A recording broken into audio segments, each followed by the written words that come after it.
They're starting late, apparently, because you've all arrived now with your virtually. So we carry on with our story from yesterday. Let's see where we are. We're going to talk about the various parts of the proposal. I'm going to do a little bit of a quick overview to start with.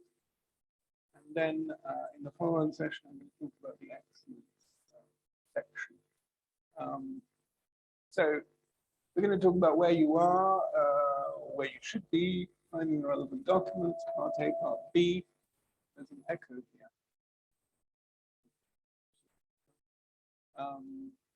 And some good practices as I always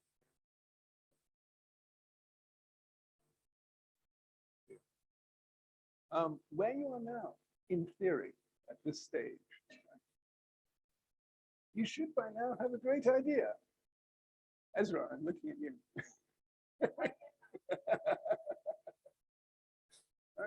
We had some great ideas yesterday in concept note exercise, but that's really important. What I mean by a great idea, I mean is something that you don't just tick the boxes of the report. You actually have something that is special to your area of interest. Kind of story around. You should by now have a concept note. A concept note should be 1 to 3 pages long.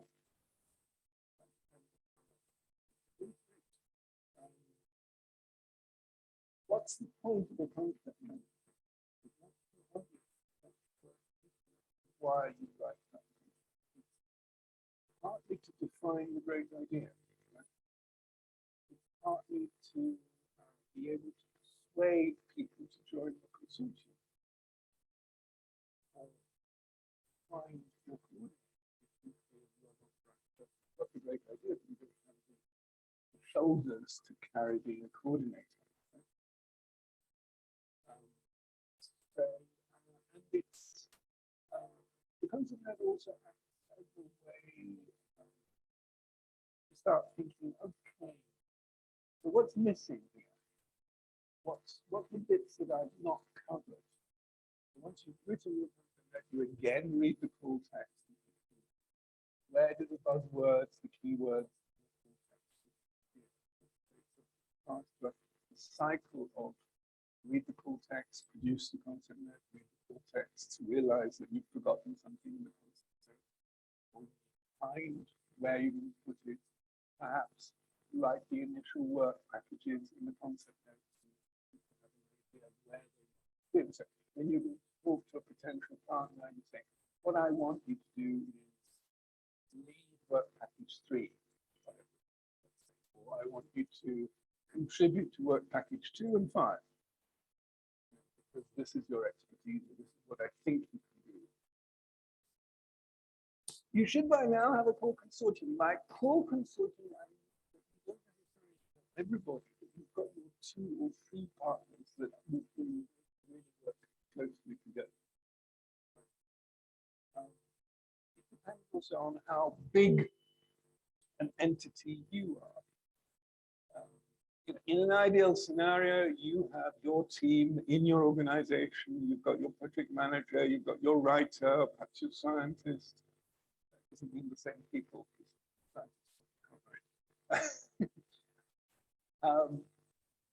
But often that doesn't happen, so perhaps you have to spread that across 2 or 3 partners. Another partner is a very good writer, but you're going to do the project management. By project management, again,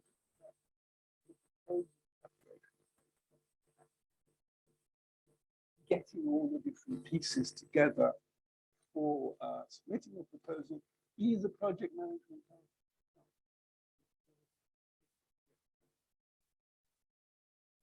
So it's good when you get involved in this thing to think, do I have the project management skills to collect all the pieces?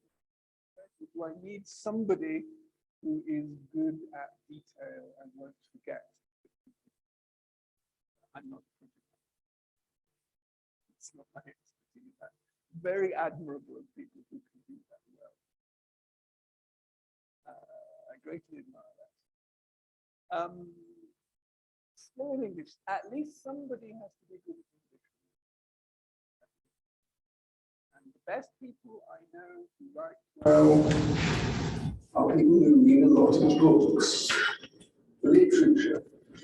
Ask your writer if they read novels. If they read novels, that's a good sign. If they don't read anything like novels or anything like that, in English, yes. I don't mean to Turkish literature, although there's lots of interesting Turkish literature, I mean English literature. It might seem silly what I'm saying, but I've taught English in previous lifetimes, and I know what I'm talking about here. You need somebody who finds it easy to write and easy to express ideas, and who can listen. You know, you can have your mad scientist or your mad technologist or whoever, but somebody has to then say, okay, the essence of that is this. I'll come back to a little bit what that means. You should have checked your admissibility conditions, right? Are you allowed to participate in this call? Are you the right? So as we saw with the connect and scale up calls, there is this repeated mention of moderate innovation ecosystems versus strong innovation ecosystems. So be clear in your head who fits into which category. That's also an admissibility condition, quite apart from, you know, do you have a big number, etc., etc. If you saw all those lists of target groups in the slide from yesterday or in the work program text, again, these are admissibility criteria. Do you have people in your consortium that fit all of them, some of these target groups?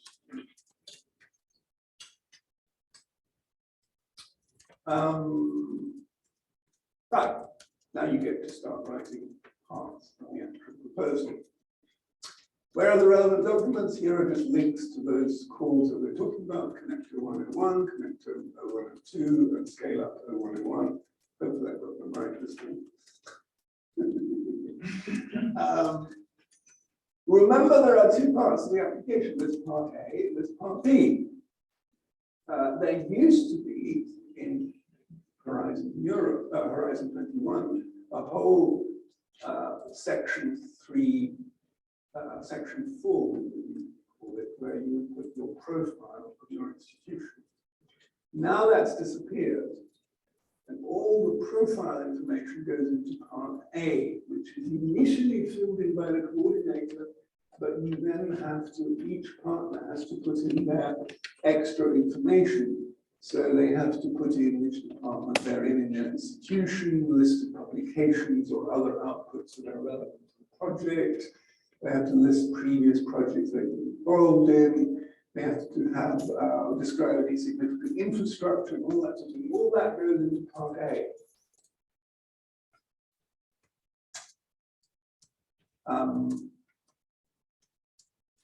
And obviously, it's better to have relevant publications or outputs, things like that. It's reports. I mean, in this context, you're not looking for academic publications. You're interested in have you been involved in some strategy documents, or have you been involved in some annual report that's relevant to your area, region, or something like that. You know, those are, or it could be. Notice it could be goods or services or other things that are relevant to say, look, I know about this area. I have an expertise there. It's demonstrating here that you are a relevant actor. Right? So you need to think of it broadly.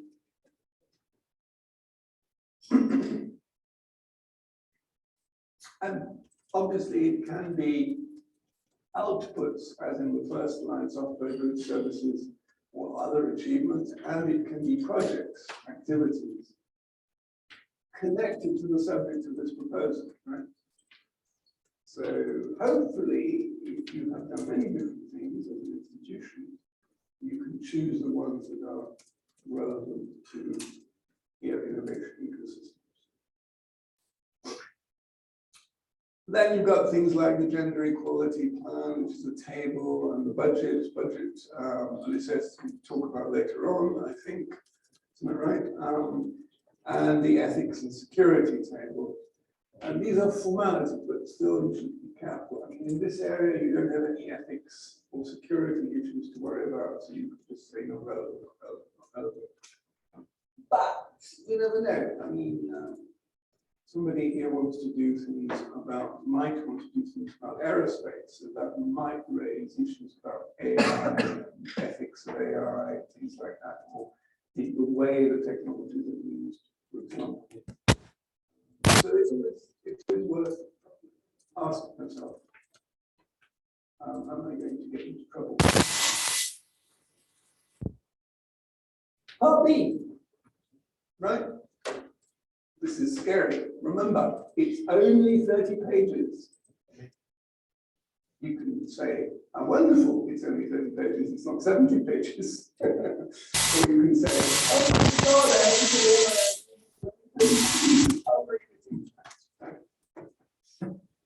I'm going to have to be very, very concise and so on. Structure. Well, this is an example structure. The items involved, I show this again later on, are given by the template. So excellence, impact, quality and efficiency of implementation. And the first level down, 1.1 objectives, 1.2 coordination and/or support measures and methodology, that's all. The rest are subsections derived from the text of the template. This is the structure of part B. Yeah, okay. But the coordinator has to fill, or everybody in part. Everybody needs to be aware of this, and everybody needs to be, and I'll show you in a minute, be prepared to contribute to parts of this, right? So obviously the coordinator has to carry the heavy weight. But if I'm coordinating a proposal and I have you as a partner, I'm going to say, okay, you're going to lead work package 4. Give me the text for package 4, which is here, detailed work description, right? So I need you to give me that bit plus person months, budgets, all kinds of bits and pieces. And if I'm asking you to work on a work package, I am likely to say to you, give me some text, a paragraph that I can use here in excellence to tell me how wonderful it is, the work that's going to be done in work package 5, or whichever I've assigned to you. In the work package description, you're going to say what you're doing. In the excellence section, you're going to say why you're doing it, why it's important, why it's relevant, right? So when I'm a coordinator, I often say to people, give me the work package description, but give me another page of text, which I will cut, obviously, explaining the background, the theoretical, practical, political reasons for doing this, this work. Does that make sense?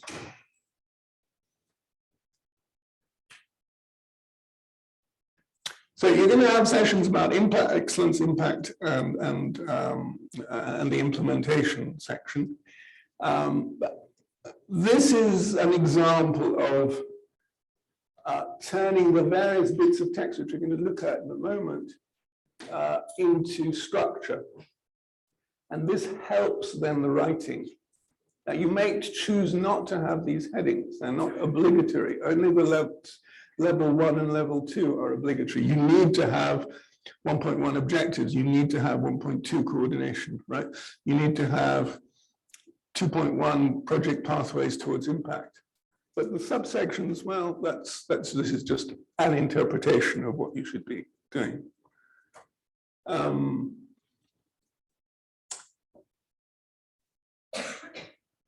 I want to switch to the PDF I sent now. so that I can show it. And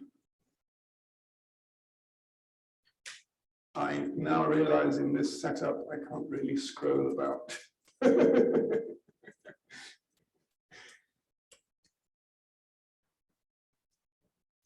Okay, so this is a recent CSA that we submitted and failed.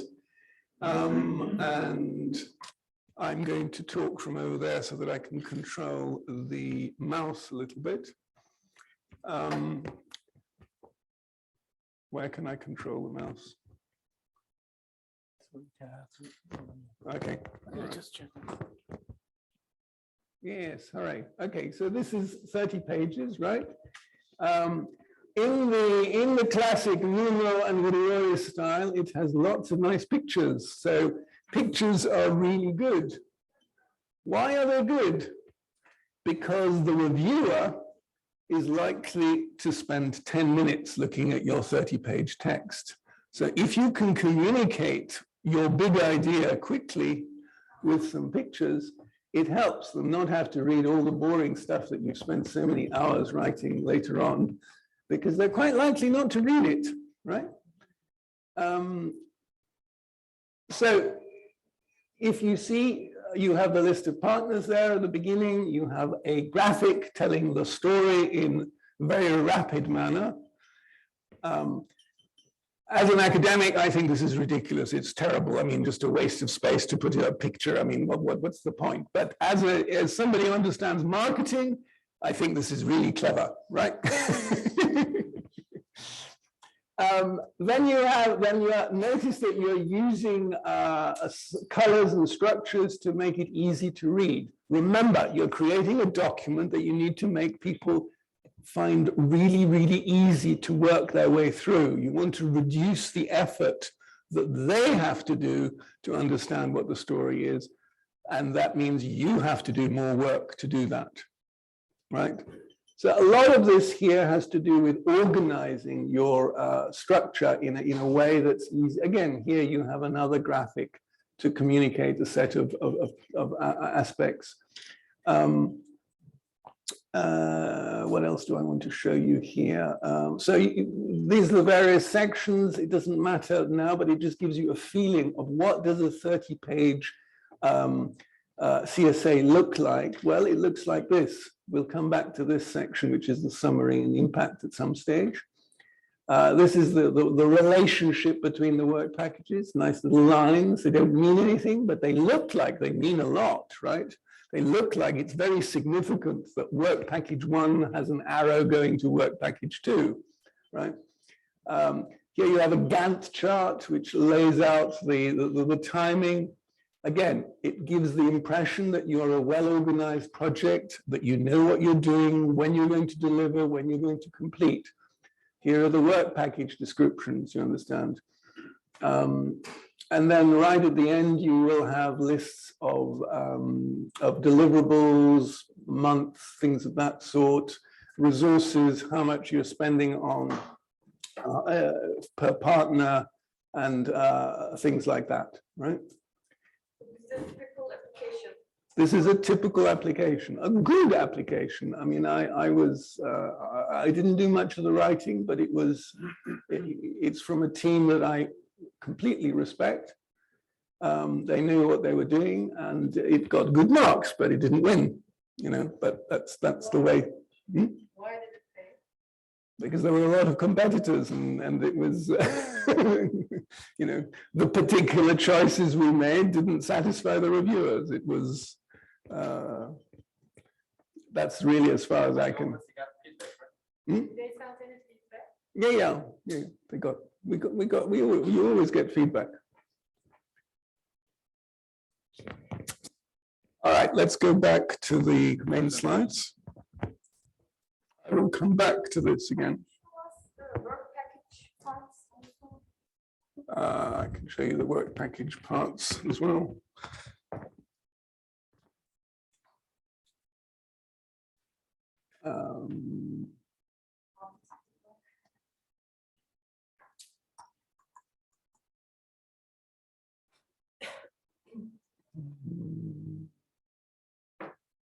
So this is the general structure, and then you get to the work package structure like that.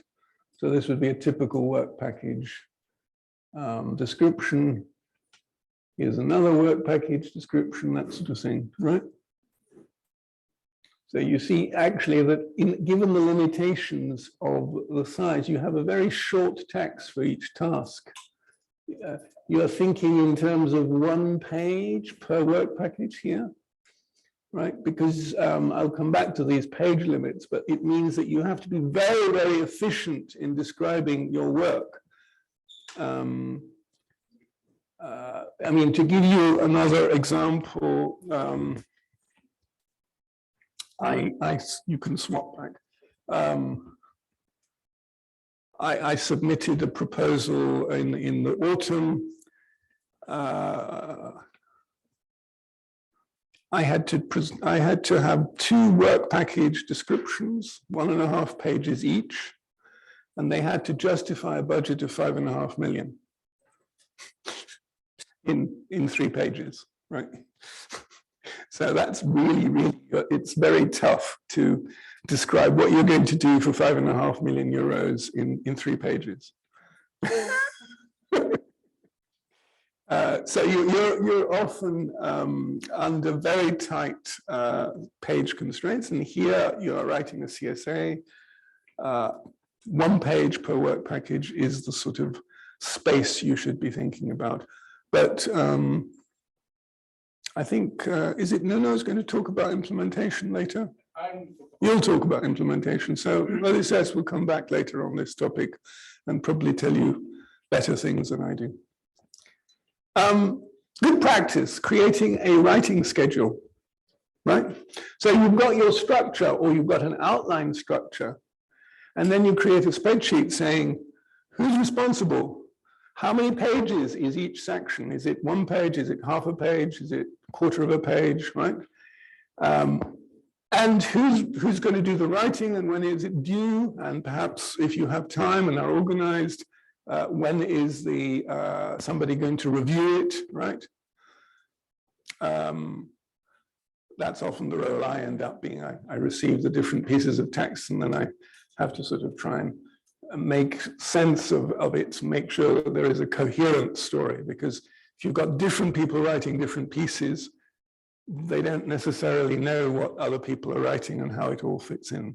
So as the coordinator or as the key writer of the proposal, they have to keep in mind the thread of the story and where the pieces fit in.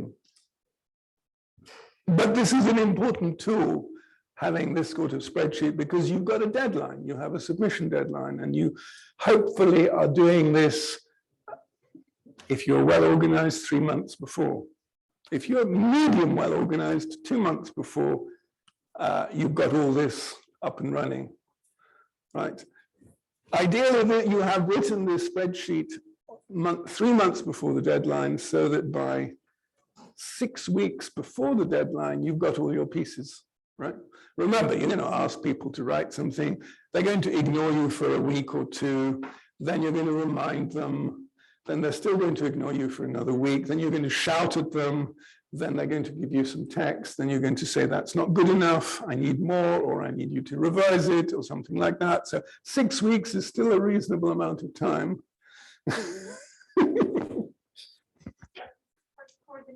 Prepare and follow up. This is the coordinator's job. This is what I meant by the project management role here, is all this chasing up of different pieces. You know, the project manager role may not actually be reading the pieces, but he's saying, Ezra, give me that piece. I asked you for the work package description. I want it so that I can give it to whoever is doing the overall editing and put it in place, right? Does this make sense, what I'm saying?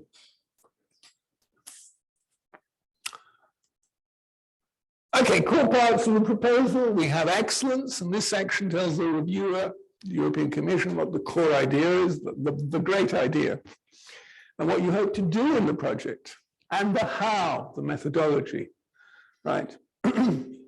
How is always important, even for a CSA, which is, I mean, CSAs are basically networking projects. But you still need to say, well, we're going to set up meetings, we're going to run workshops, we're going to, do surveys or do interviews, collect various kinds of information. For a CSA estimate, only 7 pages out of the 30 for part 1, right? Now, these page estimates I'm giving as a guide, they're not absolute. You could do 6, you could do 8, but somewhere in that space is right. If you're writing 12 pages for excellence, it's too much. It means the other sections are being squashed too much, right? So all my page guidelines here are suggestions, recommendations, best practice, let's say, not absolutes. Part 2 of the proposal, impact. This has become more and more important in the last 10 years or so on. So in previous framework programs, impact where, who cares? We want the science, we want the technology, we want to develop things, that's the important thing. Impact. Now impact's become really important. If you don't do impact properly, you fail.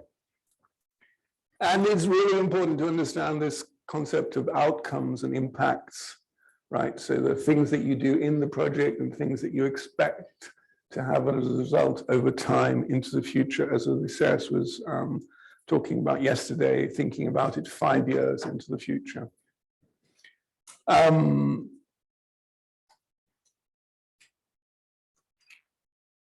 Right, so then within the impact, you have this strange object called a summary canvas, which is kind of explaining, justifying the proposal.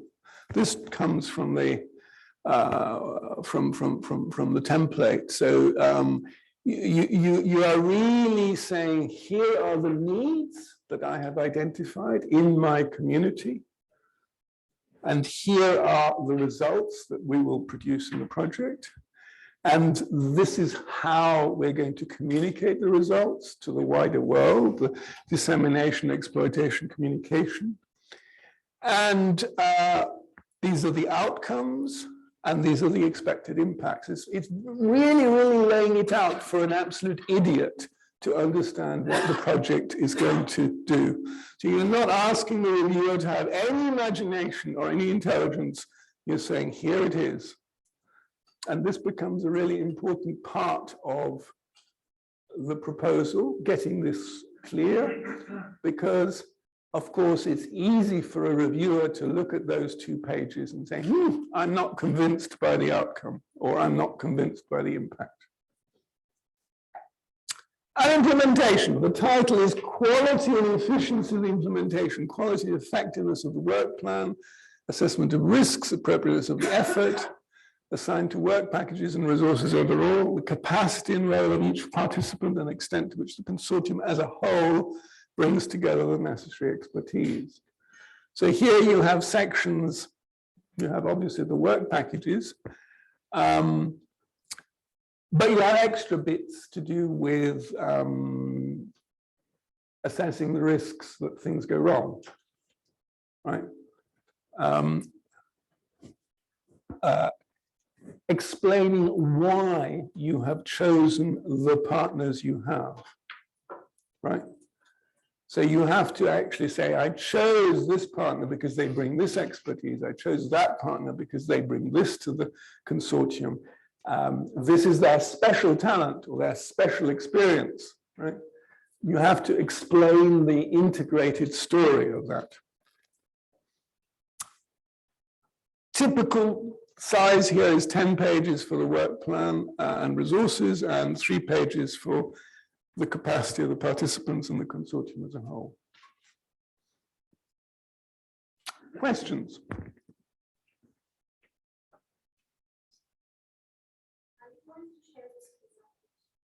Yeah, the presentation is for everybody to have. I can't share with you the proposal because I asked my friend Grigoris if I couldn't. He said, well, you can show it to them on screen, but don't give it to them. entering all the information online, does it like warn you when you exceed the page limit? No, you're not entering part B online. Part A is forms that you fill in. Part B is a PDF that you create and submit and upload in the submission process. It won't warn you if, I think it might warn you if it's more than 30 pages, yeah. It will warn you. I mean, if it's 32 pages, then the PDF that will be created will be just 10. And you will They will, proceed. it will be blank, Get a yes. message. Yeah.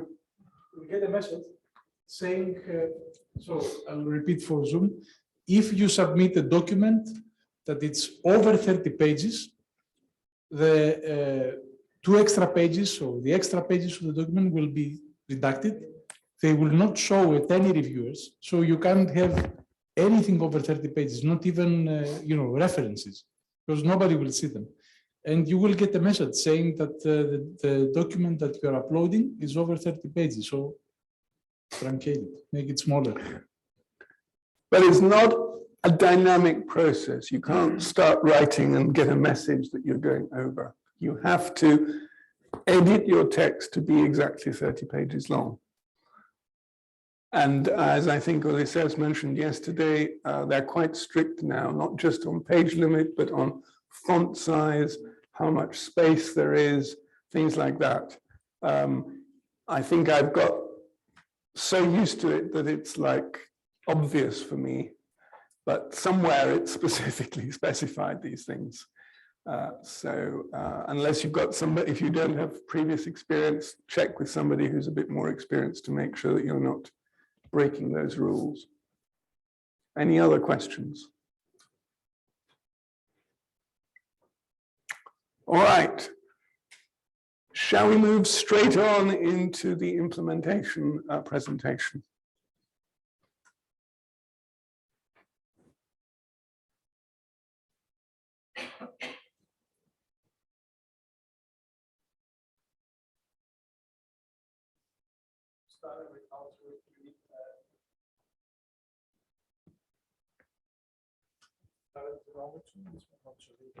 No, number 3, it is.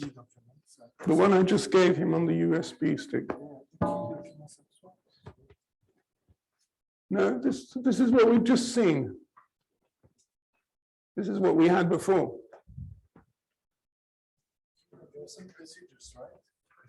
No, excellence, how to write excellence. Okay, sorry, 4. My mistake.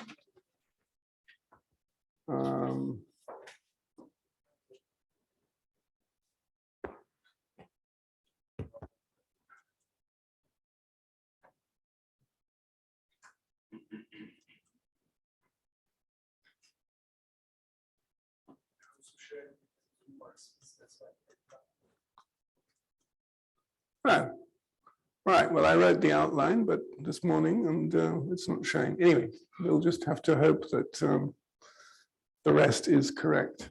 All right, so I start. Okay, right, skip the outline. I'm going to go through the different instructions now for the excellence part and talk a little bit about the way you have to write, what I call the rhetorical structure. So these bits, particularly the text in italics, is coming from the template. It's telling you what to write. You've got, the part 1, the excellence, is about overall aims, clarity and pertinence of the project's objectives, quality of the proposed coordination, and support measures, including the soundness of the methodology. That's what you've got to talk about, right? What's your great idea? Briefly describe the objectives of your proposed work, why they are pertinent to the work program, and are they measurable and verifiable? Are they realistically achievable? The measurable and verifiable always scares me, and I have to say I'm not good at it. But that's where you have to mention KPIs and things like that. And at least you have to say, measure what you are doing in terms of number of, for a CSA, let's say, number of workshops you hold, number of people you contact, number of people, number of organizations that will be in your network, you know, things of that sort. So that somebody can say, well, you said you talked to 5 people or 500 people, and you only talked to 499, so you're a naughty boy. That sort of thing. Coordination and or support methods and methodology. This is where you get into more of the detail, right? Describe and explain the coordination and support measures and the overall methodology, including the concepts, models, and assumptions that underpin your work. Explain how this will enable you to deliver your project's objectives. Refer to any challenges you may have identified in your chosen methodology and how you intend to overcome them. 4.5 pages, right? So remember, this is an expansion of the 1 page. It's explaining the 1 page bit. It's giving more details and making sure that what you've said in a very short, punchy way in the first part of the text is explained more carefully here. This section should be presented as a narrative. Remember, I'm always telling you about telling a good story, right? So you have to lead the reader through. You have to give them the context, explain them why this is important, explain them why what you're proposing to do is going to be helpful in this area, and explain to them how this will result in interesting outcomes and impacts, right? This is fairy tale work in the sense of like a fairy tale, you know, you have to have a kind of once upon a time, there was, you know, a little girl and this is what was happening. Now, except in this case, it's once upon a time, there was an ecosystem somewhere in Turkey, and it wanted to talk to an ecosystem somewhere in Sweden, right? You laugh, but that's really what we're doing here. Right? We're telling a story that makes sense and that convinces people.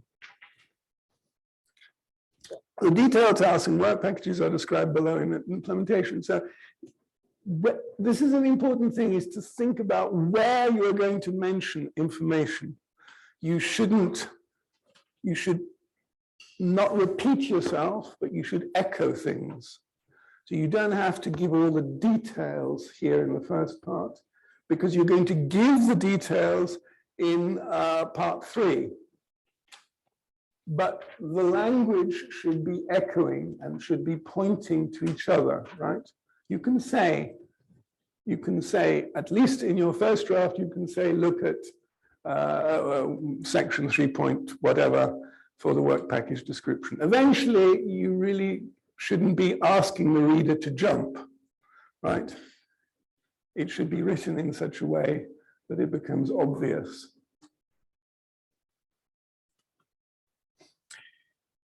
Overall aims and structure continues. So this is again text from the template. Where relevant, include how the project methodology complies with the do no significant harm principle as per Article 17 of regulation, blah, blah, blah, on the establishment of a framework to facilitate sustainable investment, the so-called EU taxonomy regulation. This means that the methodology is designed in a way not to significantly harm any of the 6 environmental objectives of the EU taxonomy regulation. This is standard in all the Horizon Europe templates. Logically, it's not so important for a CSA because you're not developing a new technology that's going to destroy the world. But it's still worth mentioning, you know, that your activities are in the spirit of this do no harm. They are contributing to reduction of environmental impacts and things like that, and explaining how. Even if it's a simple thing, is in order to do no harm, we will minimize travel and do, you know, 50% of our meetings online or something like that. I mean, that's the kind of bare minimum that you can say. but it could be more sophisticated, like the choice of innovation ecosystems that were made are evaluated by the do no harm criteria and things of that sort, right?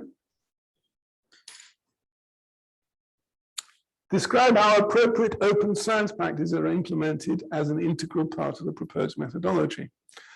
Show how the choice of practices and their implementation are adapted to the nature of your work in a way that will increase the chances of project delivering on its objectives. For example, 1 page, including research data management. If you believe that none of these practices are appropriate for your project, please provide justification here. Again, this is a standard bit of text. Do you all know what the open science practices are? No. Okay. All right. So let me give you a bit of context. In the past, let's say certainly until 5 years ago, what happened was the European Commission would give a lot of money for a lot of projects. People would write academic papers and they would collect data, they would develop technologies, and it would just end up in somebody's drawer and nothing else would happen. So if you were lucky, the paper was published. As some of you know, getting hold of the papers is not necessarily easy because it's behind paywall.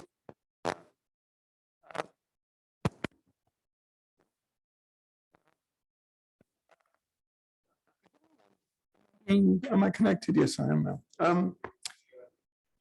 So there's been a big movement back at least 15 years on what's called open science, which means the outputs of research projects which are publicly funded need to be made available to the wide.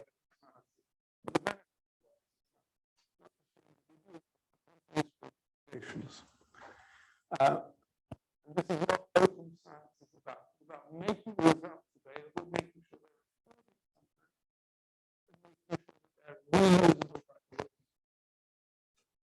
And obviously that's more relevant for a research project or for a project that's producing a technology, software or something like that. Do you want me to use them that way?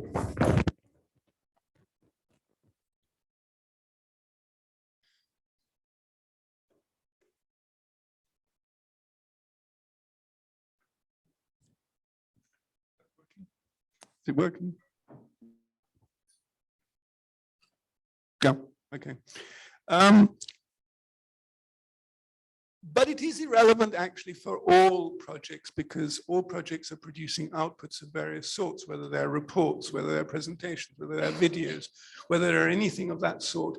You need to have a strategy for making sure that anything that is of permanent value is visible and available, and anything even that is ephemeral, that is only valuable for a shorter period of time, remains available in some form or another beyond the life of your project, right? That's the open science. And that means that you need to use public repositories. Very often universities have a repository that you can use. You can put reports there and things of that sort. You need to make sure that your website has a certain longevity beyond the life of the project and things of that sort. This is less relevant for CSA, but sorry. Can we switch to the PDF again so that I show them?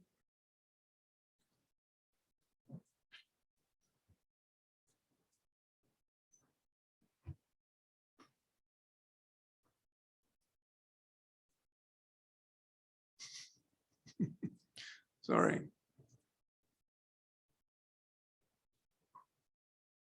Yep.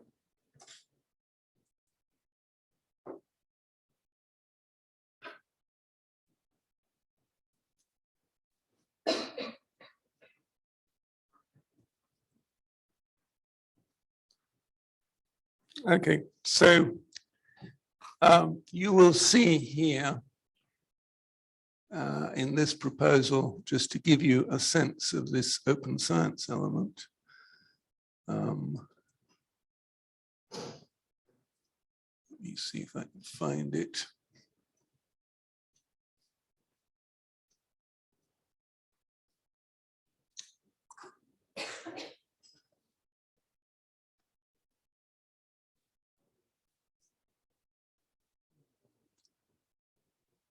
It's just before the implementation, before impact. So here you have a whole large paragraph on open science, and you have another section on research data management and research outputs.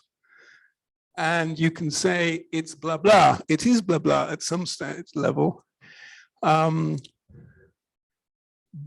depending on your design of the consortium, you want people to be producing outputs, and you want to say, we will put those in a public place. We want to be clear that we're doing what's called co-creation. We're going to get the community to feedback in these outputs and make sure that they're a result of a collaborative process. You want to, all these are important things to write about here. And when it comes to the research data, again, you have to be very clear that any data that you collect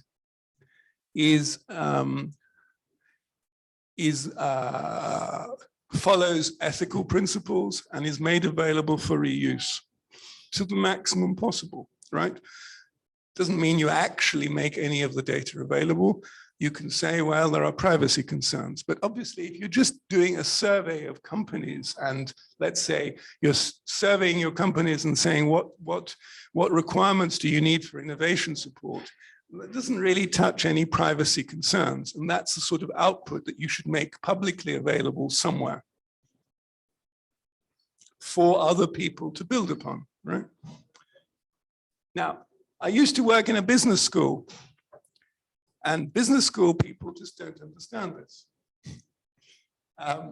Business school people, I would talk to my colleagues and say, yeah, you're writing a paper, wonderful, what is it based upon? Oh yes, I've done 20 interviews with companies in the UK. And I'd say, so, I mean, I'm a computer scientist, so for me, this is normal to make things publicly available. I say, so are you going to make this data available? So, oh, no, no, no. I've got another 4 papers to write based upon those 20 interviews. And they would be horrified at the idea that they would share any of that before they'd written their papers and that sort of thing. And possibly never, ever share any of that because, you know, it's my little kingdom. Now, the whole spirit of ecosystems and networks that we're talking about here is all about sharing and collaboration and getting other people to help you make what you do bigger and better. So philosophically, you need to spread your message. You need to say, share your results. Remember, think about it in marketing terms.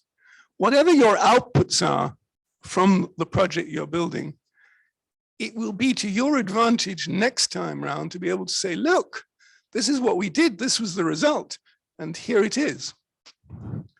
Take me back to the slides now. Sorry.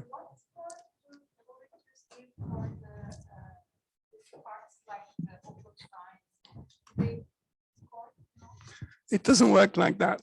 But it says we'll talk about evaluation this afternoon. It works negatively. If you don't have the paragraph saying what you're going to do about open science, they're going to say, well, there was not sufficient mention of open science, or there was not a clear data plan. But if you have a good standard paragraph on that, that's fine. We're not going to focus on that. So it's one of those box ticking exercises. But if you take it in the right spirit, it can be to the advantage of the project. It can make the project stronger. Where is my clicker? Right. So this explains the whole open science stuff. Again, this is in the template. So obviously, this is considered important, even if, in my view, it's a box ticking exercise in the sense that, let me phrase that differently.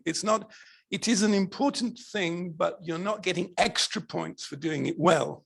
You're getting bad points if you don't cover it properly.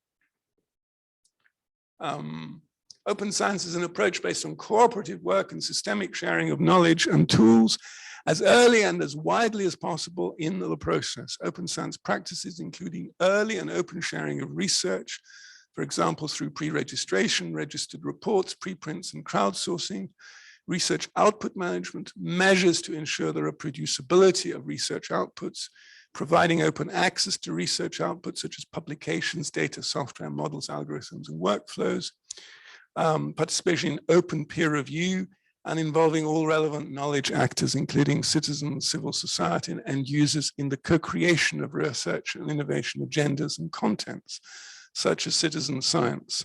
Citizen science is when you get your citizens to give you the data. You know, it's my story about counting the butterflies. That's citizen science.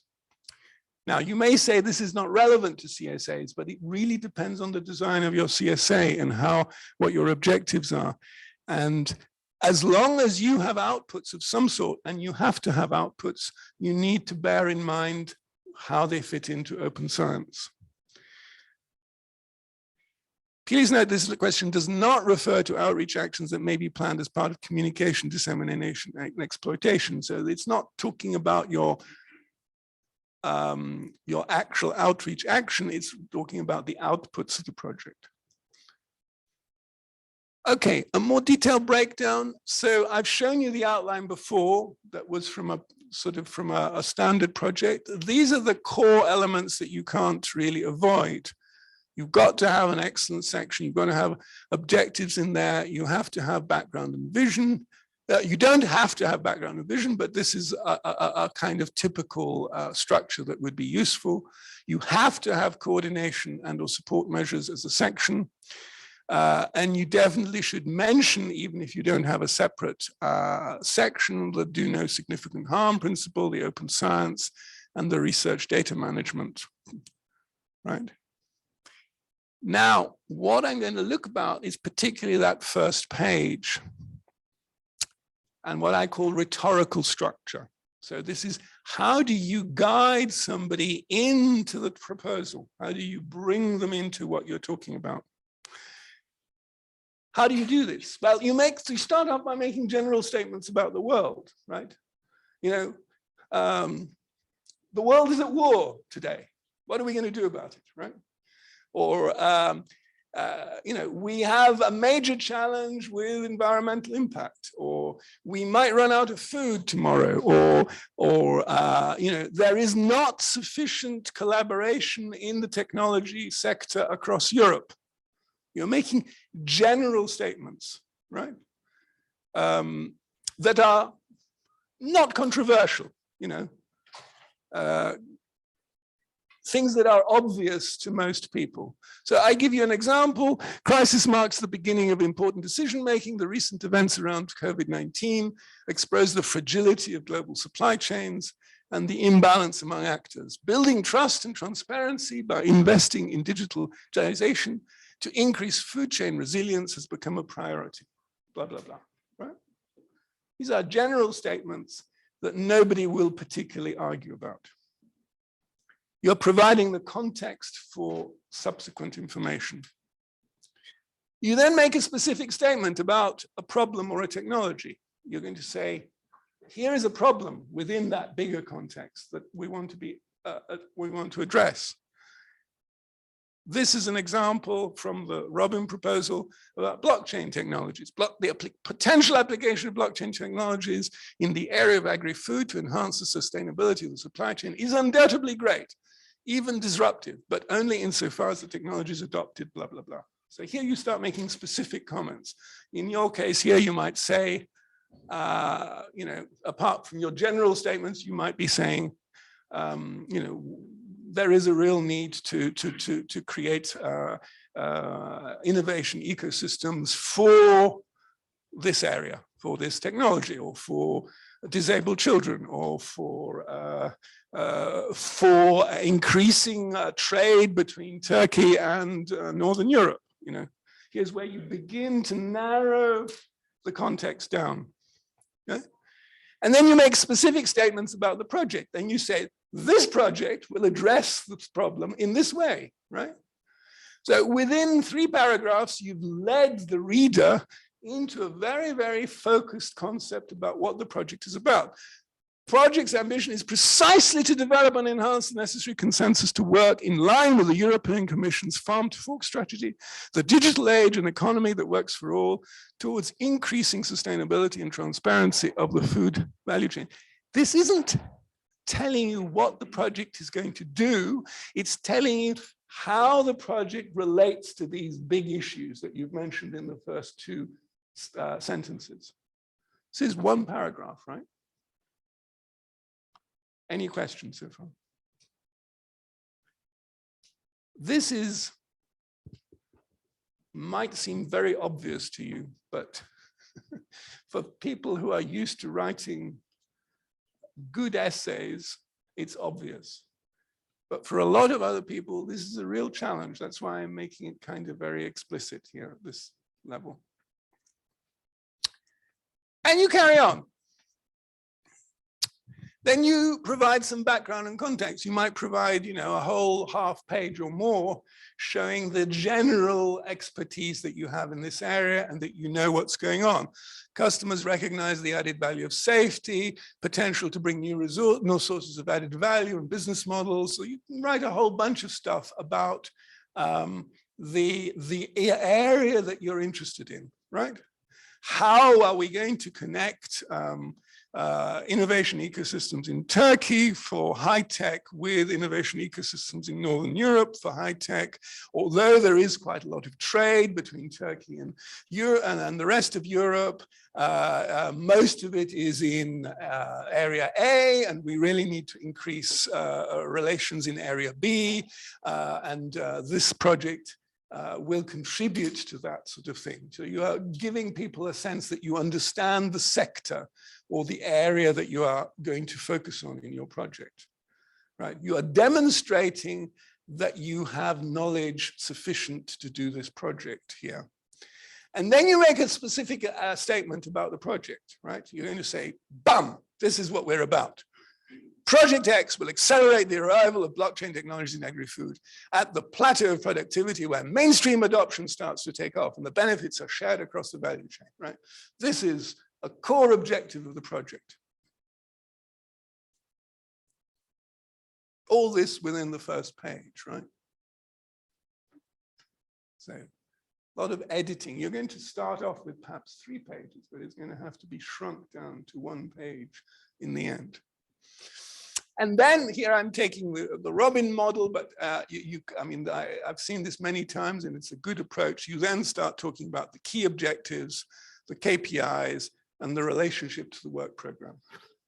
You can create a little table saying objective 1, objective 2, objective 3, and for each objective you can say this is what it answers in the work program, and this is how we're going to measure the result of this, right?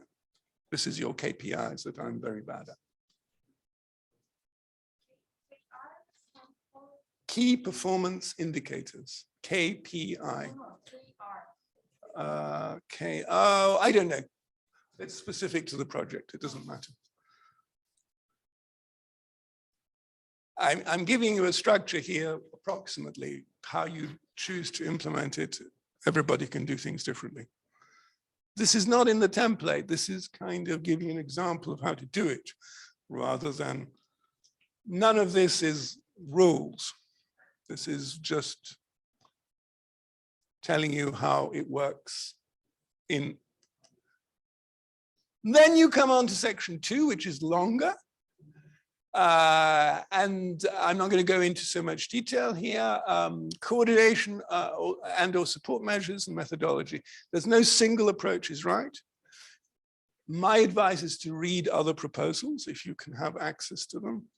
Ask people that you know, give me successful and unsuccessful proposals, because that's the success is slightly random. You have to be the judge. That convinced me as a way of doing it, and that didn't, right? You have to build up your own sense of what works and what doesn't work. I've talked to you already about using graphics and diagrams. It's useful. It's a way of summarizing information. It challenges you to find a way of representing what you're trying to do in a sensible way. Some people are good at words. Some people are good at images. So you might find that you're the person who's good at the image and not at the words, or vice versa, right? Doesn't mean you have to be good at actually drawing it. It may mean that you say to a graphic artist, I want a picture that looks like this, that has a big blob in the middle and talks about the ecosystem, and has a blob at the top, which is about this, and a blob at the bottom about that, and so on. And then you let the graphic artists work on that. Be careful with page limits, only 6 pages here approximately. So whole of section 1 is about 7 pages. Again, let me switch to the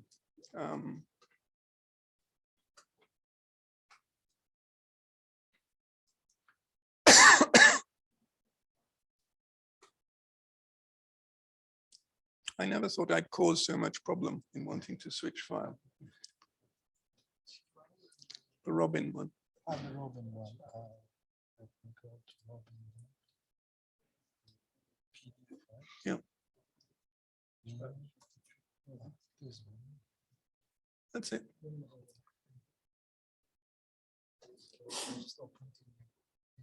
Yeah, all right. Give me the mouse. This is why I said you have to share screen rather than share window. All right, so let me go back here. Oops. I just want to show you here that I want to show you the page count. 1, 2, we've already spent that on the graphic. 3, 4, 5, 6, right? And we should be switching to impact somewhere here. Right. Where are we here? This is still section 1.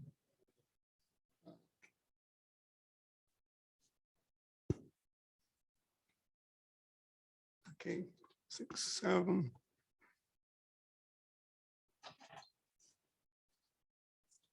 And then we've got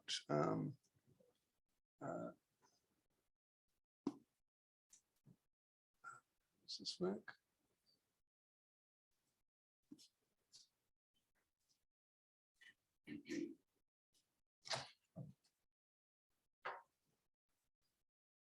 Right, so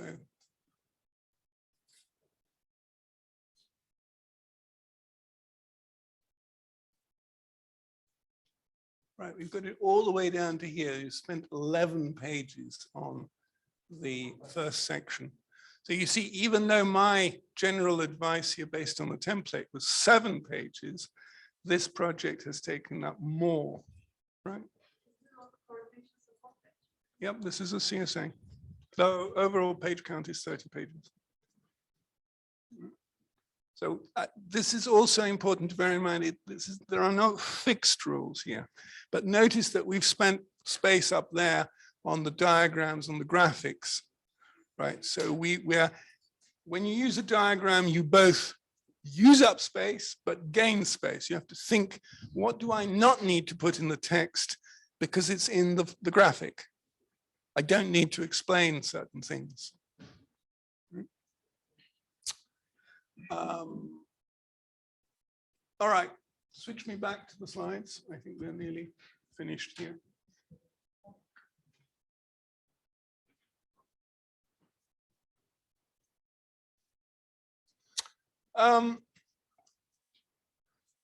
Oops.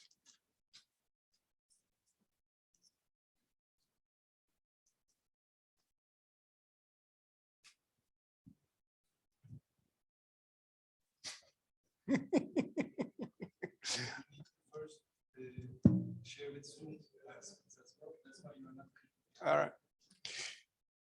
So I want to finish off here by again telling you what I've said many times. It is a storytelling exercise. You do need to lead the reader through the hand, by the hand, take them from the big picture to the narrow picture, to the specific project and what you're hoping to achieve. and bring them back out there. So when we're going to talk about impact next, you have to, in a certain sense, bring them back out of the specifics of the project to remind them of the bigger significance of what you're doing. Right? Don't forget open science and data management. Even if you feel there are box ticking exercises, they still need to be there. I think that's all I have to say about the excellent section. Do you have any questions?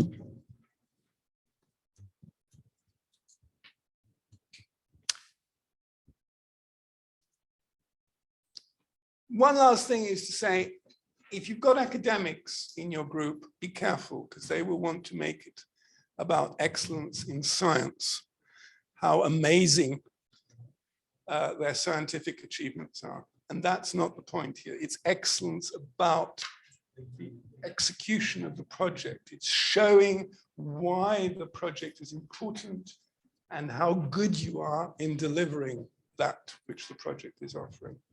So you're not interested in academic references. It's really not important that you show that your expertise in your choice of language, in your choice of buzzwords, in your demonstration of knowledge of your area. CSA projects, the outcome doesn't, of course, have to be a product or the technology itself, but it needs to be, as it says in the call details, it needs to be creating the ecosystem, making sure.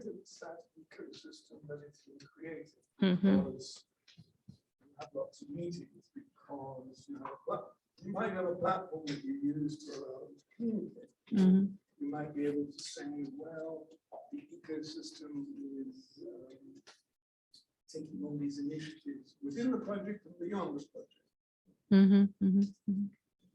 Okay.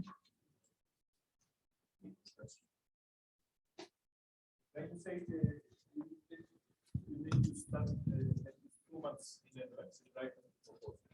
Well, unless you're very good and experienced, that's a good idea. You said when you are good and experienced, it would take 1 month. If you are less experienced, 2 months in advance. But what I want to know is how much hours of work would someone need to do this? How much hours of work would the consortia needs? This is a relationship to do with how many times you've done it before, how often you've done this before. I think I was telling a story to Odysseus yesterday about one of my group colleagues. The proposal was not ready 3 weeks before the deadline, but he said, don't worry, I will write it. And he just spent the next 2 weeks writing it. And the week before the deadline, we had a fantastic text. But he was very, very experienced. He knew all the pieces that needed to be there. He'd done it many times before. And he knew what to ask for people. You know, Christopher, give me this. Fred, give me that. If you don't have a track record, I recommend a lot more time, right? 2 to 3 months beforehand is a good a rule of thumb. And we are talking about full dedication then. Full dedication to the writing.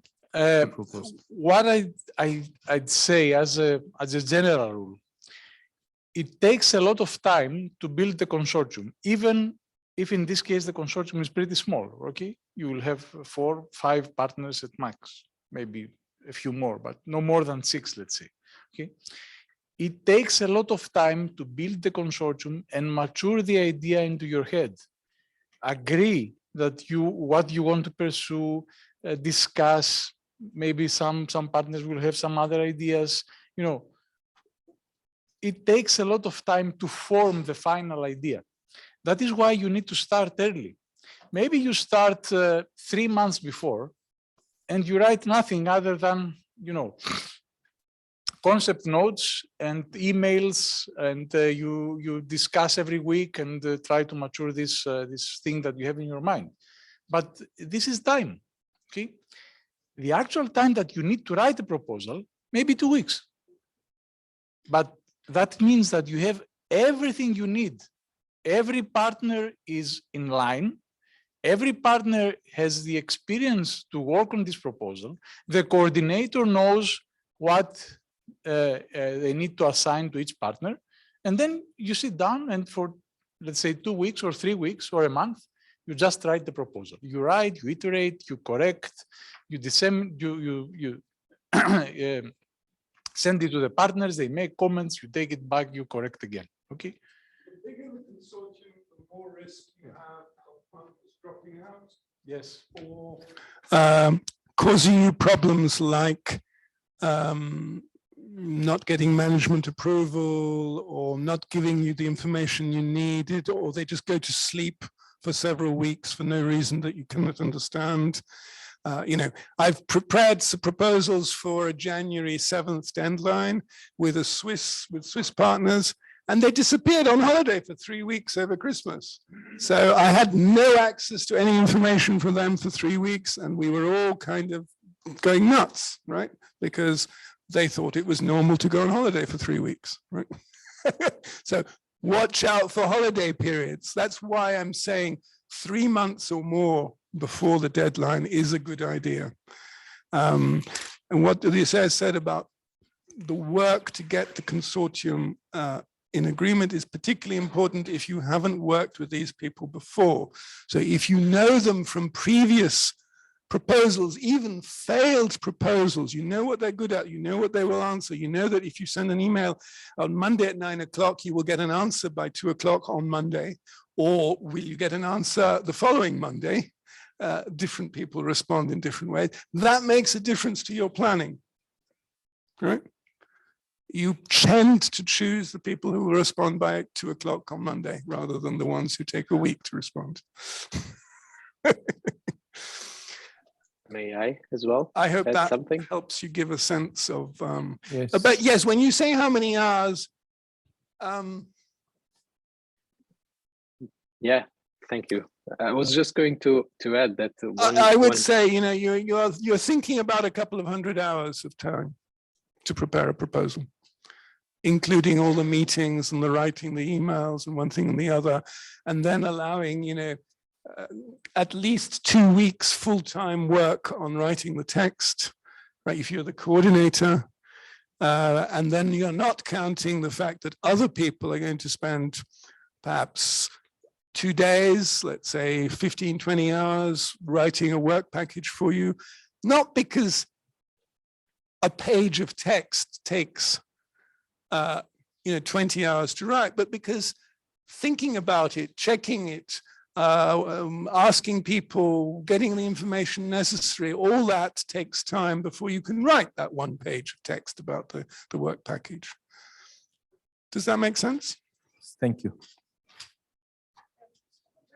Concept note or template, is it on the code document section?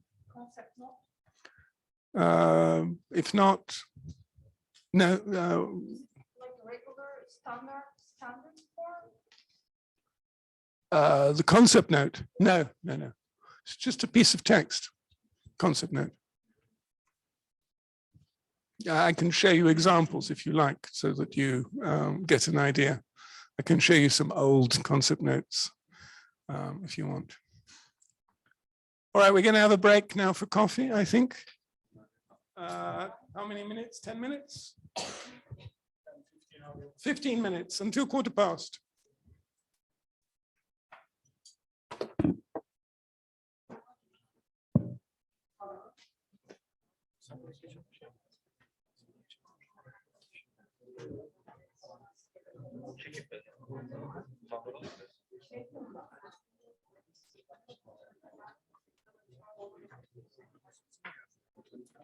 Ses katısını herhalde şuraya aktaracağız da.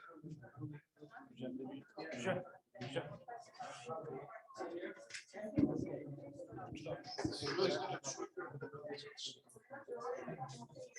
Darladığınca kısmı da daha.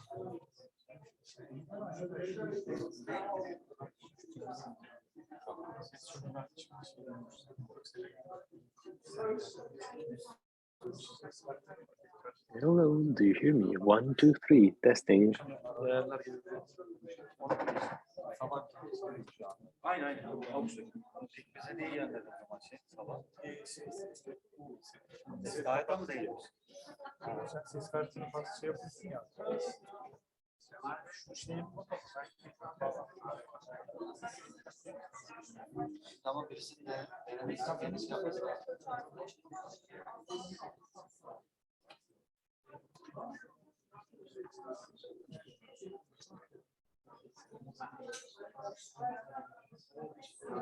Do the external participants hear me?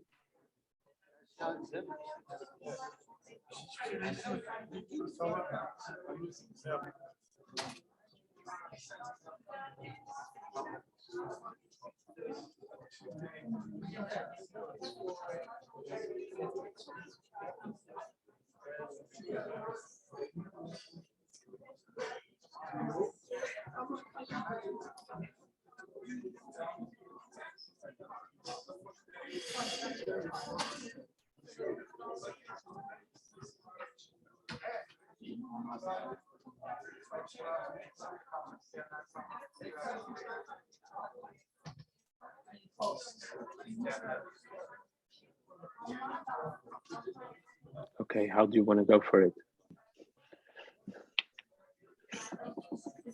Do you hear me?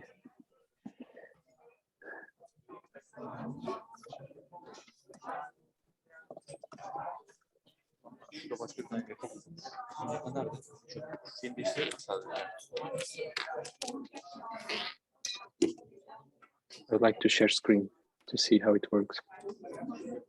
Can you stop sharing on your side?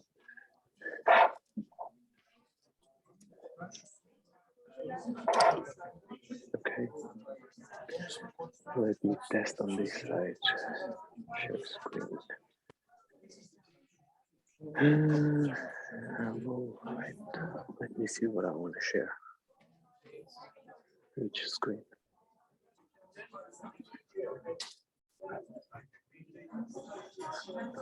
This one.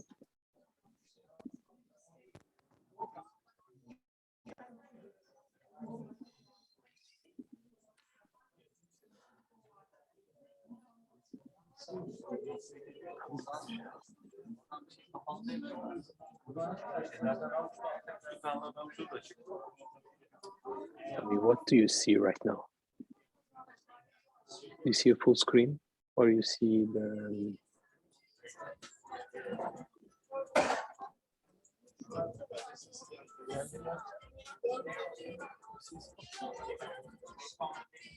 No, you don't see the full screen, right?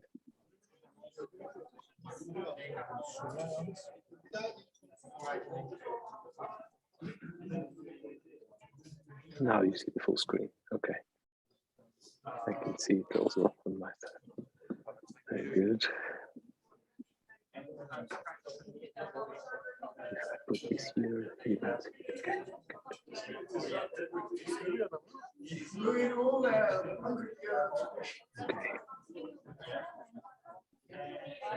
Would you like to test the sound as well?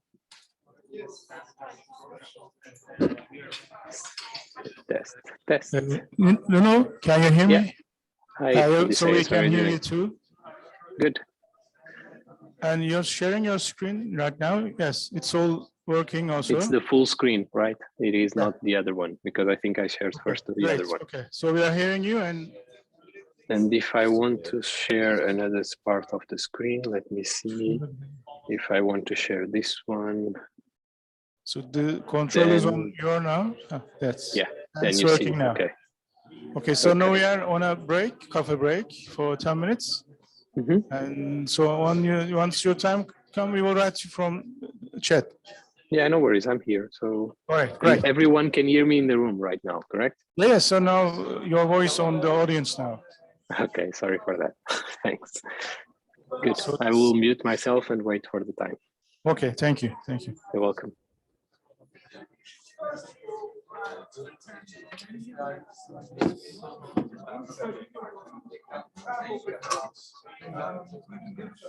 But how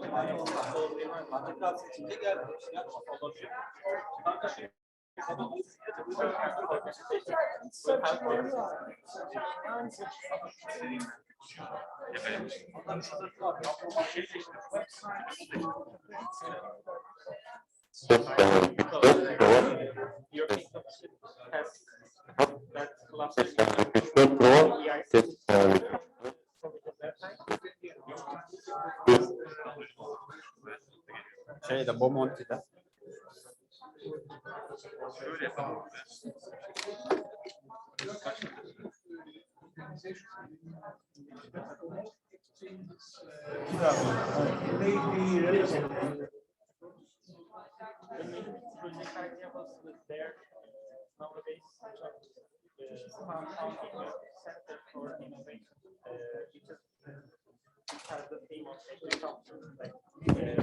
Sesleme ve güç 4, testleme ve güç 4, deme ve güç 4 prova, testleme ve güç 4, sesleme ve güç 4.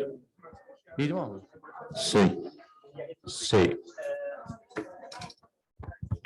Yeah, we can hear you. Testleme ve güç 4.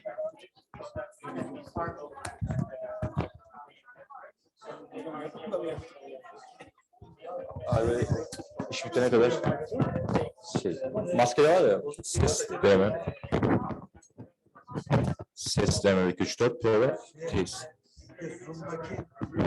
Zoom'daki beyefendinin sesi kameraya geliyor mu? Sesleme ve güç 4 prova, testleme ve güç 4 prova, test. Aynı yerden mi?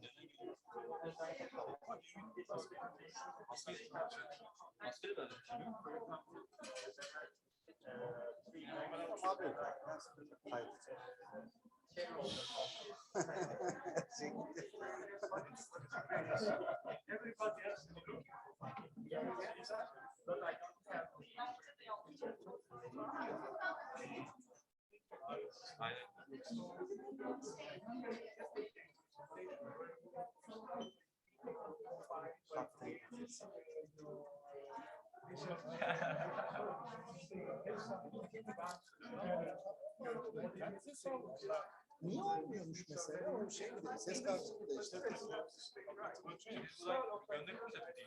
O zaten gelecekten sadece bir çıkış var. Hem log hem giriş hem Peki bu adam gidecek Sercan Bey. Sonra tekrar gelecek. Yine bir şey değişecek. fark etmez. Yok. Bilgisayar kapanması Şimdi o kapanır ama. Bozulur. Bizde şans var. Kayseri'de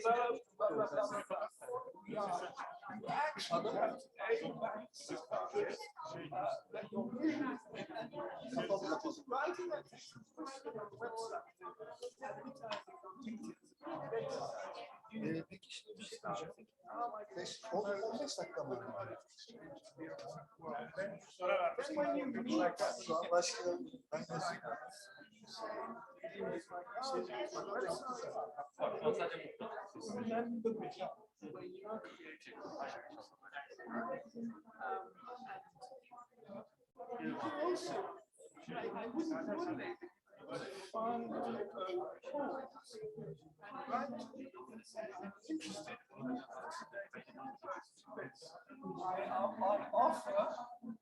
My ecosystem, I offer my accelerator program, I offer this network.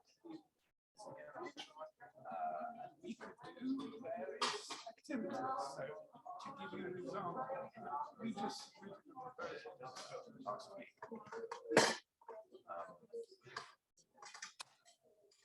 about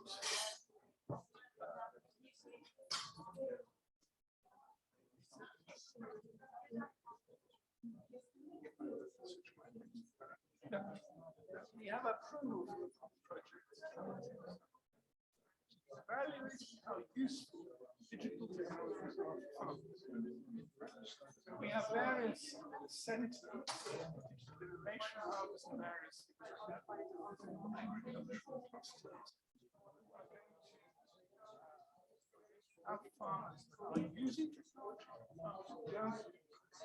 We can collect lots of data about the performance. İşte şeyi böyle yapıyor. Bakayım abi. Şimdi sana pek bu adam nereye yapmak?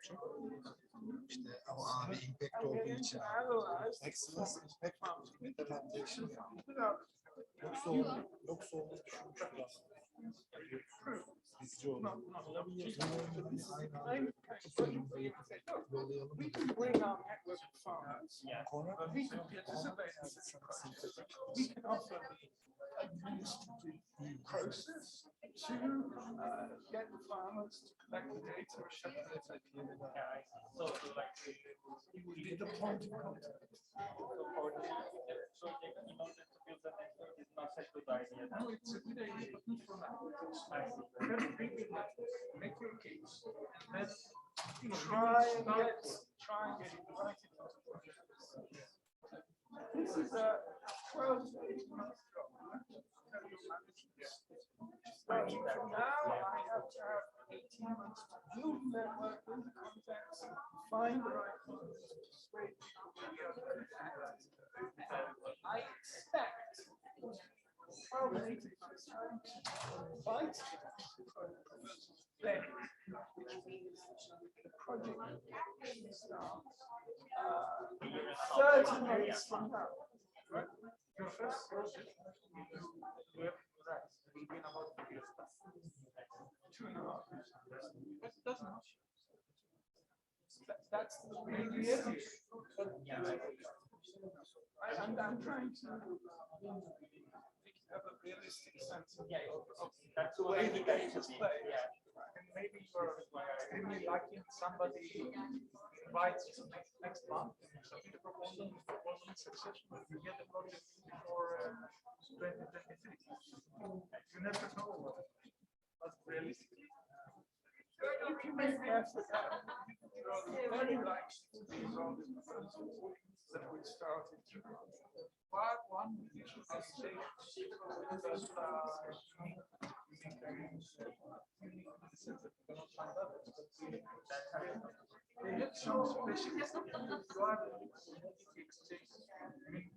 can find a lot of information. We can find some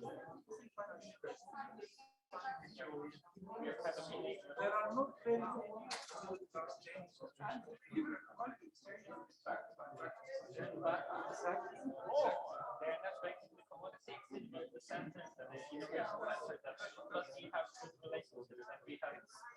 You together with partners are creating. It's kind of a yes. Also, about the design of that. Can I talk to and get some idea about the successes like motivation process? Take him out to do it. Yeah, it would be great. Working with yeah, we are kind of partner of that. We just launched an accelerator. Accelerating. Yes. Wednesday. This program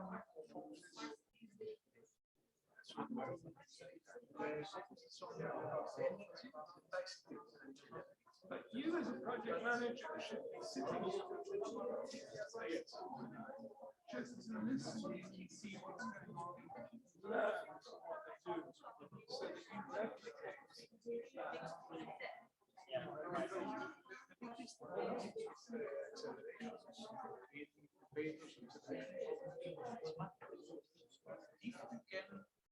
have the liking of the bank, then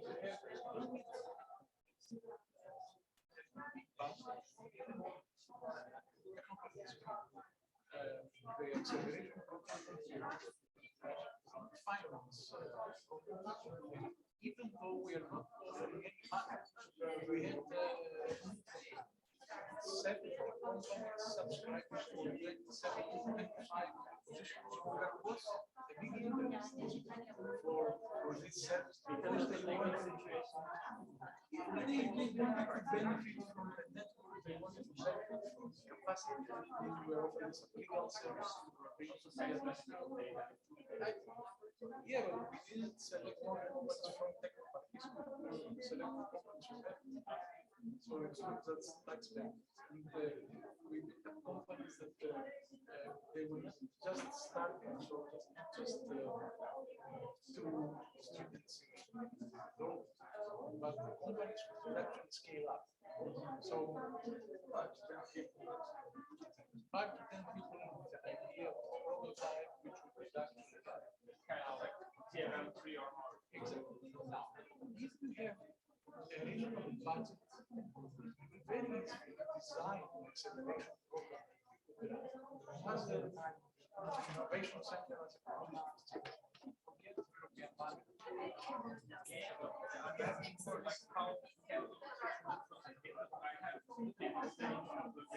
You will hire us.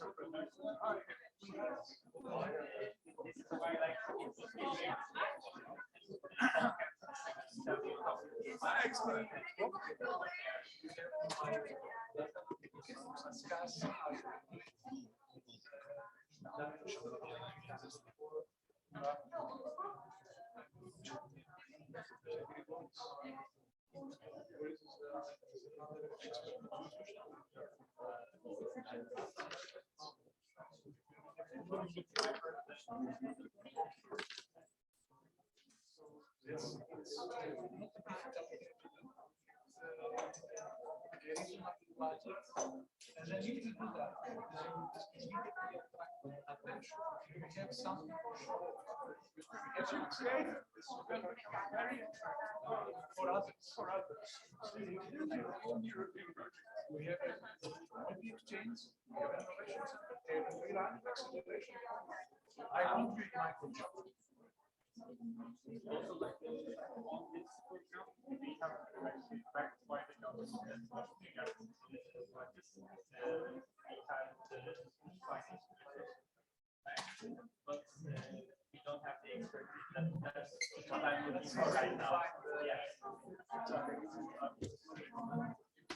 I will write you about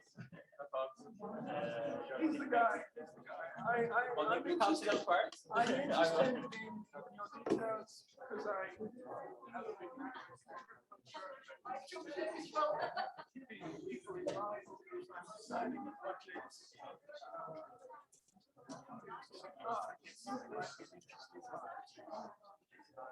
Then I write books. Thank you for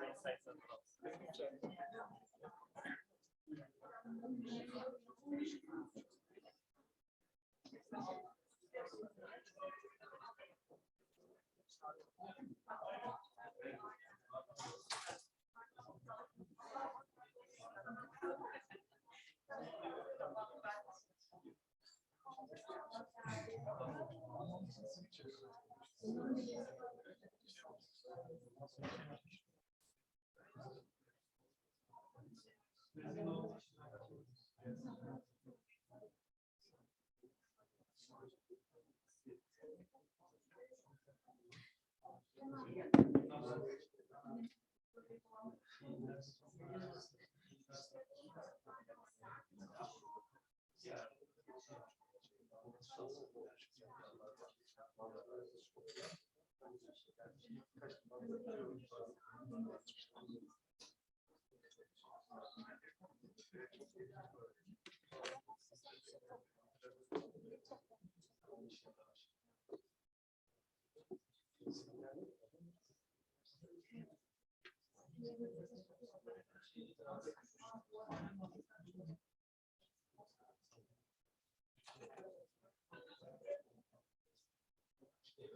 Ya yok da işte.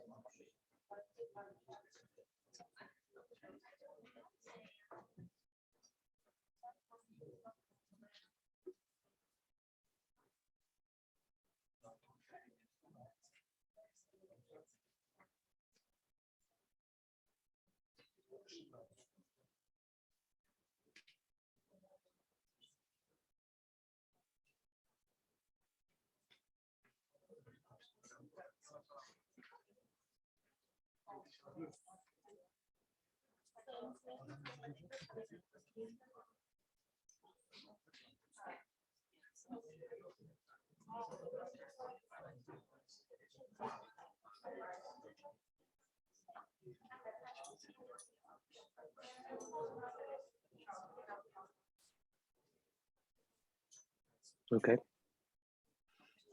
So good morning to everyone. Please just confirm if you're hearing me.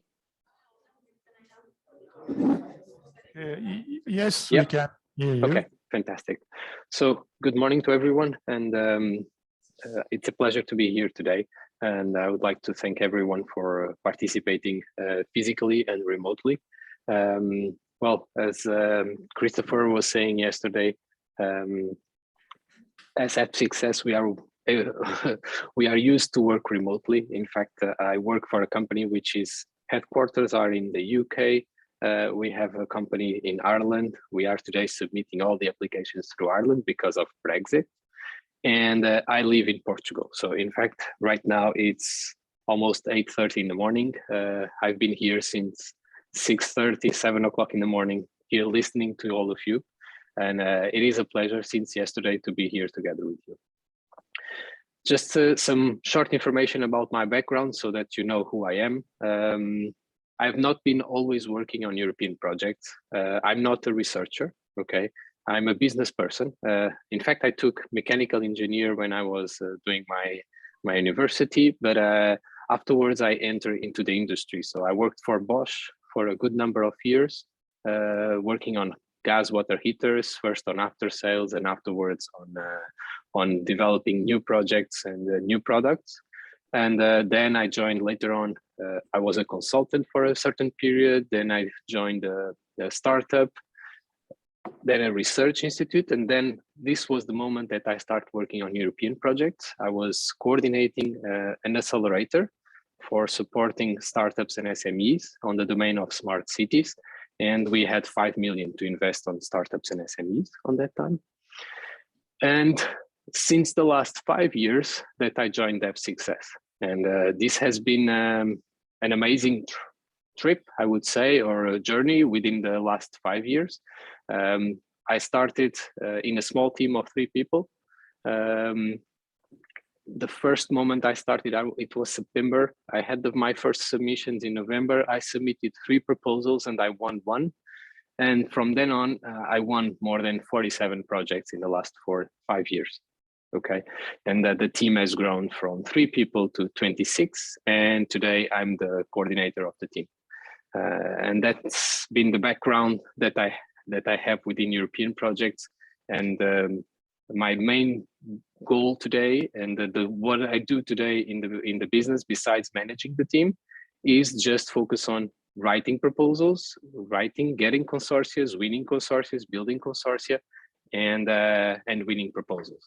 And winning proposal doesn't mean that I have to write everything. And I think Christopher has exemplified very well over the last 2 days, even today already mentioned that we don't need to coordinate. We can also be partners. We can participate, giving the right amount of text, the right information for our partners. And meaning that, of course, out of these 47, we coordinate a couple of them, but we coordinate 5 of those 47 projects in terms of proposal writing and winning the proposal, okay? But for winning the 47, we have participated in more than 300 proposals, which, as you may understand, it's a huge number of proposals per year that we do, and or I do, and which is quite challenging as well to manage the time. But okay, so the objective of today, I'll be talking to you about the impact section. For that, I'll give you first an overview about what is important in the impact part, what you need to know, what is impact, in fact, and then we'll go through the different 3 sub-chapters that are requested and required from the Commission in terms of what is the content of the impact. If you have questions, I noticed that over the last two days you have interrupt, which is normal.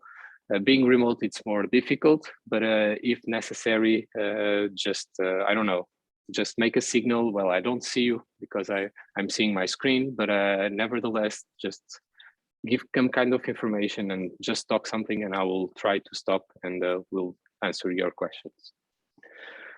Okay, to start, let's go.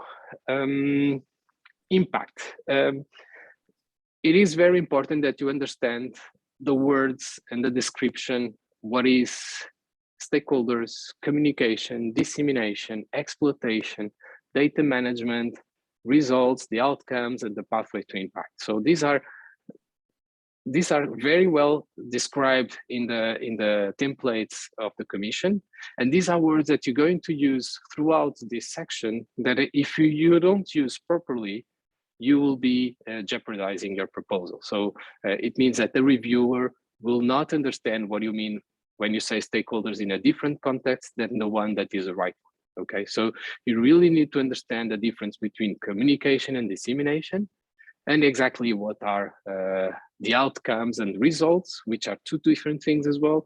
So I will explain this also along my presentation, but please keep in mind that this glossary is there described within the proposal template, and it is important that you have those information before you started the proposal. So impact. Most of you think of impact as something that, I don't know, the impact in the market, the impact that what you have done, what you have developed, what will be the impact in the future. Like if you, researchers probably will find a molecule and this molecule will enable us to, this is a result of a research activity. This will enable us to build a product, which will be like a medicine, imagine, which is the expected impact. And then, which is a result as well, an expected impact is the medicine. And then the measures to maximize the impact will be other things afterwards. So let me explain it with picture. So here you have the molecule, you have the expected impact coming from that molecule. And then you have the measures to maximize the impact is these by doing the papers, by doing the exploitation and strategy of this impact of this medicine. So you want to go to the market, you have to have save your IP, you have to have a strategy to scale up your product in the market and get the money out of it. And of course, you have to communicate all those results and the benefits that it's going to have to the users, so that those users will understand and will buy more of your product. So this is a visual information. If we look to the project overall, this is the other view, okay? And the impact section, really, this is the overall of the impact section. So we start with the project activities, which you will see in the implementation phase afterwards, but also in the excellence, you already have a concept note. You already describe what you're going to do. You have the project activities. You will achieve a certain kind of results, which will be available for different kind of stakeholders. Along the path of making those stakeholders and make those results impactful, you're going to have barriers and obstacles that you need to overcome. And then at the end, of course, this is the part of the impact section where you have to do the plan of exploitation and dissemination of your results, which will go in the dissemination and the communication plan. And this will be what you have to do then in this section. I like to do like Christopher was saying, pictures talk much more than any other text that you write. So with one picture, I think you will understand the path of this. So this is the idea that I want to give you. But I have to tell you that I will use a lot of text afterwards. Sorry for that. So what are the things that are important to evaluate when you get to impact?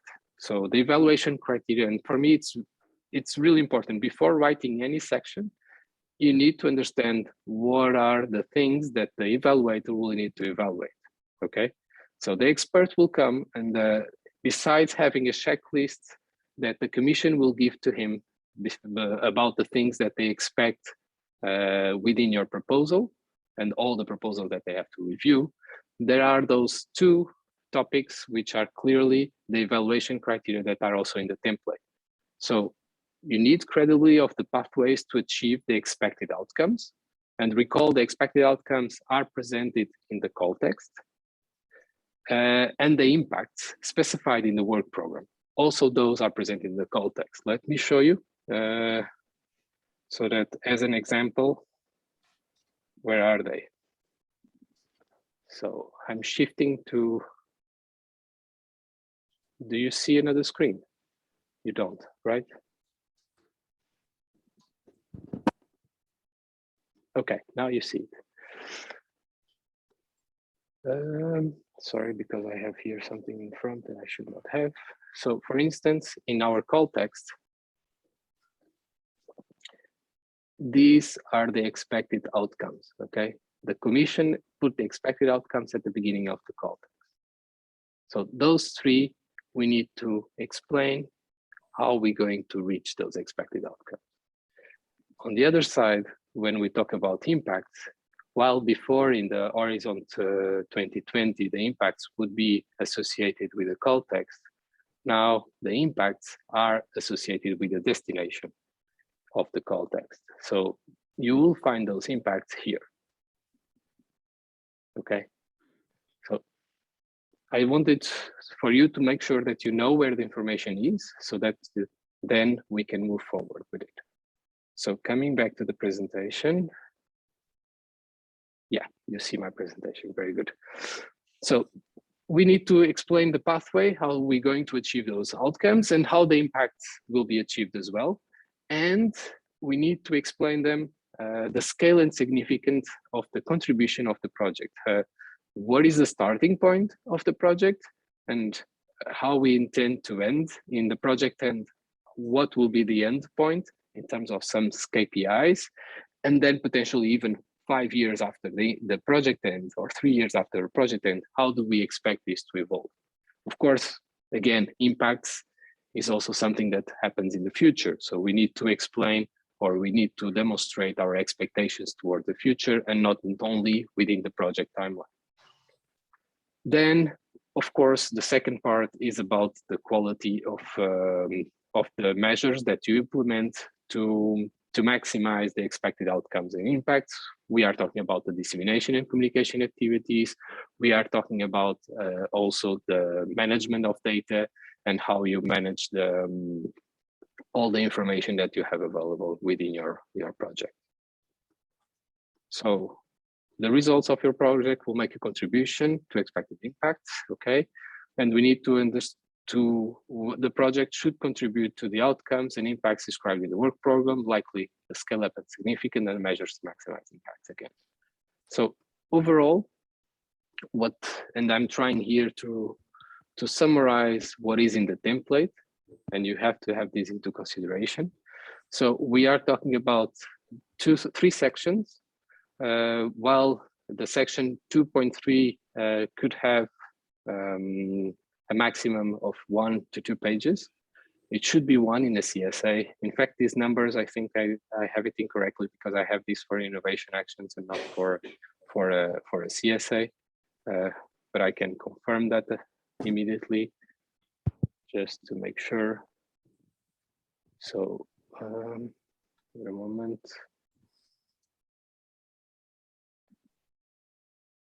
You see my screen or not? You don't, do you?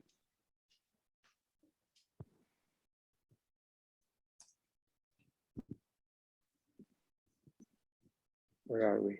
Okay, sorry, I lost here the part of the screen. So 2.1, the pathways towards impact. We need to explain how the project will contribute to the expected impacts and the expected outcomes and the impacts. We have to talk about the scale and significance and the requirements and the potential barriers. The 2.2 is the measures to maximize impact. So the part of the exploitation, the plan of dissemination and exploitation, and the communication activities. Potentially not the case of a CSA, but most of the innovation actions, we have to talk about the business plan, an exploitation plan, and then a draft of the communication plan as well, and the strategy for management of intellectual property and data management.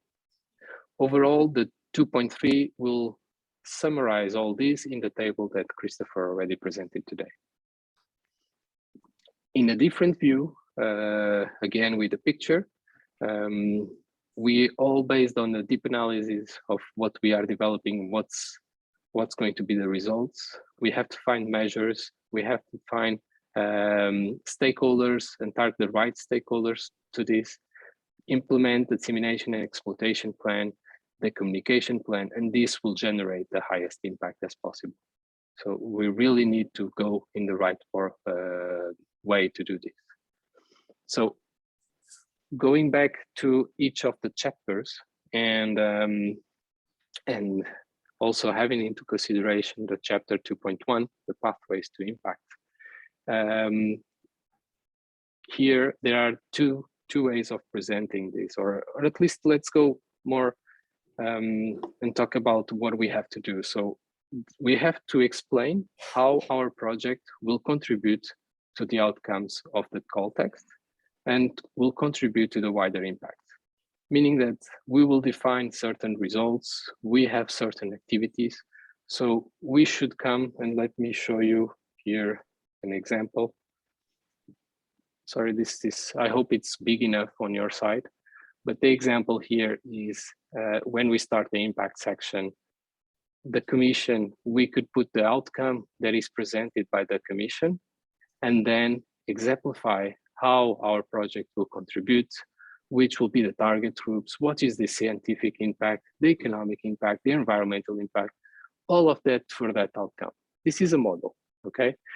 On the left side, you see a different model that was used in another proposal, which they had the expected impact. They describe how the project will address the impact. They have the project targets for its outcome and the means for verification of KPI. And if I grab the same proposal that was presented today morning by Christopher, let me just find the right document. I don't find it. I think it's this one. Oh, it's not this one, sorry.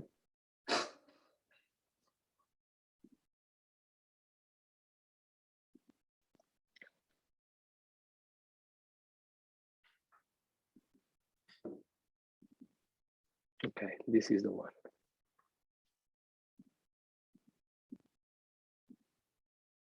So if I grab the proposal Christopher was showing today about impact and the Robin proposal, here they did the same thing. So they created a part of what is the expected outcome of the commission, and they explain how the project will address this outcome. The same here, and they explain again the things. So this is very practical. And again, the use of tables is also very important because it enables the reviewer when he's going to look to the proposal and understand if this fits totally with the call text. they will understand the outcome of the call text, and then here it's a full explanation how the project will address it. Okay, so this is very simple if you use this kind of approach. If we end up by not using this approach, but something different, then it's more difficult to address it. So coming back to the same page that I was before, this is how we address the part of impact. The other part is the requirements and the potential barriers and the mitigations measures that we propose to overcome those barriers. Bear in mind that these are not the risks. This is not the critical risks of the project. These are the barriers to achieve something. So recall the picture that I showed before where we had this, this picture.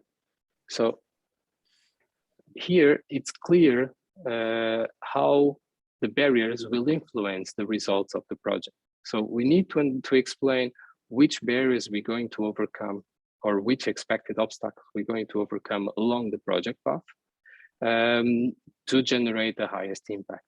And we have to put those measures there as well, the barriers, but as well as the measures to mitigate those barriers. And this is quite important, okay? Again, we can see as well an example. Well, here you have an example on how a certain project can be done, where they highlight the barriers and then the mitigation measures. And if I go again to the same proposal that we were before,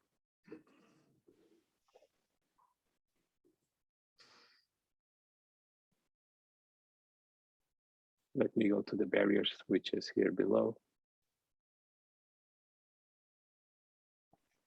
Here you see they talk about the barriers, political, social, tech, legal, and then how the project will overcome those barriers. Okay. Another thing that we just talked about the expected outcomes before. Here it is the scale and significance of the expected outcomes. So once again, we bring the KPIs into the game.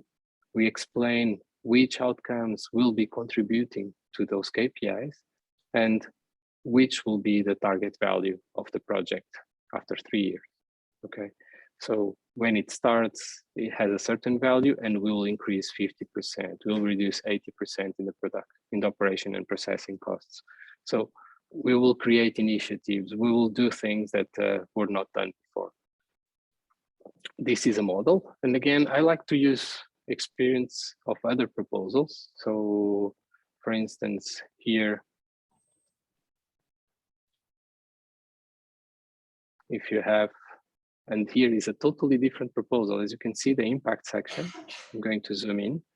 They created a picture to explain how the results of the project and the pathways to impact will go and have an impact, will have a contribution to the impact destination description. Okay, this was a description of the destination impact, and they explain how their results and the pathways will achieve those.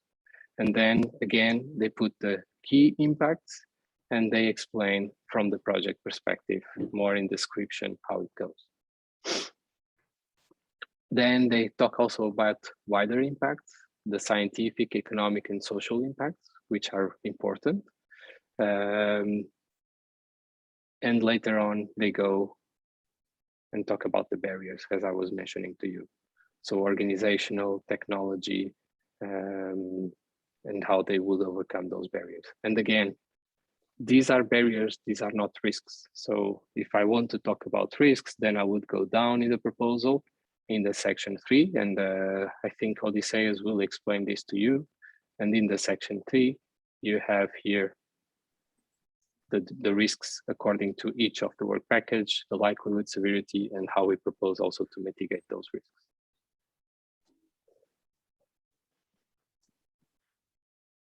Okay.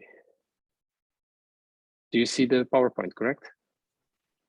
Okay, so I would move just to come here. Sorry that I'm moving front and back, but I think that's the best way for you to understand the practical project. but we have covered already those topics that are mentioned here. So in terms of the section 2.1, this is the structure that normally is used. And as a summary, what we need to explain is how our key results will impact the outcome, or will achieve the outcomes of the requested in the context.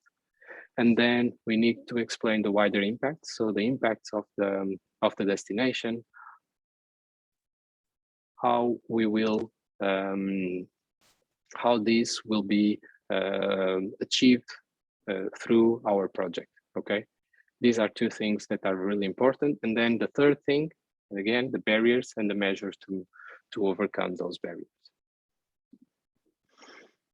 Then you have the section 2.2, the measures to maximize impact. And here we need to focus on the plan, the dissemination and exploitation plan, and which are the target groups that we're going to address. Nuno, can you hear me? It's Kemal from project team. Yes. So we are seeing the PDF file instead of PPT. Can you please yes, close and then reshare? Thank you. Thanks. I was thinking that you were seeing the right one.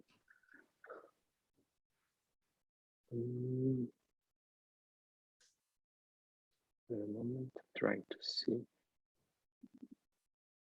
What about now? It's okay, No, but not on the full screen mode. Please go full screen, and it will be. It's not this screen. This one? Now it's yes. Perfect. Thank you. Okay. Sorry. Thank you. So I was explaining the section 2.2 that we need to go for the dissemination exploitation.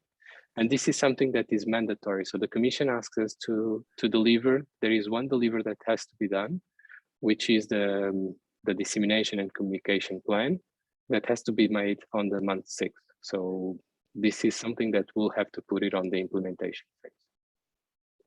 But before we go further, what is the difference between communication and dissemination?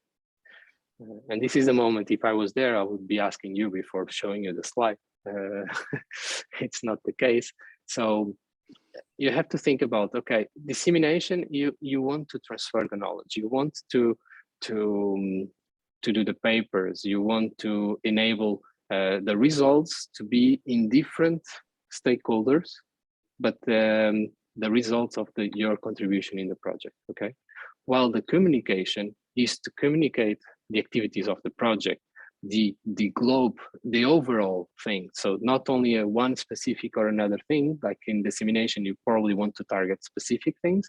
In the communication, you want to communicate what you're doing. You want to engage the end users. You want to engage as many stakeholders as possible in your project and highlight the benefits of the results that you are achieving, okay? So you'll be focused here on promoting the project and the results achieved. On the other side, you'll only focus on promoting and describing the results in specific results, okay, to specific target audiences. This is the biggest difference between those two. And normally to design this kind of program, you need to understand who are your stakeholders. And each project has their own stakeholders. You have to take these into consideration. And in this case, even in this context, the Commission explains which kind of stakeholders they expect to be involved. So the accelerators, the investors, the corporates, the startups and SMEs, and then the institutions that will support those ecosystems. And then we need to define the appropriate tools and design the appropriate tools to address each of those stakeholders, because each stakeholder will have different needs, will have different, we will develop different activities to each of those stakeholders in order to engage them in the project. We cannot have the same activity or everything we do in the project is not for all stakeholders, okay? There are things that is for all, like the website, like some events, but then there are things that are very specific for that stakeholder. This is the value proposition I have for investors. This is the value proposition I have for the accelerators in this ecosystem. So, and we need to focus on writing those, okay? Then we have to have an implementation plan and KPIs again. Again, measuring. They need quantity.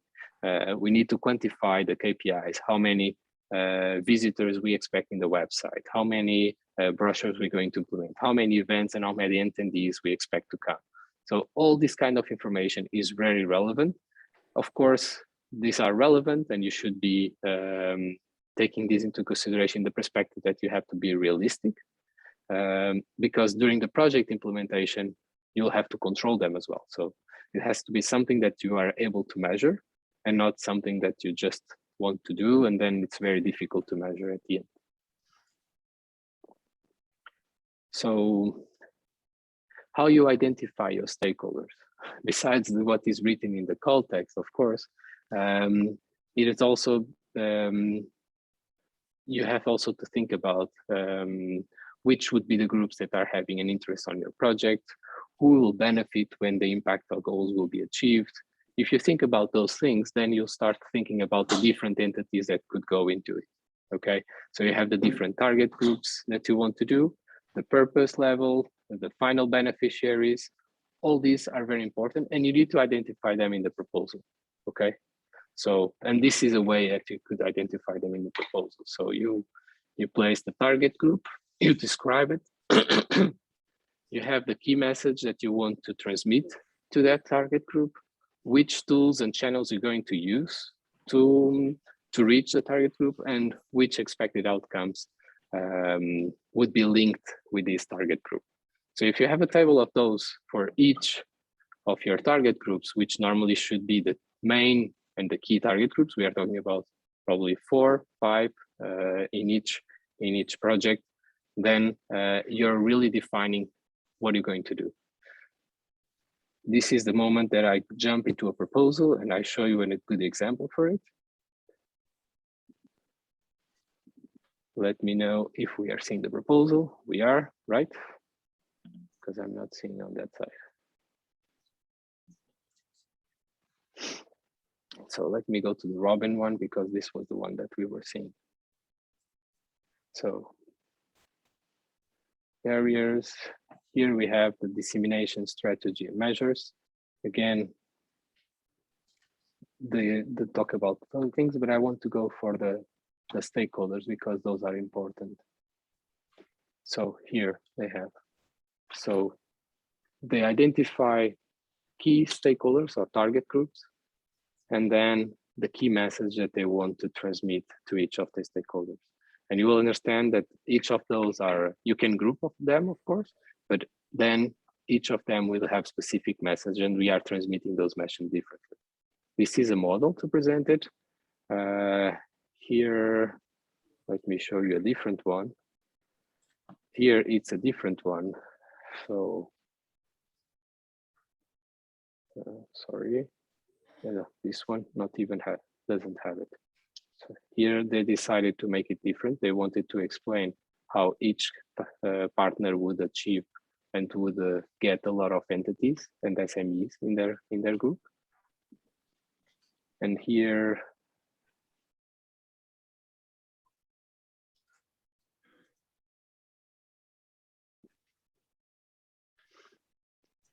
they have here, as you can see, the measures, the audience, so the starting group, the means, and the KPIs. And on the communication plan, again, another part of measures, target groups, means, and KPIs. So communication is different from dissemination again.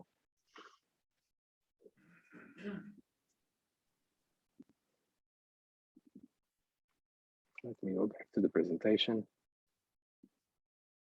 So once you have the target groups identified, it's much easier to start preparing the dissemination and communication activities. So with communication, we want to inform and reach out to the society. We have a strategic plan to achieve those. We have different message and different tools and channels to achieve it. As I mentioned, the website and others, I'll show you this again. We aim to promote the project. We aim to achieve a lot of audience. We aim to public the society and engagement and get them measures to do this. And these are a number of channels that we could use: website, brochure, sorry, social media, radio, newsletters. Well, not radio and TV. It's really not so much the case. It depends on the project objectives, as well as on the community that we are working on.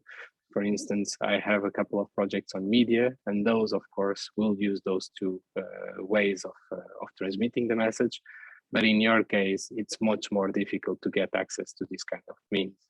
So you probably go to events, you'll create your own dissemination events, or you participate in other international events and promote your project with a booth and other kind of activities.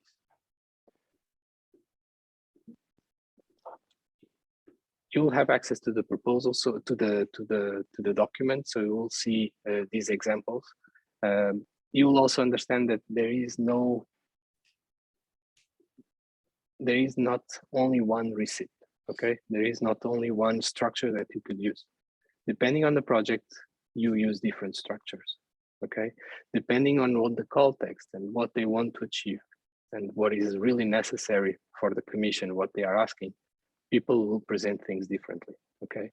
So before I was showing you, these guys have a target group defined, key message, the channel and the material, but they also wanted to explain how they reach the target groups and which entities in the project. So here on the left, there are the partners, then how many entities they have affiliated to them, what kind of networks they have access to, mainly because this call text, the commission was asking to have access to a lot of networks, and they wanted to explain that they would have the immense reach out, and they would be able to attract as many SMEs as possible for their open calls.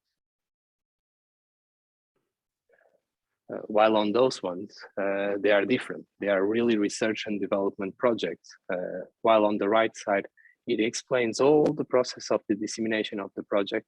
So from the different phases that they want to do it, from the beginning of the project, building the awareness and raising, which would be the target groups and the channels, then from piloting, and this here is the name of the project, so we'll probably see this later on, it's going to start soon. So the piloting phases, which are the target group and the channels again. Then another phase of using, they call it, that will be more for the application of the results of the project. Again, target groups and channels, and the stabilization, which would be even after the project ends, that we want to ensure that this will be impactful and will create a pathway after the project ends. While on the left side, it was more, this is a research and development project. So they were really more only one page for dissemination, one page for communication.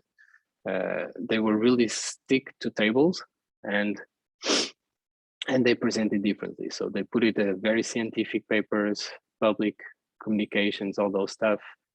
Which audience would they cover with that, and which means they would use? So all the journals and the events and other things that they would use, and which would be the KPI. So of course, in your project, it makes more sense to go in the terms of EIE projects, the scale up and the ecosystem projects. It makes more sense to go with these on the right side, okay? Where you explain how we're going to develop along the path of the project and how we're going to create the impact afterwards.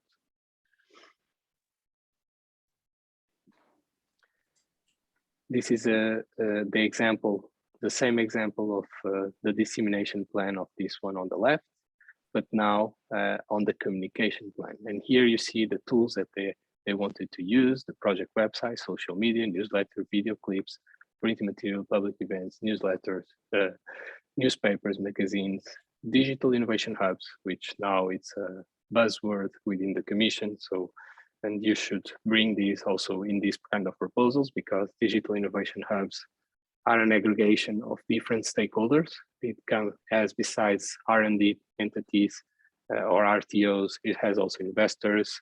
They want to address a lot of SMEs. They want to support the SMEs on digitalization. So they have investors, they have experts, key stakeholders, corporates. So it is a buzzword, but it's something that could be useful in some projects.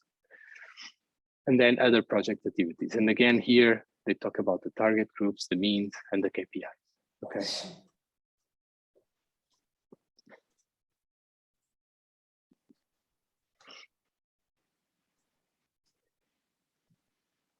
In terms of other measures that we need to create, and well, I talked about this already, but there is some projects that are requesting some policy and measures, and here you need also to describe those, and even some projects talk about standardization, which is not the case. And even also in this kind of projects, the ESAs, you don't need to talk much about exploitation, but you could have a plan for sustainability, not exploitation, because probably you are not expanding the network, or you're not earning money with the network that you are developing, but you could think about some of the actions that you are doing in the project. You should create a plan for sustainability, that those would be kept by some of the partners in their daily activities. And the last point of the 2.2, the measures to maximize impact, normally are the part of the management of the intellectual property, as well as the parts of copyright, trade secrets, but also data management. And here you need to explain who are the ownership of the key results. And this is a good example here. So you have the key exploitable results. You exemplified what type of result it will be. Who are the owners of those results? Who would be potential clients or users? The sales channels and the means for exploitation. Of course, this is a very complete table. In some cases, you can eliminate some parts because you already talked about them. So you would focus more on the key exploitable results and the means to exploit and who is going to exploit. And remember again the initial picture. So results will have a direct impact on the expected outcomes of the call text, and then you have the impacts after the project ends. Here again, some examples how to present the results, the key exploitable results. On the left side, a table where you have the results, the description, the target exploitation, and if it is confidential or not. This is something that I would not put, but they put it. And on the right side, which would be the results, which partner is doing it, the main use, the users, and the exploitation, how it's going to be done. And here you have, again, the key stakeholders, because they had a different structure in the proposal.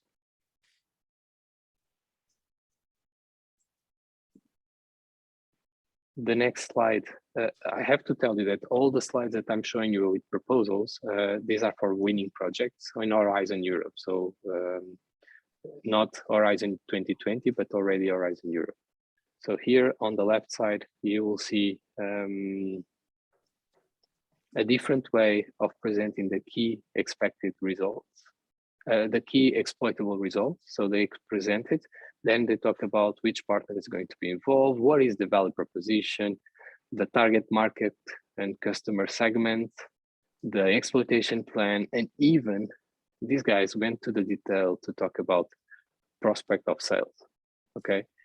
And I say to you that this is something that it's difficult to do, but if you do it, then you're increasing the chances of winning, because you're giving to the reviewer an information that is, guys, I know what I'm doing. I even have almost a business plan behind. I already know what I'm going to sell and when I'm going to sell it, and to who and which are more prospects of sales. So this kind of information, of course, in this CSA that we are discussing, it's not so relevant, but in other projects, this is very relevant, and the reviewer will see this as a positive impact. On the right side is a different way. Again, they demonstrate, and this is quite interesting, the exploitation strategy. They use a scheme again to demonstrate. So they had the end user, what kind of things they are developing, the market, as well as how they're going to make this happen. And then And below are the expected results, the owners, and the preliminary exploitation plan. And then they say that they have non-commercial results in the project, and even though they explain those results and their exploitation plan as well.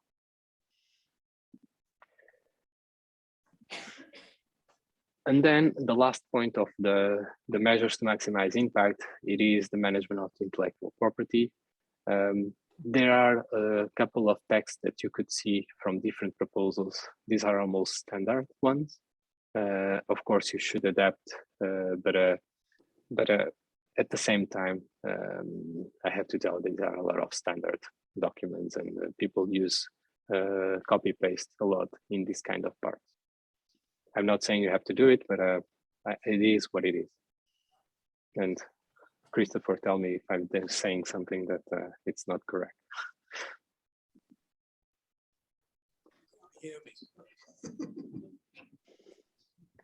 Okay, so to close this part of 2.2, the measures to maximize impact, I'm just summarizing the plan for exploitation and dissemination of results. So at the end, we are discussing about this is a draft that at the end we are presenting to the commission, and all the things that we have presented in this section will take care in all these parts. Okay, what is the potential geographic coverage, the economic size of the market, potential users and the stakeholders, competitors, competitive advantage. So in fact, we are presenting it in a certain way, but at the end, this is what we are presenting. Then the summary, section 2.3. And as Christopher was saying, this is where the reviewer probably could even start reading the proposal by going directly to this section. So he will understand, he will have a total summary of the proposal by going here. People are spending 1 to 2 pages on this section because you have these 2 tables to prepare. You express exactly your specific needs, your specific results, and the dissemination exploitation measures you're going to use to achieve those and to create impact. And then you have also the target groups, the outcomes, and the impact. So everything has a path to make it happen. And this is something new on Horizon Europe. This was not existing before. I have to tell you that I had a lot of challenges to prepare this at the beginning because, and I still have, because I'm not sure which is the best way to present it or which would be the way that is, if there is only one way or not. Everything you have, when you have something new, it's more difficult to do. And what is also new in Horizon Europe is that the part of all this section 2 has decreased a lot. So in terms of space, you don't have as much space as we had before. So right now, people are using like 5 pages for section 2.2, including this 2.3, which means that if you're consuming 1 to 2 pages in the 2.3, the summary table, then you don't have space almost for dissemination, communication activities. So you need to be very careful. That's why some of the proposals I was showing you, they only had tables and they were very summarized. Well, here I present you 2 examples. They used only 1 page for this, which was clever in their perspective. Of course, they changed the layout of the page, but they were quite precise in what would be the specific needs and all those activities. Let me show you also from Robin document. Oops, sorry, it's where is it? I lost access to the, oh, it's here.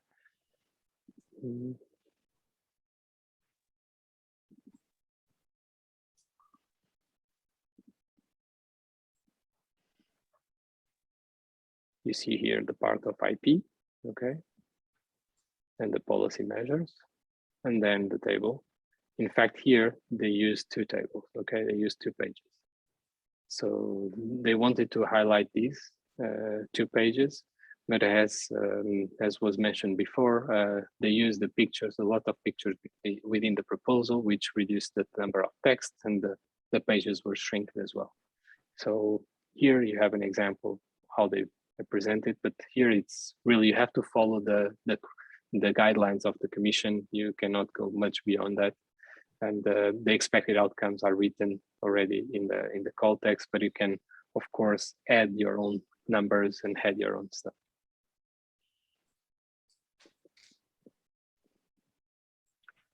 Okay, I'm closing my presentation right now. Tell me, do you have questions?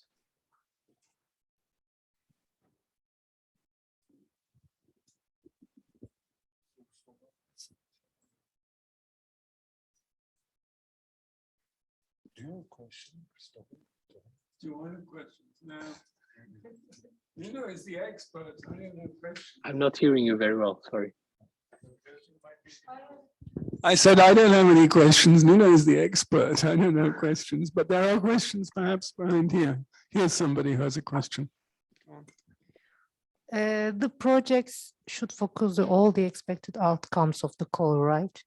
I mean, there are 3 expected outcomes, for example, any example. So the projects should focus all the expected outcomes, not 1 or 2, all 3. Okay. That is correct. Of course, you may not achieve 100% of each of those, but you have to explain how this could be achievable even in a long term. Okay, if you're not able to do it along the timeline, but you should try to find a way to achieve all those expected outcomes. You can prioritize them. Say one is more important than the other for some reason. But you must mention them. If you don't mention them, you're leaving yourself wide open for an easy hit from the reevaluator. Yeah. The same is not for the impact, meaning that the expected impacts of the commission, when they present it to the full destination of the different calls that they have in that destination. And it means that your call in specific may address one impact and not the second one, okay? In this case, I don't remember if there are only 1 or 2, but it may happen that your specific call will not be able to address the second impact because it makes no sense. It's addressed only one. But that's expected, okay? That's what is possible, what may happen. Well, an example of that would be, we've echoed repeatedly this thing about digital and green transition. You might choose as your impact digital transition and not green, or you might choose green transition as part of your impact and not digital, or both, it depends. But I mean, that's an example where you don't necessarily have to cover everything.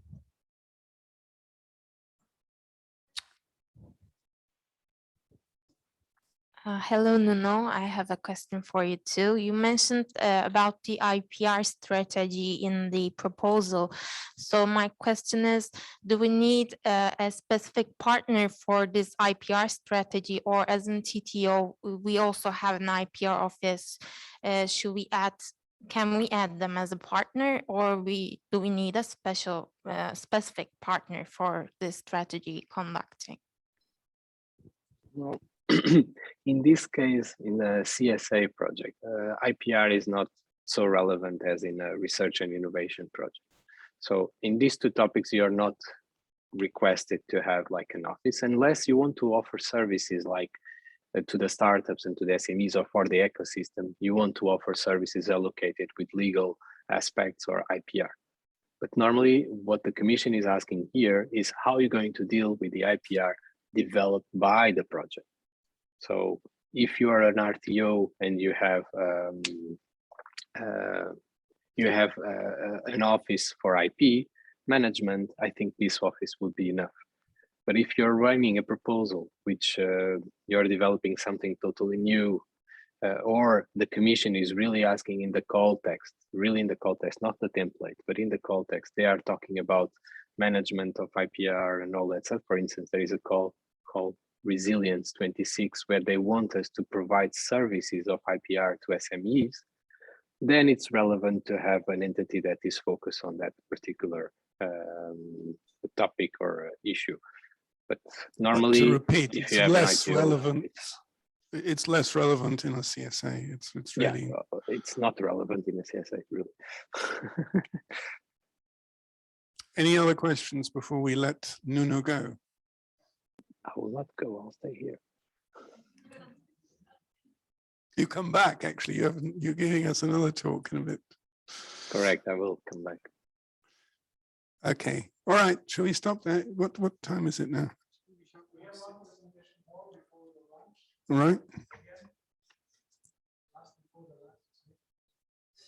So we now switch to Spiros, and then after lunch, I think Nuno, this is, sorry, I'm I'll getting come after confused. lunch, yes. After lunch, Nuno comes back, doesn't he? All right.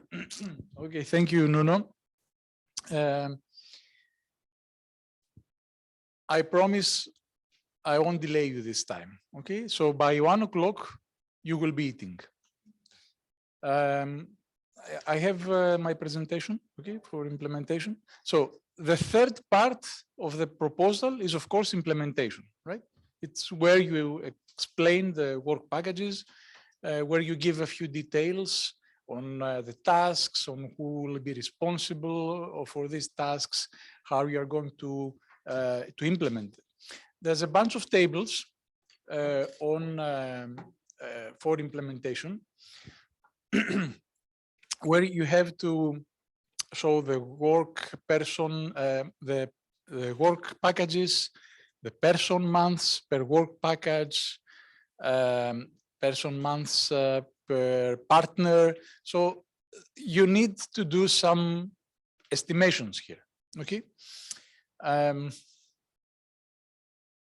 I need the clicker probably. Okay, thank you. So, okay, we discussed that yesterday. So, the differences between the old template and the new one is that now we have combined some sections. They have eliminated the capacity of applicants. They have 2 sections out instead of 4. Minor things. The biggest change, I think, is that we don't need now the full partners profiles. We just need to explain how the consortium will work in 3 pages.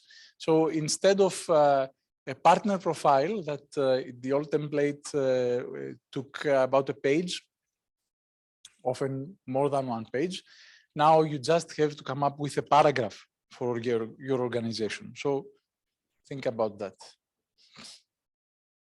Section 3.1, it's the same. You have to explain the milestones and the critical risks and the person months and financial information. And then we used to have something like that. There is no place for tables now. You just have to explain the consortium as a whole. Maybe you get to add some kind of a map, although it depends on the space that you will have. I don't think it provides a lot of information. I mean, we used to do that, but maybe you can create something nicer in the first page, where you can also present all the partners in the consortium and the how this consortium reaches out. And in section 3.2, you have you describe the consortium, how it matches the project objectives, how you show how this includes expertise in social science and humanities, all that stuff. So, what does that actually mean? That you need to come up with a viable and a reasonable project plan. Okay. So even though this proposal is a lump sum, and the only thing that is expected from you in terms of budget is 1 number, so you say 150,000 euros. This is what I want, okay? You don't need to justify that. However, you need to do the exercise in order to show, not to show how you came up with this number, but for your own organization. Because you need to estimate the actual costs that the project will take, because you don't want to overpromise, okay? You don't want to promise that we will make 10 big events in Istanbul and we will invite 100 people in each, and then realize that the budget that you will you estimated was not enough. So remember that there are three kinds of service, and for any project, for that matter, it can be good and cheap, good and fast, fast and cheap. And remember that we are talking about the project. This is basic stuff, but I always go through them. I find it useful. So we have a time to consider. You have a duration on the project. So it's not indefinite. You have a cost to consider, and you have a scope. So when you are writing your project plan, remember the scope of the proposal and don't overpromise things that are out of scope. They may be necessary, they may be good, they may are relevant to the overall strategy of your organization, but don't estimate them in this project. You can create synergies, okay?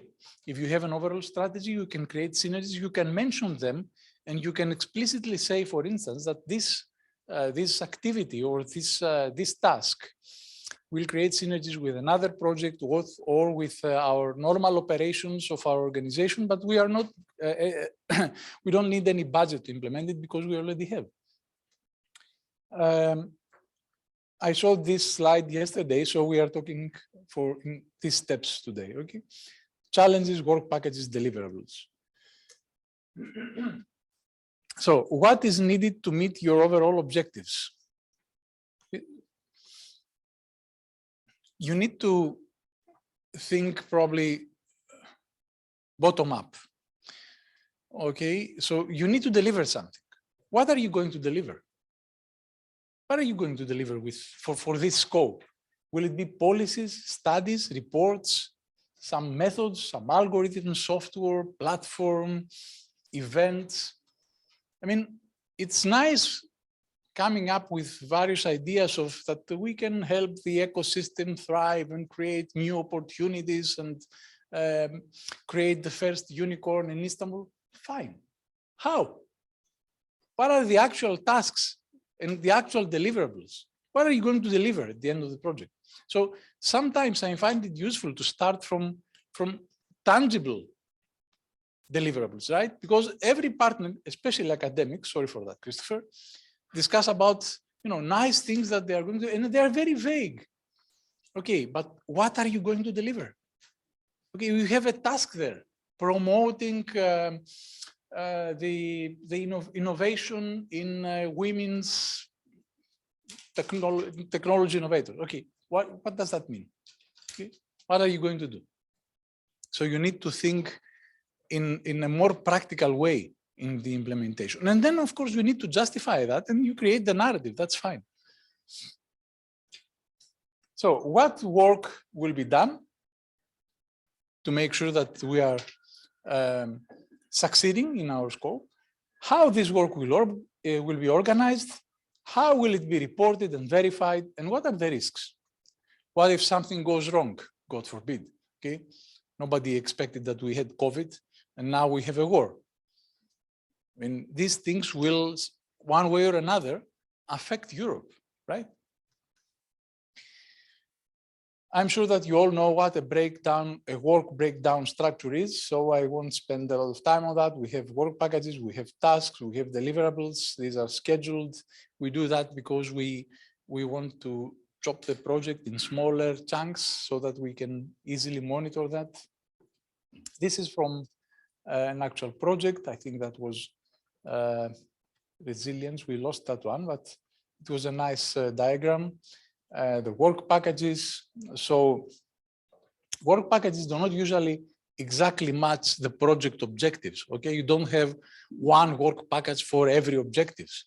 A work package can combine some objectives, or it can, maybe two work packages can serve the same objective. Okay, it's up to you to create this narrative and build your structure. But you need to create a diagram like this one, where you explain the relationships between the work packages, because every work package provides inputs, rather provides outputs and needs inputs. So you have a work package, for example, maybe in the start, and you say, okay, we want to map the innovation ecosystem. This will provide an output, right? A map of the innovators, some kind of a database or a platform or something. And this will be fed into the next work package where you will say, okay, once we find these innovators, we will bring them in and run a workshop with them to co-create the new innovation program. Okay, work package 1, you map. Work package 2, you invite them to co-create. So you need the relationships. Work breakdown structure, just an indication. It's an example. We have 9 work packages here. We have 9 partners. You can delete those at the lines and columns that are not necessary. And if you are participating, that your job will be to identify, to estimate how many person months you will need for each work package. Okay, this is of course something that you will do in collaboration with your coordinator. You will discuss and you will say, for instance, your role will be in work package 7.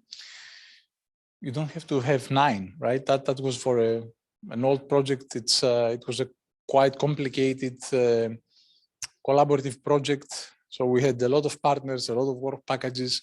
I suggest to stick to 5 to 6 for a project that big in EIE. And we said our role here will be work package 7, and where we were developing something, and 1 and 2, where we would like to have some contributions in feedback. There was a question before, Ezra. How do you decide how many work packages are included in this project? Is it per partner? I mean, how many partners you have? You have a work package? Now it's up to you. Keep it simple. You don't need, I don't know, 9 work packages. You need 1 work package for project management. Okay? You need 1 work package for communication, dissemination, exploitation. That's standardized, more or less standardized. Okay. For project management, in the work package of project management, you don't want to include anything else. Usually, you have this stuff, the administrative stuff, financial project management, monitoring, quality and assurance, these kind of things. In the communication, dissemination, exploitation, maybe you can have development of some policies, some recommendations, impact assessment, this kind of stuff, because they're good together, so they're relevant. And then you have 3 or 4 work packages, maybe 5. It depends on your project, but my goal for such projects, I mean, for such a budget, would be no more than 5 work packages. Then you have 3 work packages, which are the core of your proposal, okay, where you do the whole work. And it depends, of course, on the call, it depends on your proposal, it depends on the activities that you plan. It's really up to you. If you feel that you need more, by all means. But then remember that you have only 30 pages to expand. And for every work package, you will need at least 1 page. Okay. We do use charts and diagrams. This is a PERT chart where you can see the relationships between each work packages, and we can estimate what we call a critical path.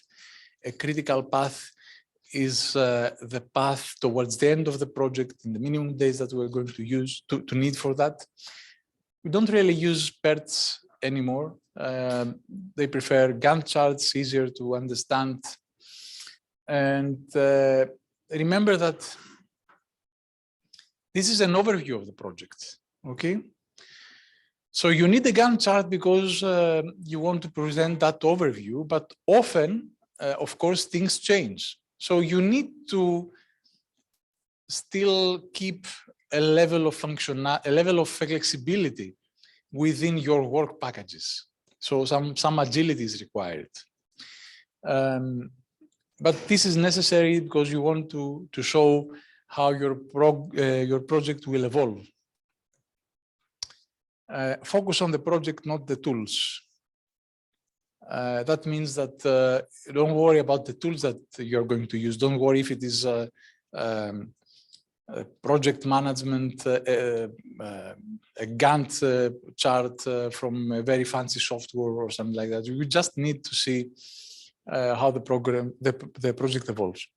Now, for each work package and task, there should be deliverables.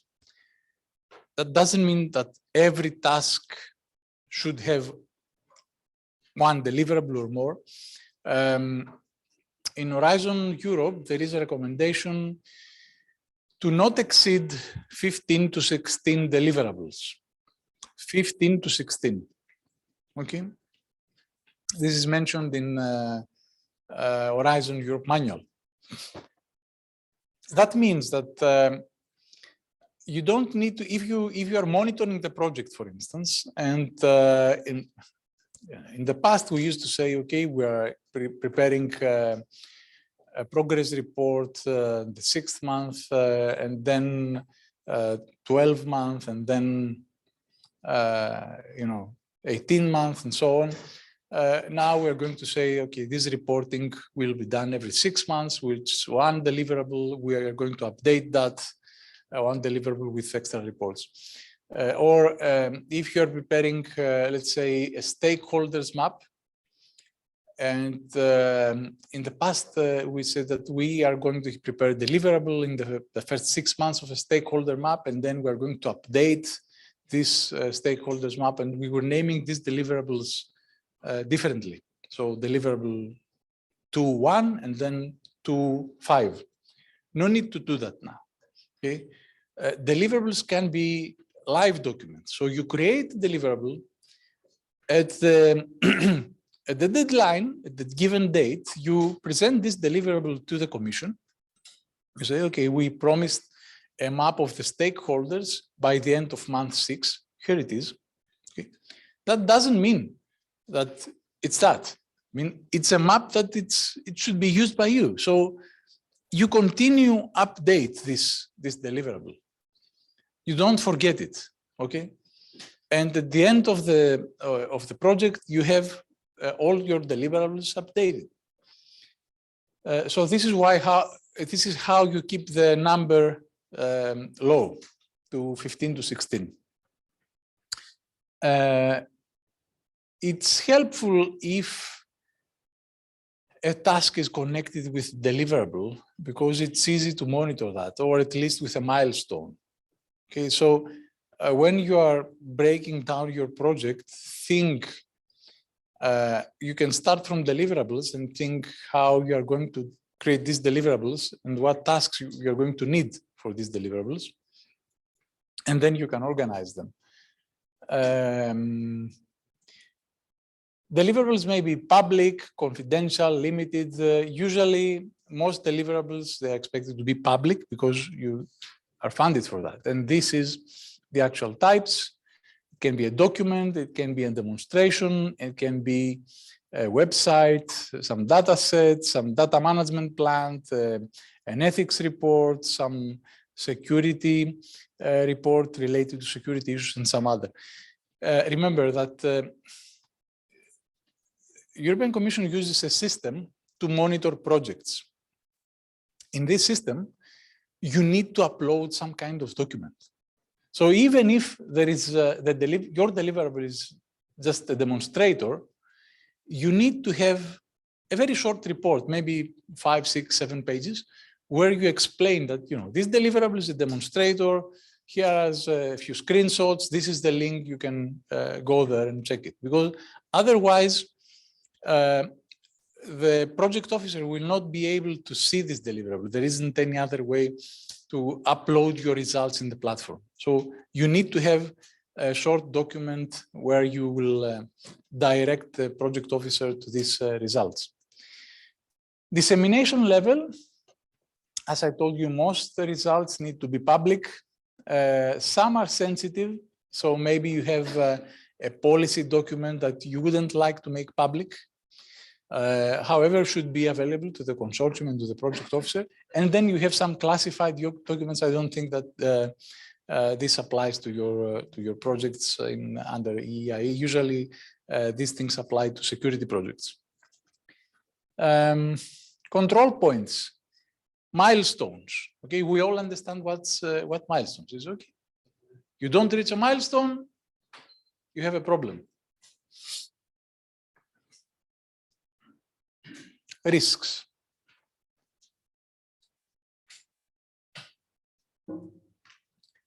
You need to be able to understand the risks, you need to be able to monitor these risks, and you need to be able to quantify them. What does quantifying risks mean? Can anybody have an idea on that? Yeah, you need to measure them, okay? And there are some ideas how we can measure them. Level of likelihood to occur. Think COVID. Nobody expected that. Level of likelihood to occur, 0. Impact, high. Messed up everything in the world for 2 years. Okay? Still is. War in Ukraine, nowadays, high. Level of severity, we don't know yet. But maybe you have an Ukrainian partner. Maybe you were thinking of having an Ukrainian partner. Don't make mistake. This will affect European Union, Horizon Europe as well. A lot of projects have Ukrainian partners. So something will probably happen. Some projects had the Russian partners as well. It will create some ripple effects for us as well. Now, what do you need to complete? You need to complete a bunch of tables. These are the bunch of tables that you need to complete. Luckily for you, I have a template. Thank me later. Okay. It's an Excel template or a Google Sheet thing, or a Google Sheet template. Once you start with that, you can work all your estimations in this template, and then you can carry these numbers to your Word document. You can, just to wrap it up, I'm not finished yet though. This is a high-level structure, the time, different work packages and components, so Gantt charts, tables, use tables, we need to use tables, use visuals. Christopher showed you the proposal. Now, in all proposals, we try to use some visuals. You lose some space, but you gain some space, as Christopher said, okay? Because reviewers do not have enough time to go through everything, so prefer to look at the visual, get an overall understanding, and if that attracts their attention, maybe they will read the proposal. If not, you'll get some poor comments that it was a nice try. Communication with the partners, that's an advice that you can keep for when you're preparing the proposal, especially as a coordinator. And I said earlier that you need time to mature this proposal. Okay, you cannot start now and expect to have a full proposal ready by next week or even by next month. Why? Because you can't just say that from now on, I am going to work 2 weeks only in this proposal. Even if you have the time, even if you can lock yourself in a room and start writing, you don't have all the data that you need. You haven't spent the time necessary to mature this proposal with your partners. So you need time for that. And in order to do understand this, you need to have frequent meetings, maybe every week, to discuss how this will evolve, how this will be formed. This is the template I was telling you. You can download it from here. And of course, as you gain some expertise in that, then you need to come up with your, what I call the productivity stack. Okay, you have the tools that you use. We have some other tools that can help you. organize work packages, estimate costs and all that. Just some ideas. And here we go to budget preparation.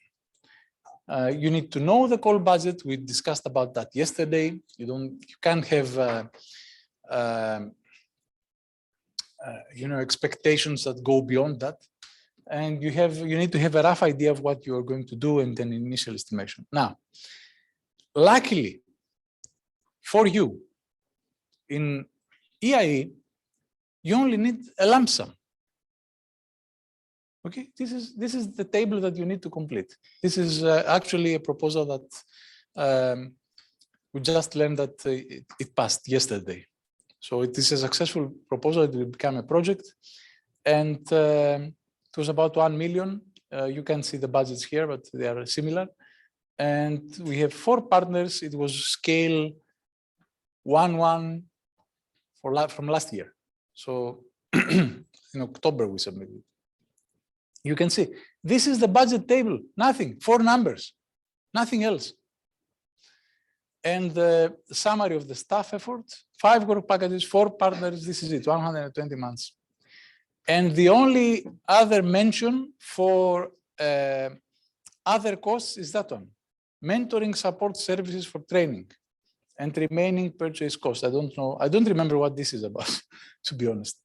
But the 70,000, it's for hiring mentors to help the SMEs that will participate in this project. Remember that we're not offering any financial support in this project, as in your projects. We are offering business services, mentoring, coaching, innovation support, things like that. So to do that, we need to hire some mentors, and we estimated the cost of these mentors. That's all. Okay. No receipts. No receipt. Tell me a number and just write it there. Easy? Can we go home now? How much money do you want? Well, not for you, for your organization. Okay, so in reality, it's not that easy, because the way that you come up with this number, it's not, you go to your room and think, okay, how much I need next year? I will be okay with 100,000. Let's ask for 200. Okay. Remember that there is a proposal behind that, and you need to implement these actions. Okay. So you actually need to consider how you are going to come up with these costs. Now, the rest of the slides can be applied in every Horizon Europe project. They are required, actually. They are not required for EIE, but that doesn't mean that they are not useful or not necessary. Okay, so you need to think the same way you are thinking for other projects. The only difference is that you don't need to present that, and monitoring is more or less the same, but reporting, it's much easier because you don't need timesheets. Okay, so they see the deliverables. This is lump sum. Is the deliverable good enough? Then I pay. If the deliverable is not good enough, sorry, you need to remake it. You need to resubmit it. The project officer will come up with recommendations. They will say, sorry, this deliverable is not good enough. You need to correct this and this and this and this. So please go in and correct this these mistakes or. I think they're getting tougher about this. Yeah, they are. Projects not involved in this assistant project. Deliverables rejected twice after submission. So a project that I'm not involved in directly, but is a sister project that my colleagues have had repeated resubmission of deliverables, sometimes with, in my view, ridiculous objections, but it does make life difficult. So although you may gain in less bureaucracy on the lump sum approach, I think the flip side is this, is that the deliverables are being checked more carefully, and Correct. reviewers are being asked to be really, really stringent in checking that it actually complies with what was promised, so on. So that's the danger, I think. Okay, so let's go through the costs that in every normal Horizon Europe project would have. Personnel costs, subcontracting, purchase, other costs, and of course you cap that with 25% of overheads, okay? So usually Horizon Europe is about salaries. That's the same in this project as well.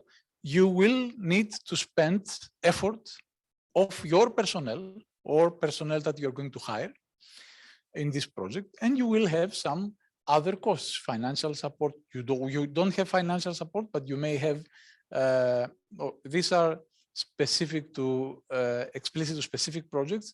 You will have though travel. You may have event organization. You may have catering services, some kind of specialized business support, say from legal experts or something. So you need to think about them. The personnel is about employee costs, natural persons working under direct contract, seconded personnel, and SME owners. Again, remember that these things do not apply, they don't care. You only need them in order to be able to estimate what a person month costs to your organization, actual costs. And person month, you all know what the person month is by now. So I want to stay here. Now, this is the way that the daily rate is estimated in Horizon Europe. Now, and this is a tricky one. If you participate in other European projects, in other Horizon Europe projects, or if you are going to participate, then you should keep that in mind, because EIE is a Horizon Europe project. So you should apply the same rules. Okay, you cannot say that in EIE I will have a daily rate of 500,000, so I am going to work, 10 days a month, and I will achieve these results. And in another project where timesheets need to be presented and time counts, have half that. So you need to be consistent as an organization. You need to estimate your daily rate. How you are going to do that? Okay, this is the way to do that. Okay. So two ways, you can do it per project, or you can do it across your organization. If you know what kind of resources, what kind of people are going to work on that particular project, you can have an average cost per project. So you know their person month cost. Remember, this is the way we estimate the daily rate. You multiply that by the days of the month, maybe say 20, okay? And that's the monthly cost, or you can you get okay, this is the days works in the project. You get the full cost for a person full year, and then you divide that by 12, and this is roughly the monthly average cost. You want to say something?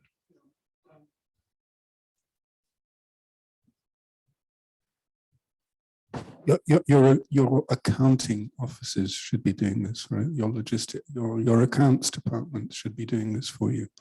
So it's not really you, the coordinator, who should be thinking about this. You need to ask your accounts people, give me a monthly cost for 1, 2, 3, 4 categories of people, including social costs. So it's the real cost of the organization. It's not their salary, right? Typically, it's like 120, 130% of their salary.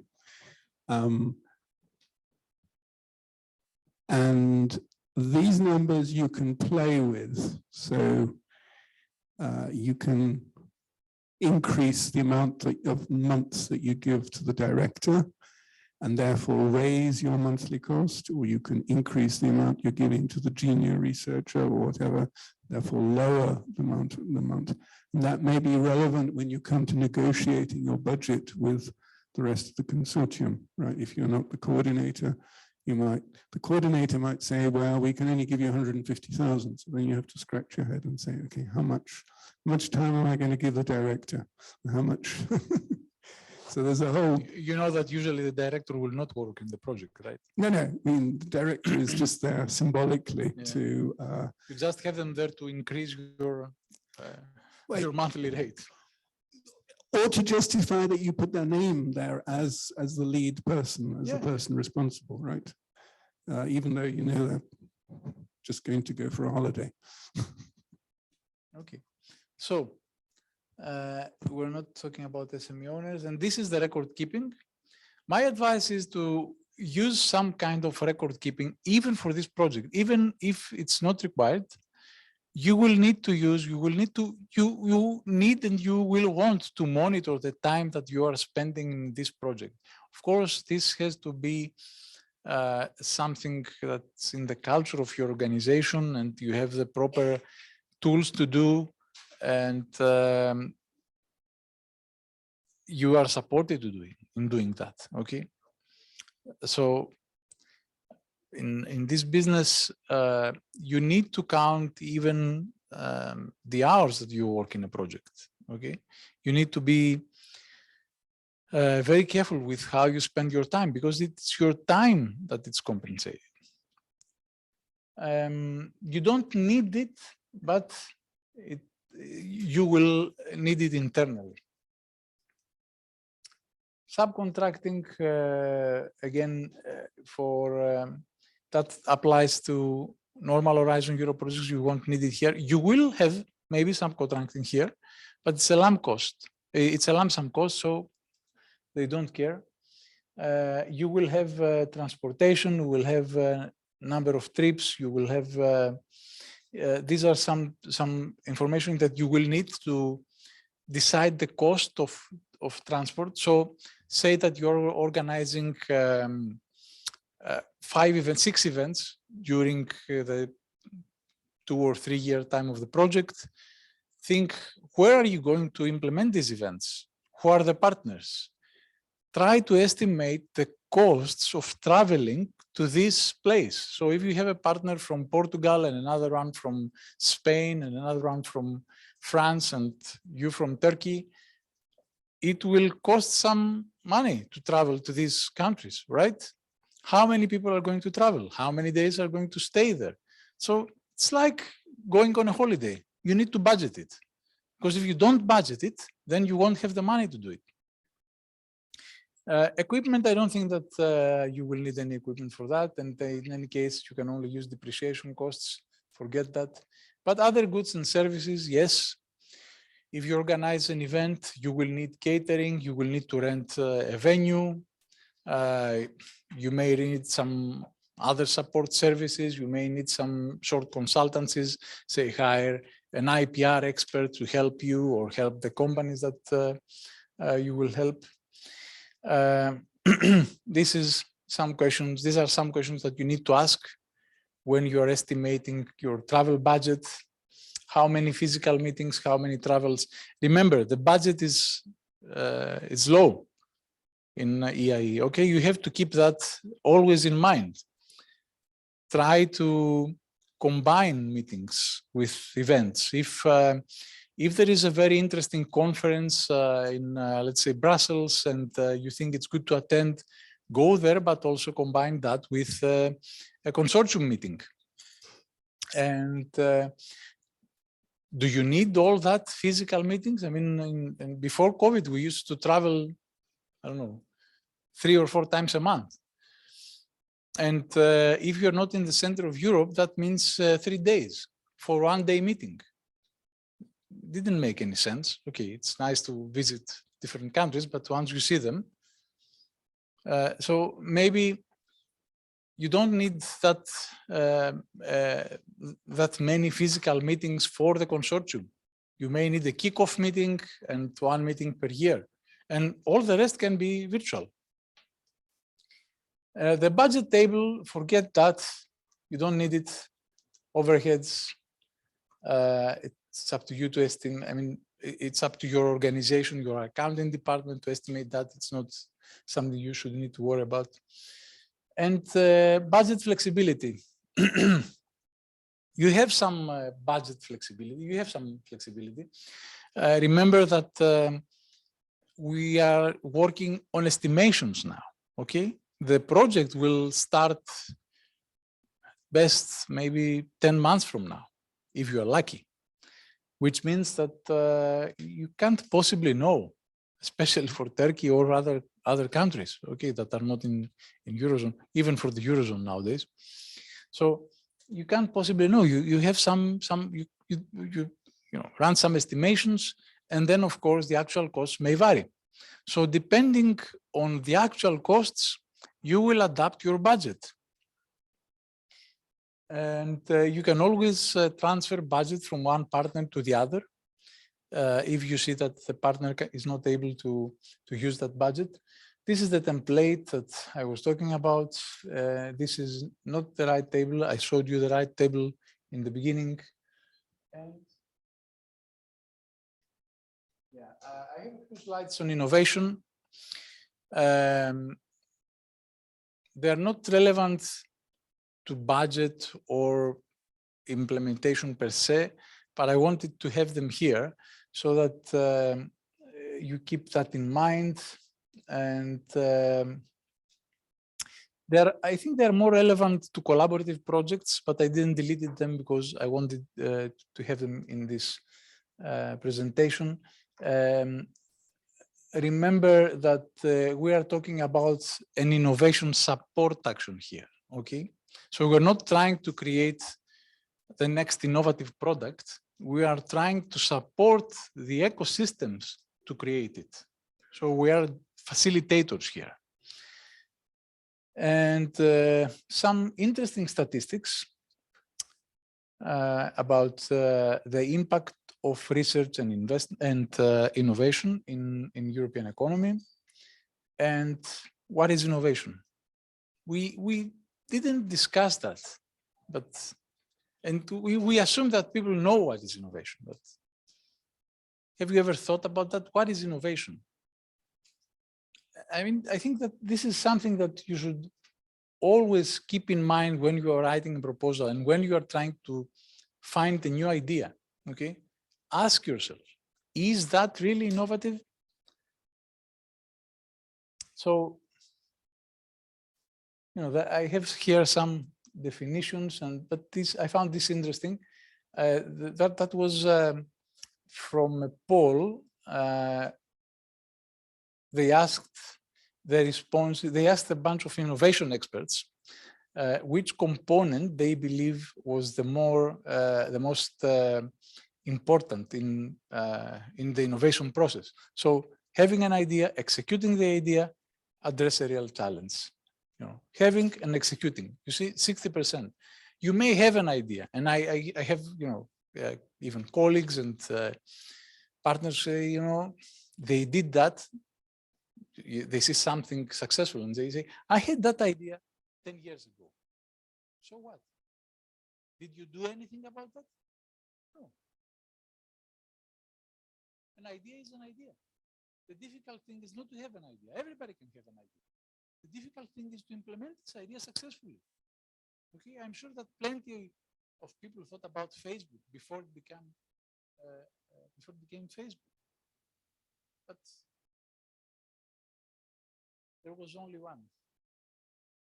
Okay, and these are some definitions from the EU and OECD and disruptive innovation, which is we tend to use a lot as a term, but sometimes we lose the meaning. Not every innovation is disruptive.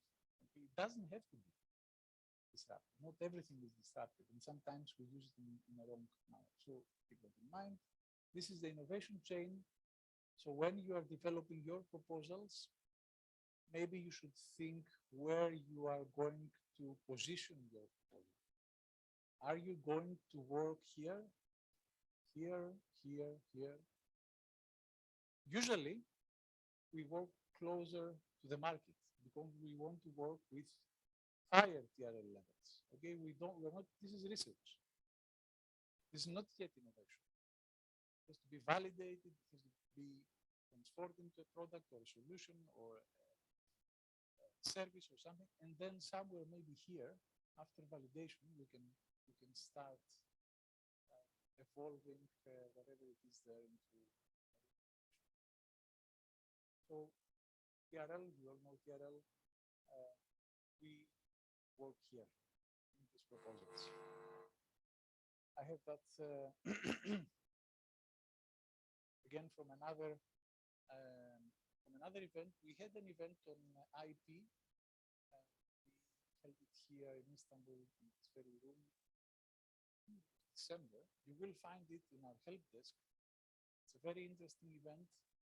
If you are considering offering IP services through your project, go and see that presentation. It was a 2-day event. All the videos are there. All the presentations are there. It will help you try to identify some useful ideas and some projects, some services that you may want to consider offering to the through your program to the companies that or to the ecosystems that you will try to work with. And that's it. Just 6 minutes. So, implementation, the roadmap to participation, proposal preparation and project management, and how proposal writing works. We covered all these things. You can have your lunch now. We get back with Nuno, will present some of the successful projects that F6X and partners are under Radisson Blu, and mainly Innosoup and other relevant calls. And then I will also, we have a presentation from a Turkish partner where where you will listen how Istanbul Chamber of Commerce successful proposal in Innosoup, a very important and difficult call. And then we'll have a short presentation on online tools, the tools that are available. Another short presentation on evaluation, and then go. Okay. So 1 hour break for our lunch. Enjoy it, and don't forget to come back.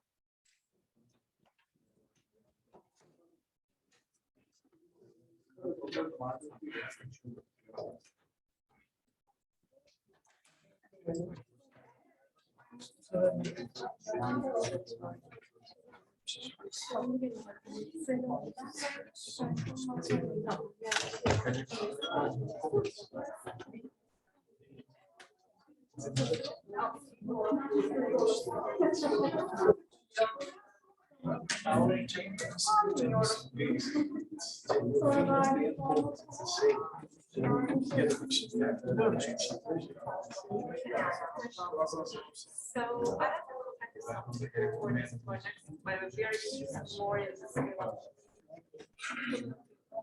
the second one that we are not using. So everyone will ask me whether it's possible to meet for more than one project. Yeah, you can keep coordinated, but like there is more progress to Only one. but as part yeah, but in theory it's okay. But as a coordinator, if you're a coordinator, is it really something that you would like? Yeah. No. I'm asking, like, if you're a partner and you say that, like, I'm participating in 10 more projects, is it like, yeah, in practice? If I want to work in a particular And, you know, I lead, say, in a chamber of commerce. So I assume a lot of other proposals we have the same or the local assembly. Almost everybody. Yeah, I just feel like is there a conflict for me? Kind of like I'm sharing it, I'm sharing my strategy, my implementation strategy with the partner. So like if he's just maybe he's just an actor who is just dropping everywhere. There is a question of professionalism and good faith, let's say. So the reality is people will join as partners, people will join any project on the whole. We're playing numbers here. They will hopefully proposal will succeed. As coordinator, it's a question of how much you have.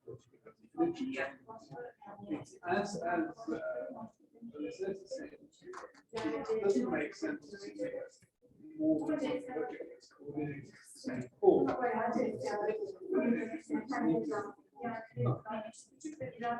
Otherwise, it looks very odd. If your reviewer is going to get two proposals on the same call, the same coordinator, it's just going to be very strange. So that's Yeah, because like they were asked whether it's fine with us so that they can participate in our class. I was like, we are trying to be coordinated. That comes to the second question because for 2 days you have recommending the opposite.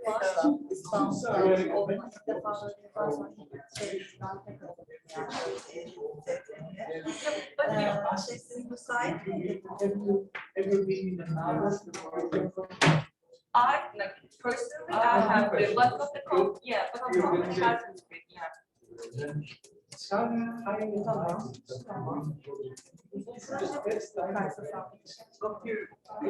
I know. Yeah, that's the point.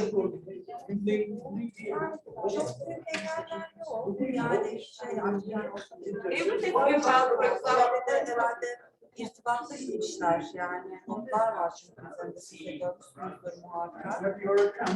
Genel evet, onu ben de düşündüm. Evet, galiba yönlendirmek için koymuş olabilirler. Yani sadece çok hızlı baktım. I'm seriously, is there a chance here we are coordinating like? Always a chance.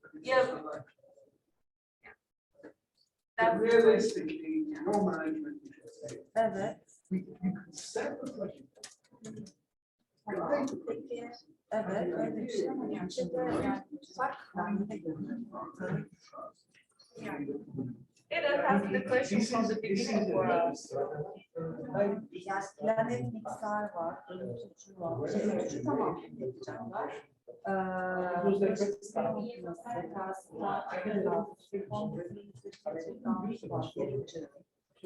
bunlar daha hani alt alta koyulduğunda mutfak gereci gibi duruyor. Ama aslında burada yani üretiminde yani hep karabuğdaydan bahsedilmiş. Ekseyan üründen de adı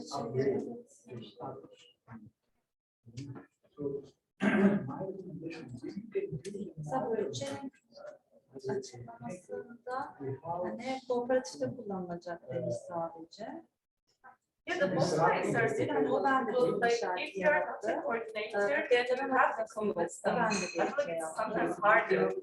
Like if you are not a coordinator yourself and try to jump in as a partner. Yani sadece masraftan yapıyorsa formus edersiniz. Sağ kolayınıza gelecekse şu an dışarıda olduğunuz için hani hızlı olması adına. Zaten değerlendirmeleri veriyoruz normalde ama işte bir saniye not almıştım. Kooperatif için gelip danışmanlık koyarlarsa bence iyi olur. Ama tabii tecrübelilerse biliyorum.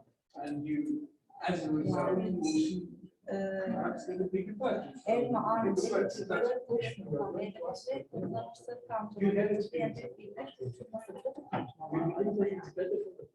bir de un var.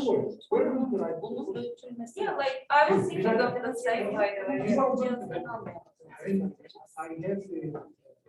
Yani hayırlısı, yani iş finansmanla ilgili konular çözülürse ve ajans kabul ederse ilerlenir. Bu peki ilk aşama. Tamam, en baş. Bu daha 4'e düşecek.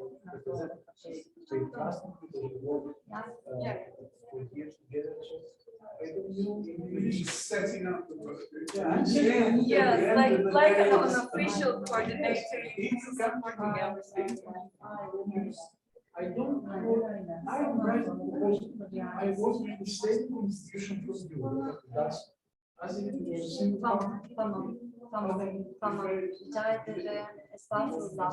Hoşça kalın. Görüşmek üzere. Like, you know, I actually worked for like the technical assistance projects of the EU before, so I've been working there for 4 years. Which one? In Global, I was there. Global? Yeah. Which one? Which project? No, like I was business development person. Yeah, I would just take the proposal writer over there. And like I know this process as well. Yeah, but I didn't believe we'd see that yesterday. yeah. We know it. You just. But it's different. Like Horizon is different than business projects. Yeah. European projects are basically tenders. Yeah. So you win them. Abroad tender. Horizon projects are different in terms of. Yes. So you just need to find coordinators and so this problem successfully. Ben daha sonra kara buğdayın And you just have so much quite big house. her yerin başka. So then you win your first purchase. Okay, and so that's not really supposed as a complete, because we have proofs to the warrant. Which is not necessarily. Right, like, yeah. Because being coordinated all around, so it should be coherent to the story. So I'm saying that again, choosing not to be coordinated, kind of project the topic needs a specific kind. I think that would be a motion approach to success, right? Yes. We were in touch.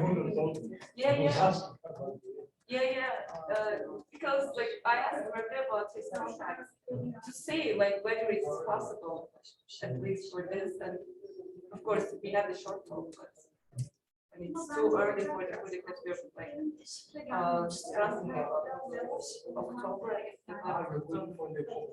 Investment costs. Yeah, we're going for the investment one. That's not, yeah. No, but he said it was early because he was so busy. Just the right time. At the end of February, it's excellent. Yeah, we started on December or November, so it was a good time for us.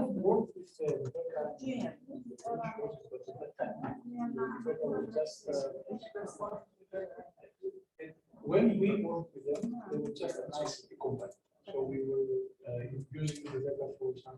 Yeah, now we are service accelerator, working on like incubation, pre-incubation, accelerator service. It's pretty good. It's pretty good at that.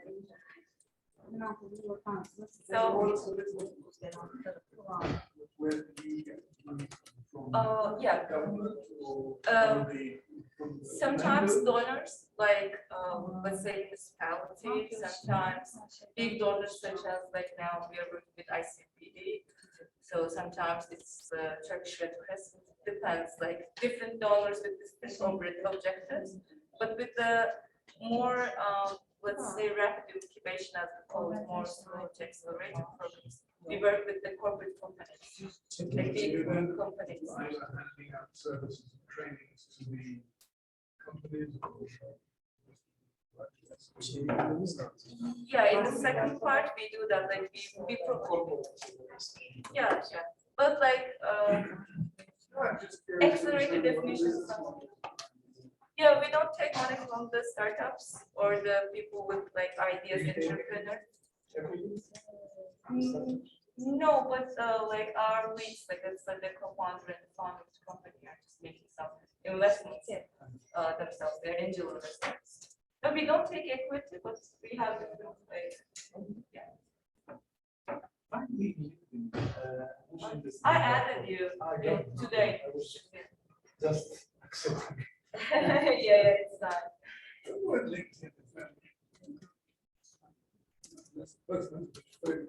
Yes. Yes, I spoke to her a year ago. Yeah.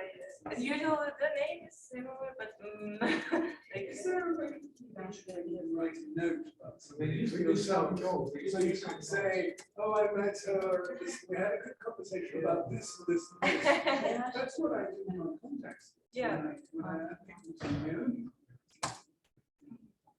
Writing notes, and I met this person at this meeting, and we talked about this topic, and they're interested in this. Yeah. There used to be some notes at some point, they had some sort of functional also tags. I don't know if we still use that. Okay, I kept you waiting for the lunch. Thank you for everything. I will ask you more questions later.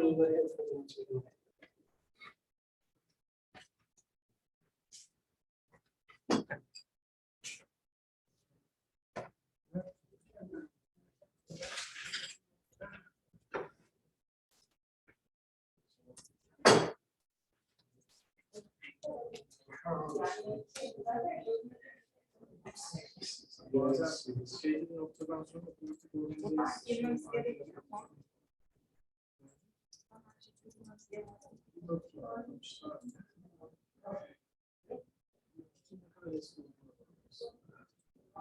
Ne zaman biliyor musun?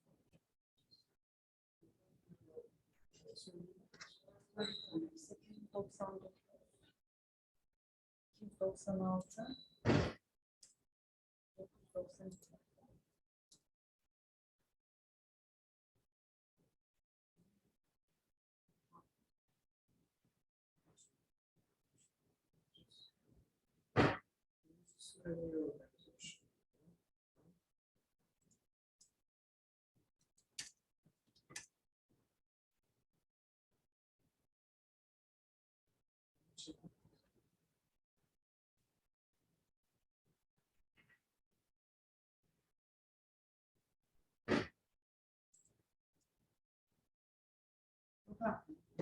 Buradan her şekilde şeyi alıyorum. Buradan böyle giriyorsun. Buradan zaten web gateway öneriliyor. Dolayısıyla hiç şeyden uğraşma. Buradan bu siteden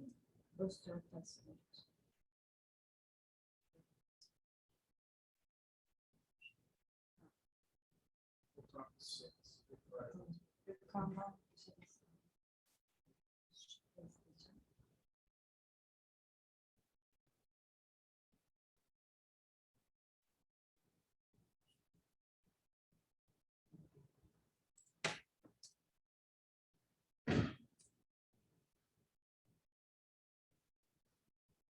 Naciye'nin de aldım.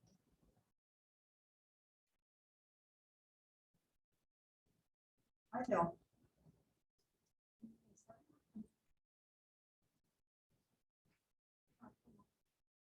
Şimdi aldılar mı?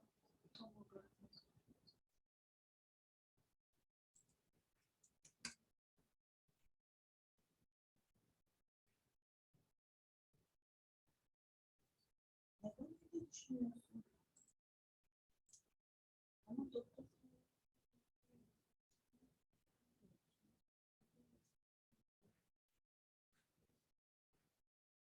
yani şu an korkularımla bu kadar şeyleri.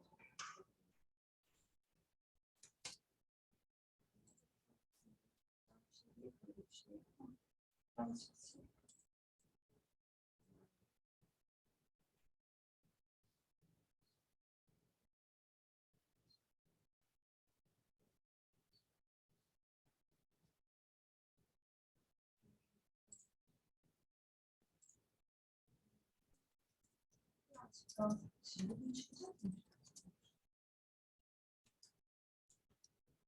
Aldılar mı şimdi?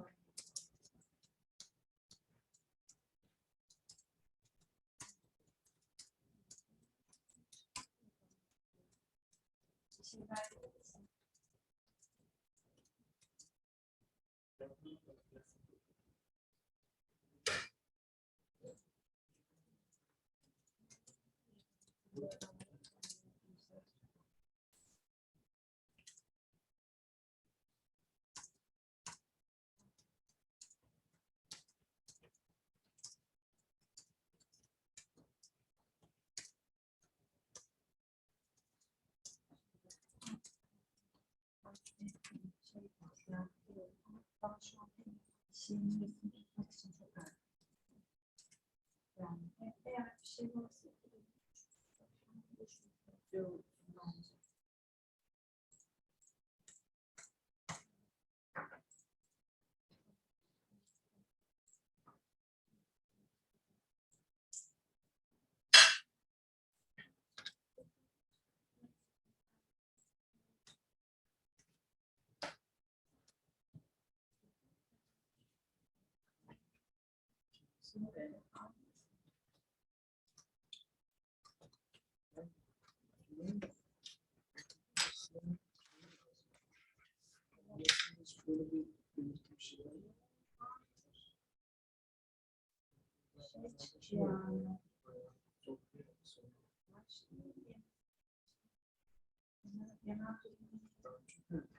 Ama ben annemle ilgili böyle bir şey öğrendim. O da çok şey. Şimdi ben bu şifresini değiştiriyorum. Force 2022 yapıyorum. Force 2022.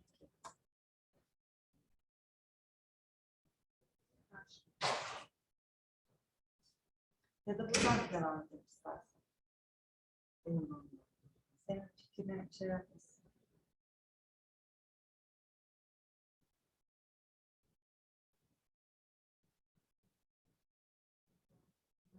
Şeyden ben organization ID yazmışım.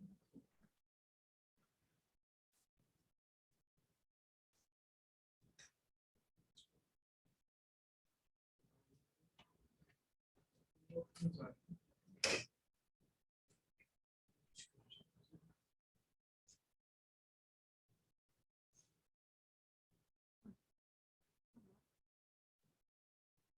Ben biraz fikir deneyim mi?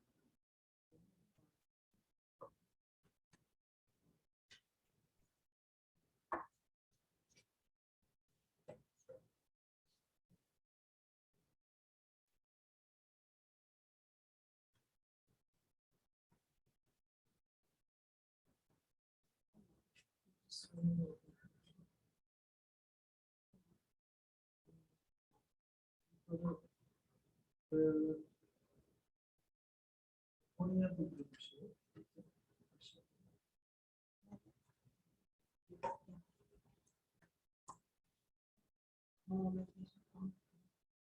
Meclis Radisson.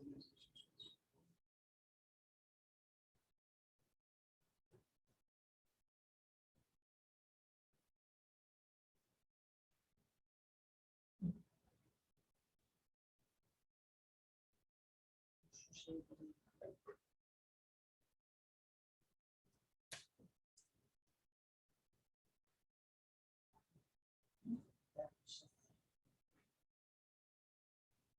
Tamam.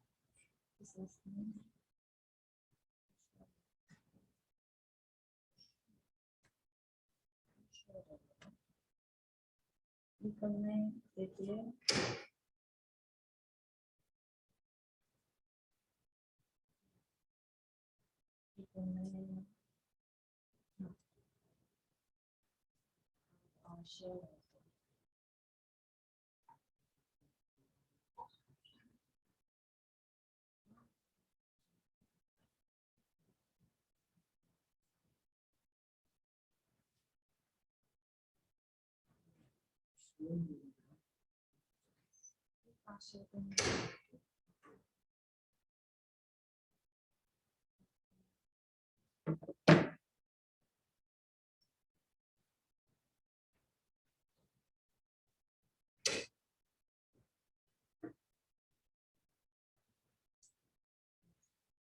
Alo Doruk, merhaba. Hemen sana bir şey sormam lazım. Bizim Force'un legal name ne oldu? Force'da Brothers Consultancy in Cooperation. İnç nokta. Tamam olur. Onun şeyi olmadı. Tamam. Business name Force and Brothers. Değil mi? Doğrudan. Tamam. Hocam bir şey var mı? Batı falan. Batı lazım. Ha işte bana evet ya bu şeyle birlikte neler değiştiyse. Hemen sana da sorabilirim. Ya watt bu 60'lı watt değil artık değil mi?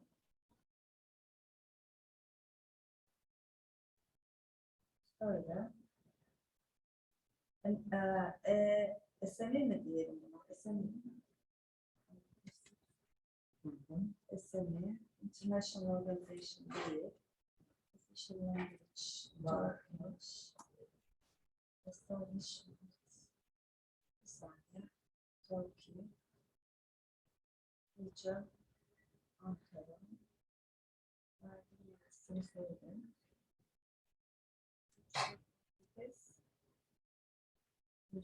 146, 88, legal form ne? Bu anonim şirket, tamam. Tamam. Bakayım hemen hızlıca registration date ne? Ama bu şey registration number ne? Var mı? Ha, Chamber of Commerce'dan. Tamam. Tamam, onu da söyle. Ankara Ticaret Odası, Ankara Ticaret Odası mı? Ankara Chamber of Commerce. Tamam. Bana number'la date söylersen.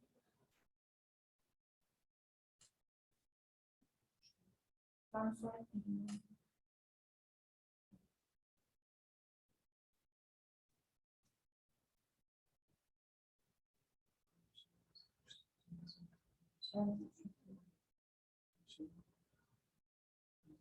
Evet. 433, 392. Başka? Tamam. Date. Öyle.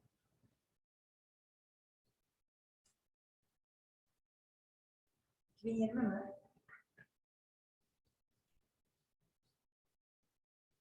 Yok.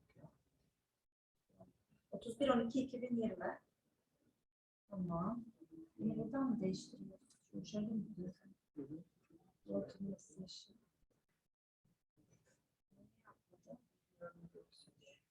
Ha, SME legal person. Private entity. Non-profit desek ne oluyor ya? Böyle şeyden non-profit diyorlar ya. Nasıl güzel? Anlıyorsunuz değil mi? Bir tane torba alalım. Tamam. Tamam. Bana adres lazım. WhatsApp'tan açık.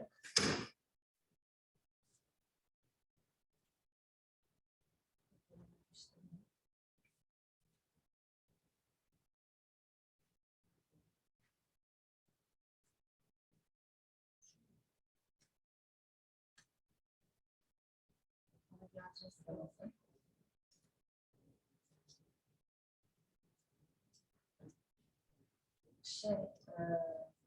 Posta kodu lazım.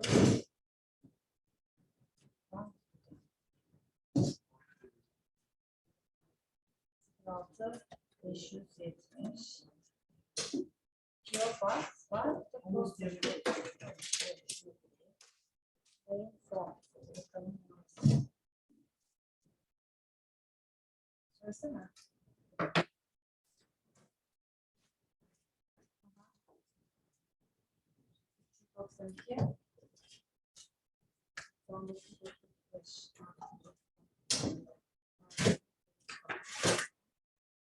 Bunları yapıyor. Geç. Bak görsün.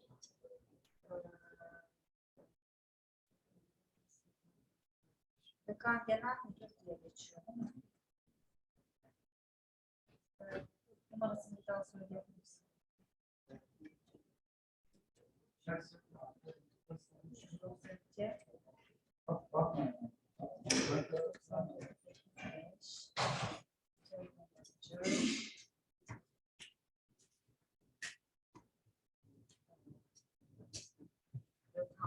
Değiş değil mi? Noktası var mıydı onun eğilimi?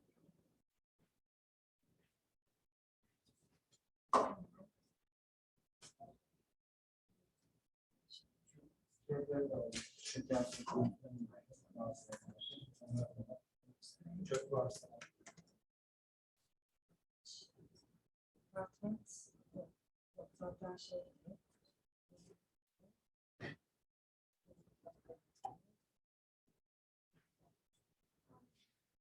Erasmus başvurusu yapacağız ya.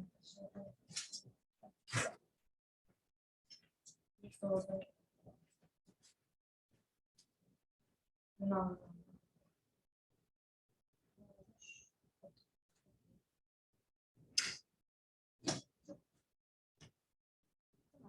Sabit değil mi?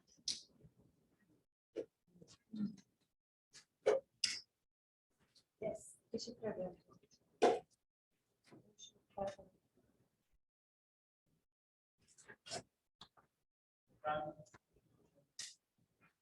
Teşekkür ederim. Sağ olasın.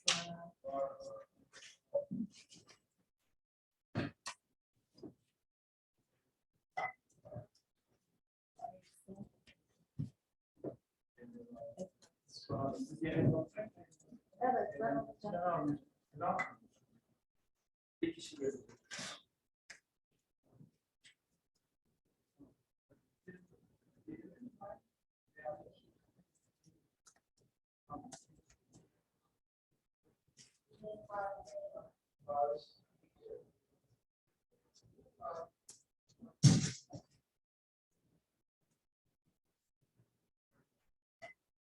Gerek var mı? Genelde biz hemen doğru şey yaptık.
Takımlar da var.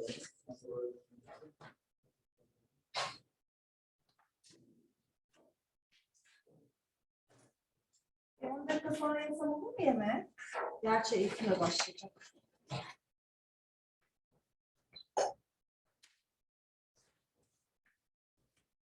İnceleyelim misin?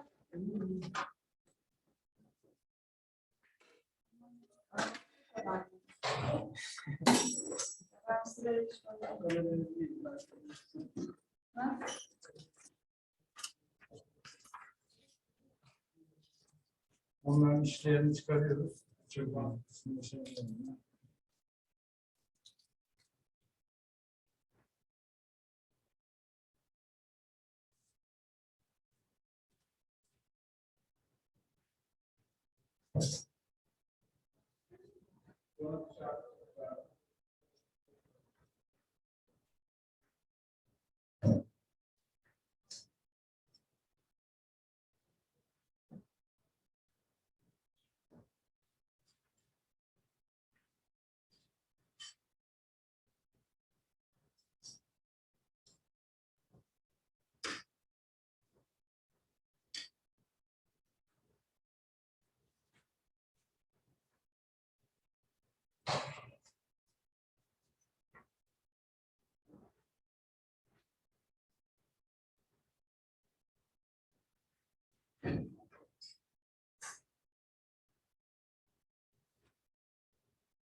Hala boşları var. Şunlar da var. Boşluğun ikisi.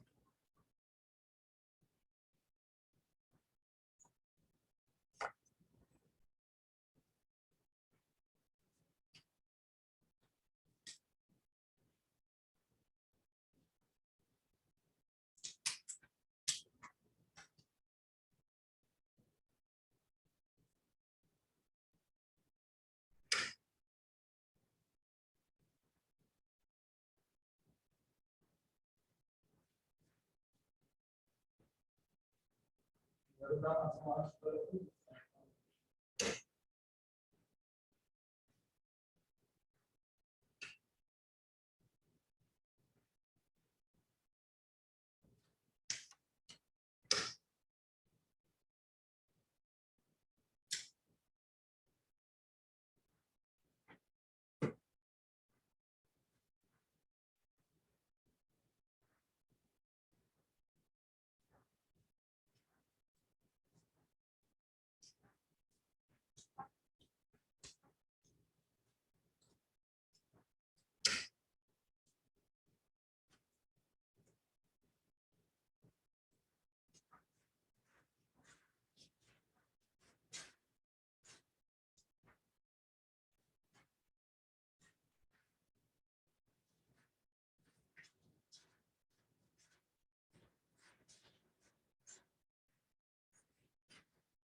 Şu eksiği var.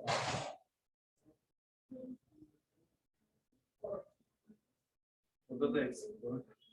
2 tane, 3 tane, 4 tane hatta. Yarısı var burada.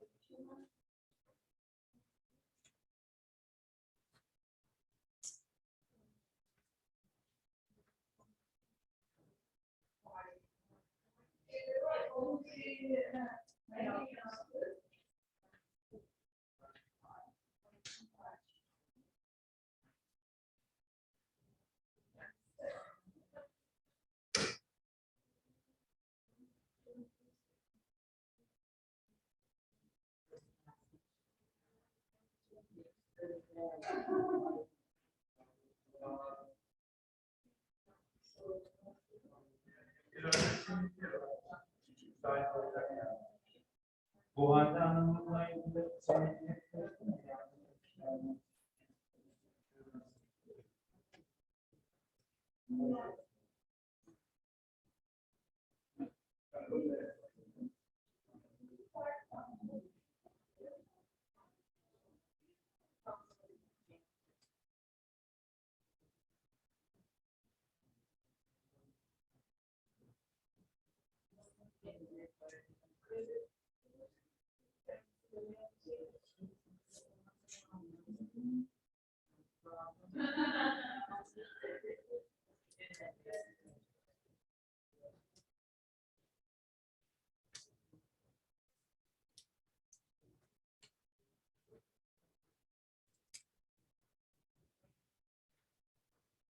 şurada da eksik. Orada, burada da eksik. Yarım çünkü var. Burada.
Ses. Ses.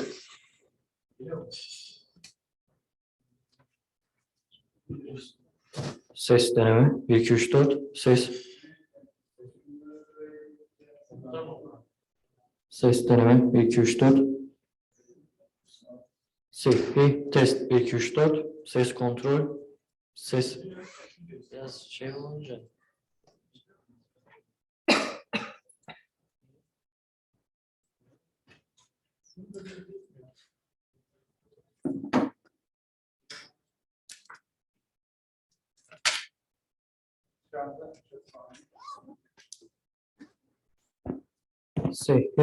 Bu bir diş olmuş. Bunu değiştirelim.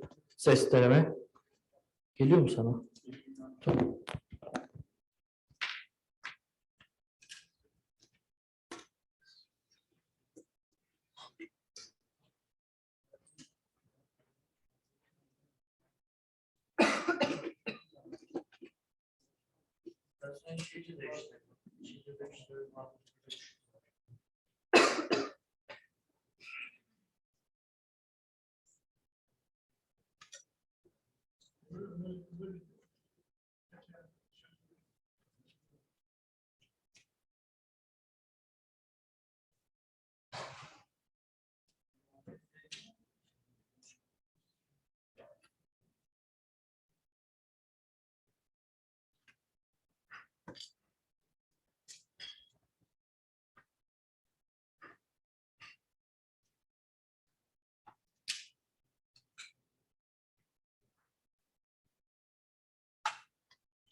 Test 2, 3, 4.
Evet.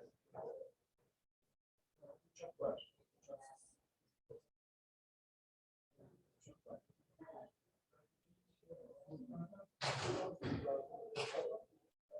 Uçak var. Tamam, tamam. Size hemen geldi ya.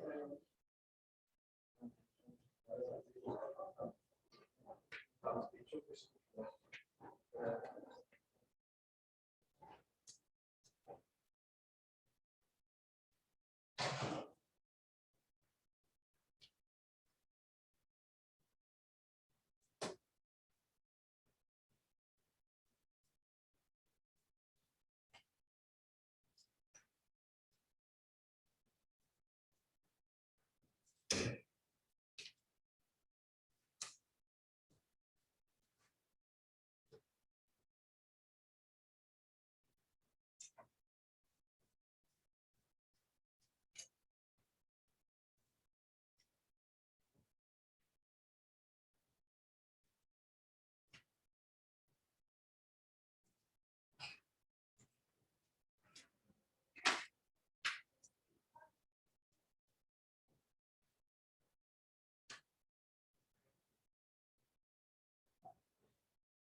No, like, yes, last year I was not having, so I, like, this specific.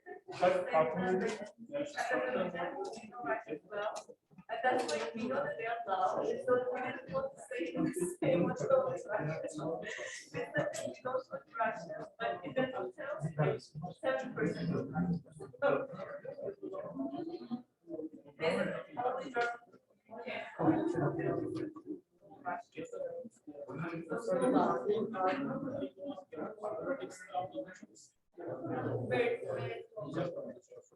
This is only just, yes, we can understand people, but you feel like, they have to pay more. But it's very simple, like, because of the, like, Tabii, böyle bir şeyler yaparız. Ama siz takip edersiniz. Sağlık. Yeah, we'll start the same.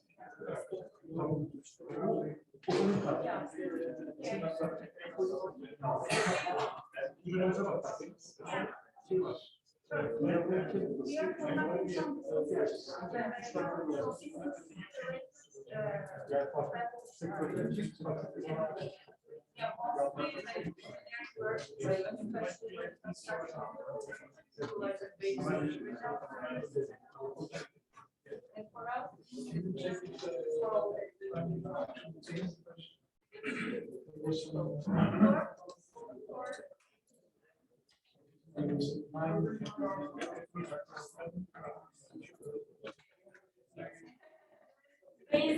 Romania.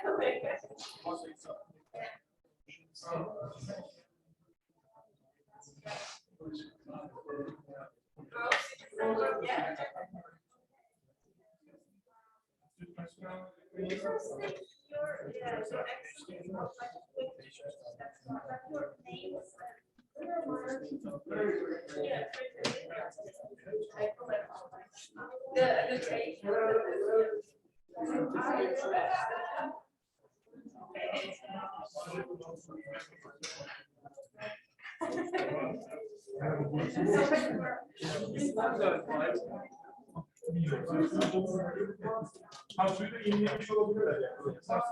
Belki ayrılmıştır. Tamam.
Ortamızın değilsin çekiliyor.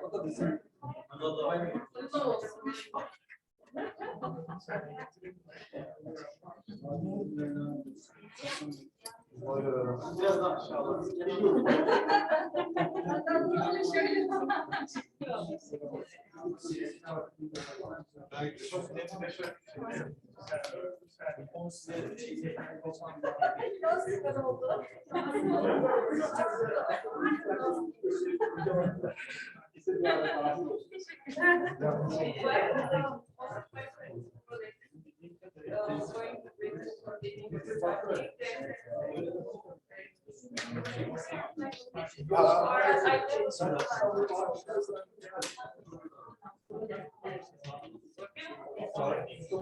So, Nuno, can you hear us?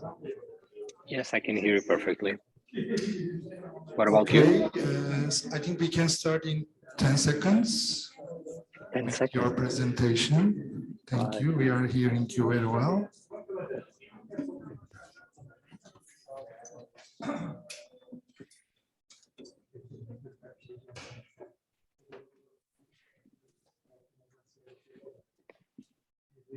Okay. Let me know when I should start.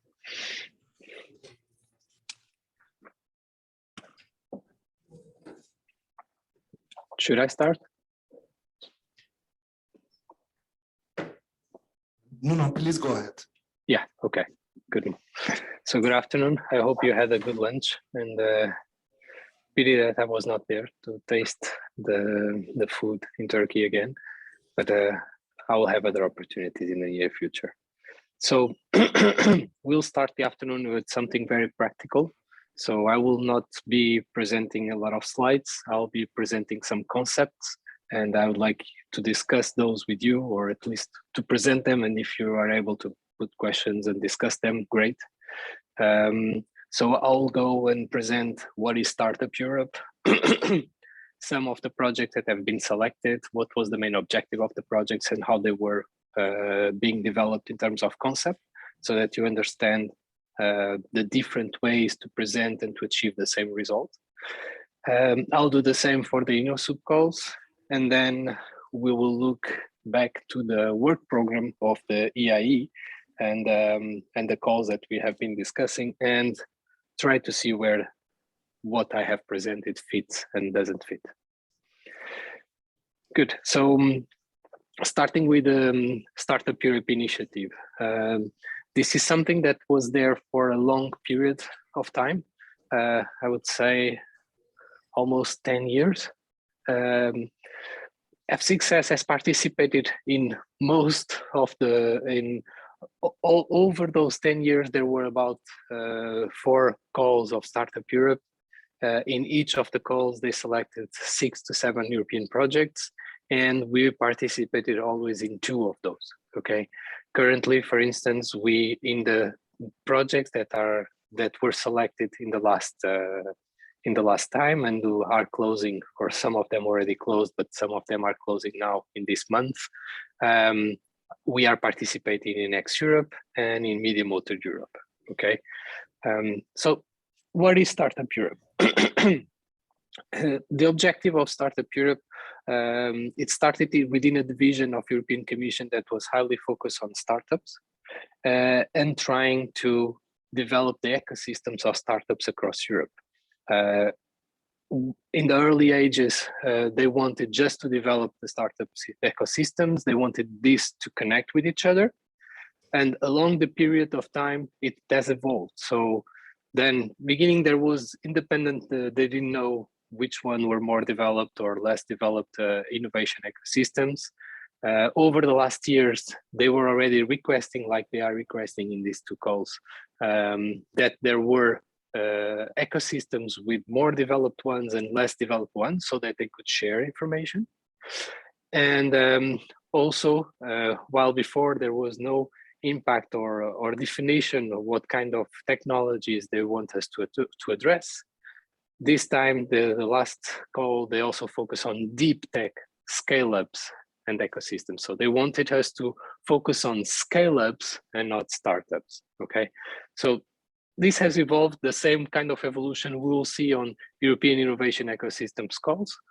But what I wanted to stress here is that the objective of this call was always to build bridges, build connections among startup ecosystems so that both could grow, okay? So that both could grow in the perspective that if I'm supporting the ecosystems, I will be supporting later on the startups as well. And this will grow and will become scale-ups and will become tomorrow's SMEs or corporates or Google, I don't know. That's the objective, of course, of European Commission, is to create Amazons or Googles in Europe. We have been trying to build this, but it's quite difficult. So if you want to see more information about each of the projects, you have this link over here, which I already opened here. You should be seeing it right now. And you will see a description of the Startup Europe projects, each of them, which were the consortia involved, and the entities involved on those. And you will see, of course, again, some entities that are more developed, some entities that are less developed ecosystems, Poland, Europe. And here, for instance, we have X Europe, where F6S is the coordinator. We enter with a UK entity, but also with the Irish one. But we had Netherlands, Hungary, France, and Latvia. Then Startup 3, all those you have a look and you will understand, and you can have a look and understand what they are focusing on. For instance, Media Europe was highly focused on media, while X Europe was had different batches of startups, but the focus was to support as many deep tech startups as possible, startups and scale-ups. So let me go back now to the presentation. I will show you now, it's the call text that we had in that time, the timing. So the objective here of the challenge was to scale up innovative business across Europe and detect high potential innovations and support innovators in going to market. That was the biggest challenge that that was proposed in the call. And then as a scope, they really defined help startups and scale-ups achieve market success and mature the innovation excellence of high potential innovators, support the creation of new jobs. This was something that is always very interesting.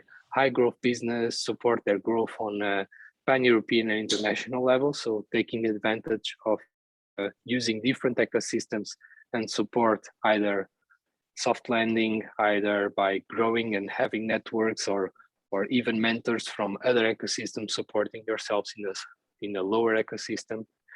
And then the bulk of it was connecting local deep startup ecosystems and support cross-border activities among 4 to 5 startup ecosystems.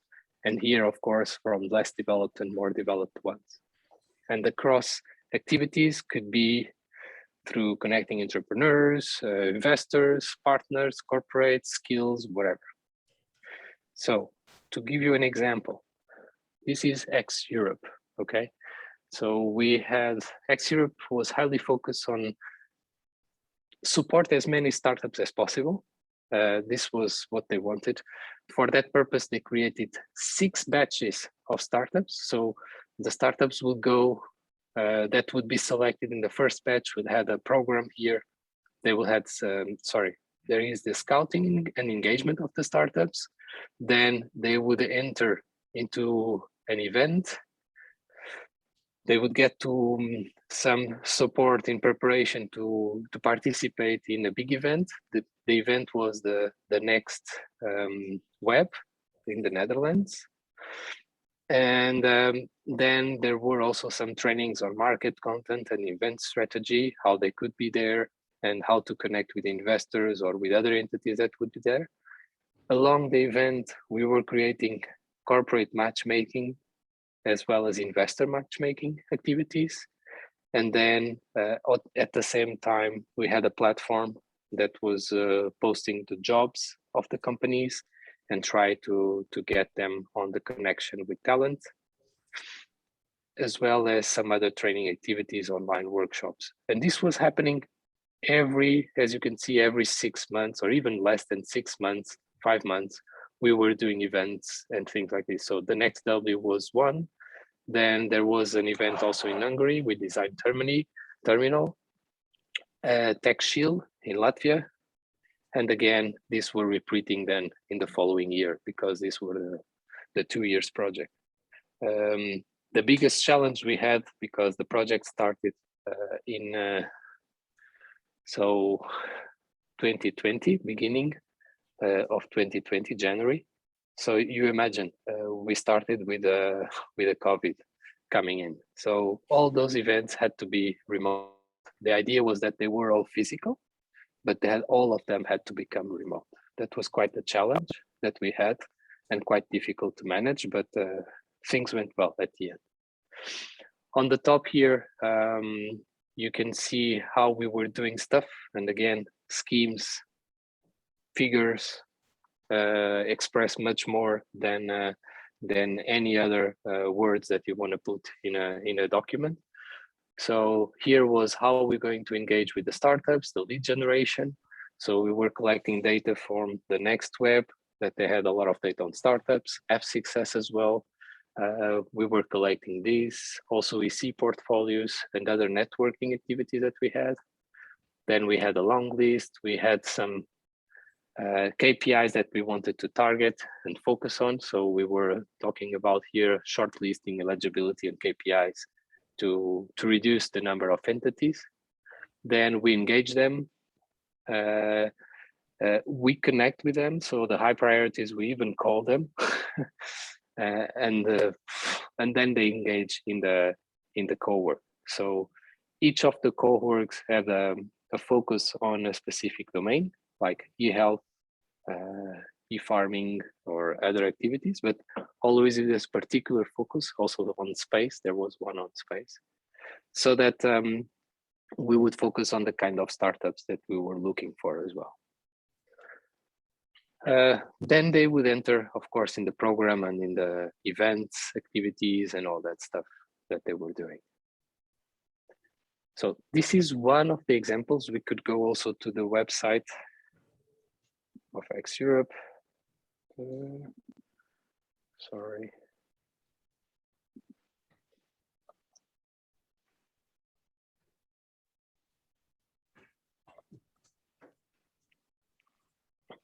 And here you will see we had these 6 deep tech industries, 6 events, 5 partners. Again, in short notice, you have all the information you need almost to have about the project. Things that are doing, facilitate growth, support collaboration, promote. And then the 6 areas that we were talking, that I was mentioning, so health tech, med tech and biotech, agri-tech, AI and ML, smart cities, space tech and fintech. So these were the 6 activities that we had.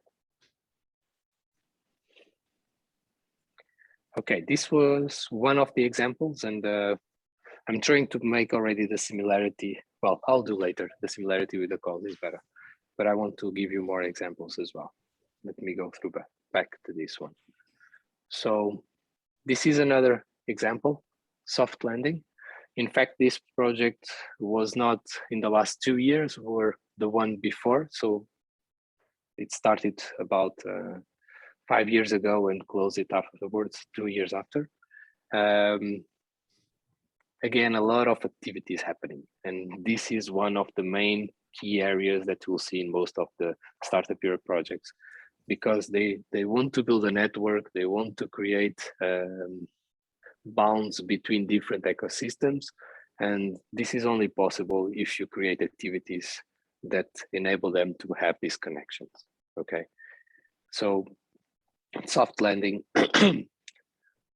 you'll see here India and US and even Africa, but those, oh no, Africa we went, but it's not here. But especially US and India, they would get no money, okay? These were just activities that we were doing with the companies, with the startups. But in fact, the ecosystems was in Germany, France, Netherlands, and Lithuania.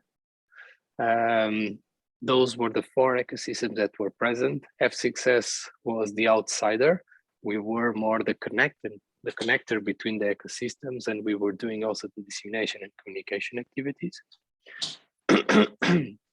And here, the goal was each ecosystem would have to host a mission for the other ecosystems to come and understand how they were supporting the startups and their SMEs to scale up in their business, in their network.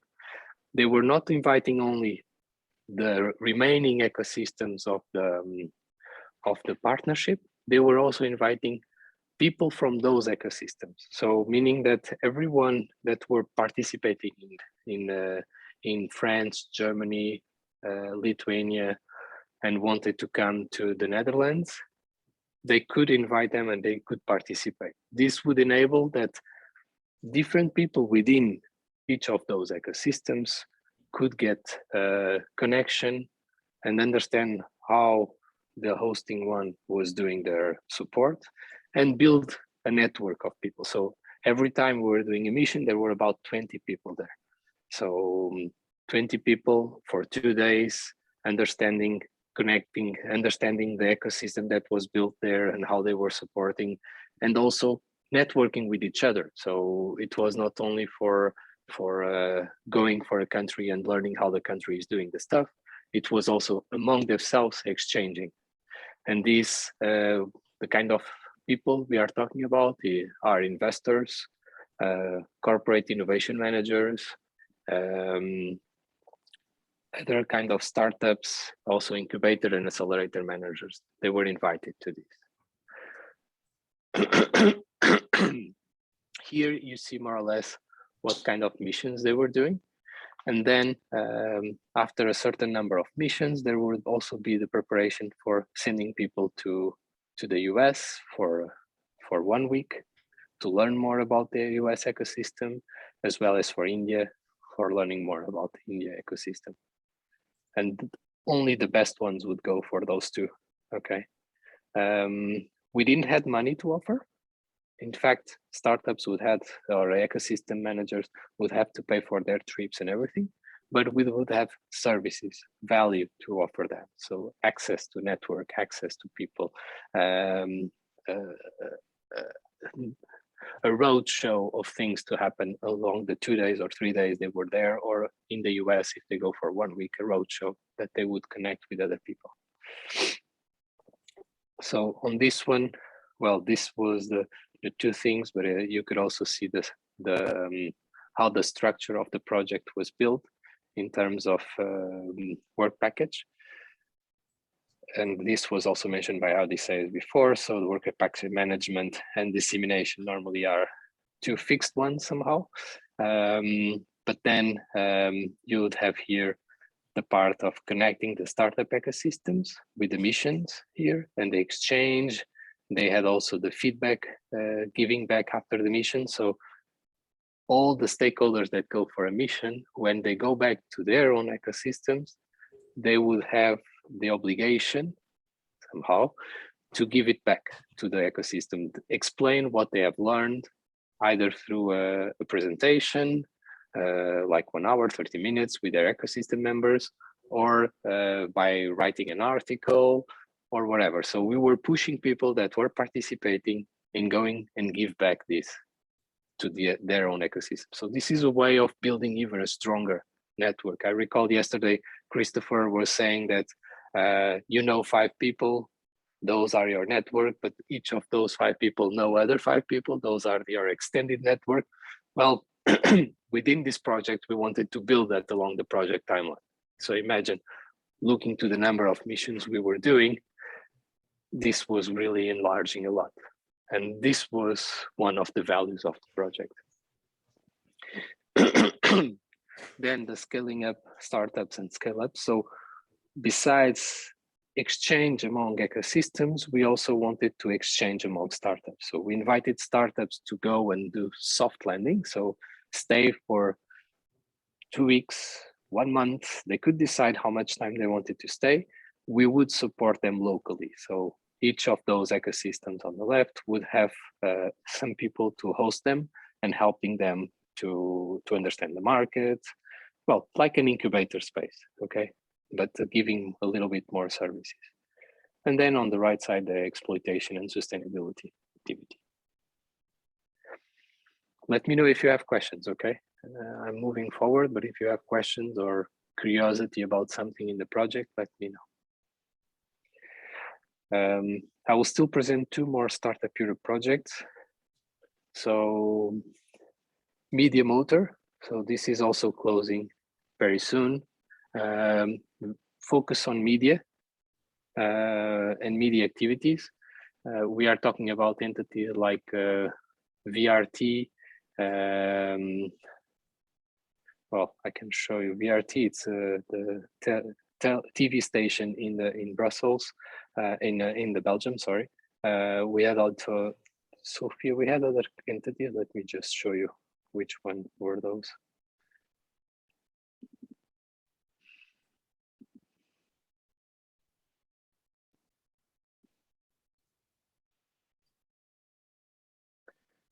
Okay, Media City Bergen as well.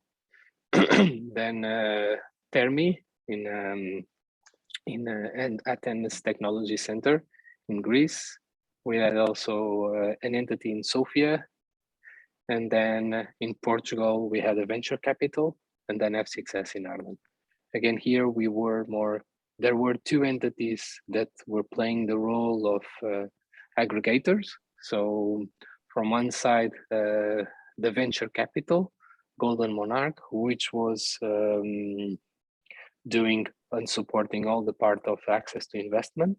And then F6S that were the ones doing the dissemination and exploitation activities and also supporting events organization.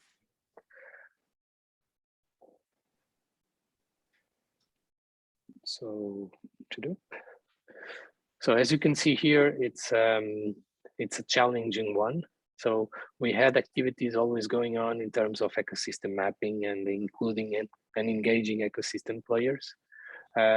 We have built a platform for for building this cross information among the ecosystems so that all the stakeholders could be within the same platform and exchange things.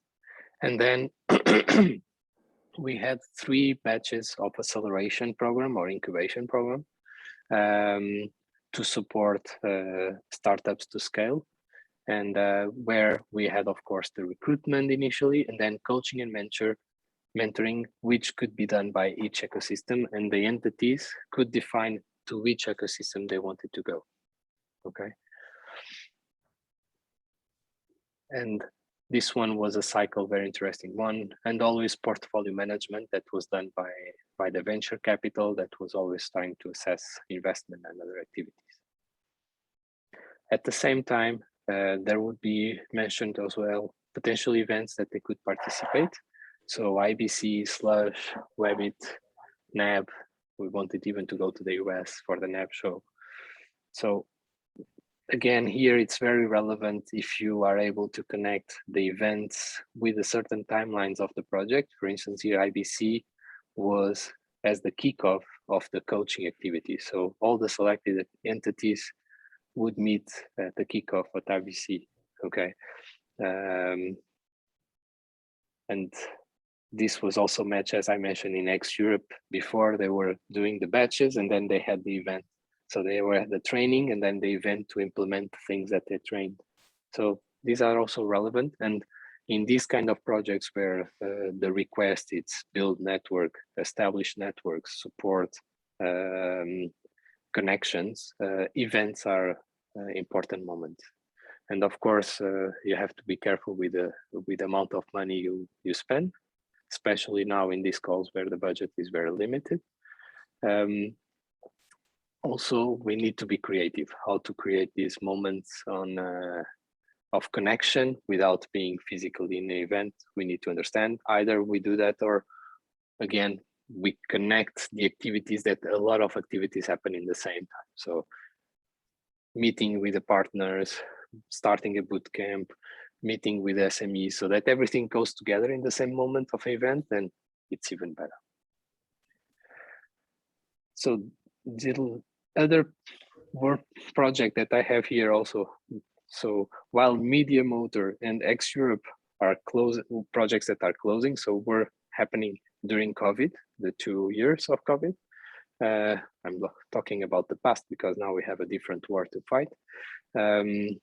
And Soft Landing and Startup Lighthouse were 5 years before, okay? And this one was highly focused on having activities with startups and SMEs and not so much among ecosystems. I think the best way to look at it is looking to this one, okay? They call it deep dive weeks. So they were inviting companies to come to an event that they call Deep Dive Week, either in Berlin, either in Vilnius, either in Dublin, Portugal. As you can see, these were happening along the time of the project. Then at the end of each year, they had the top 10 Lighthouse Awards. So the best companies that went through the 4, each of the deep dive weeks, they would select the best ones. They have also events that they call it among investors that were getting the companies to meet with investors. And they had in Lisbon and in London one. And then they have outside Europe activities. So, or at least market discovery. So going to Eastern Europe, going to Israel, Silicon Valley, New York.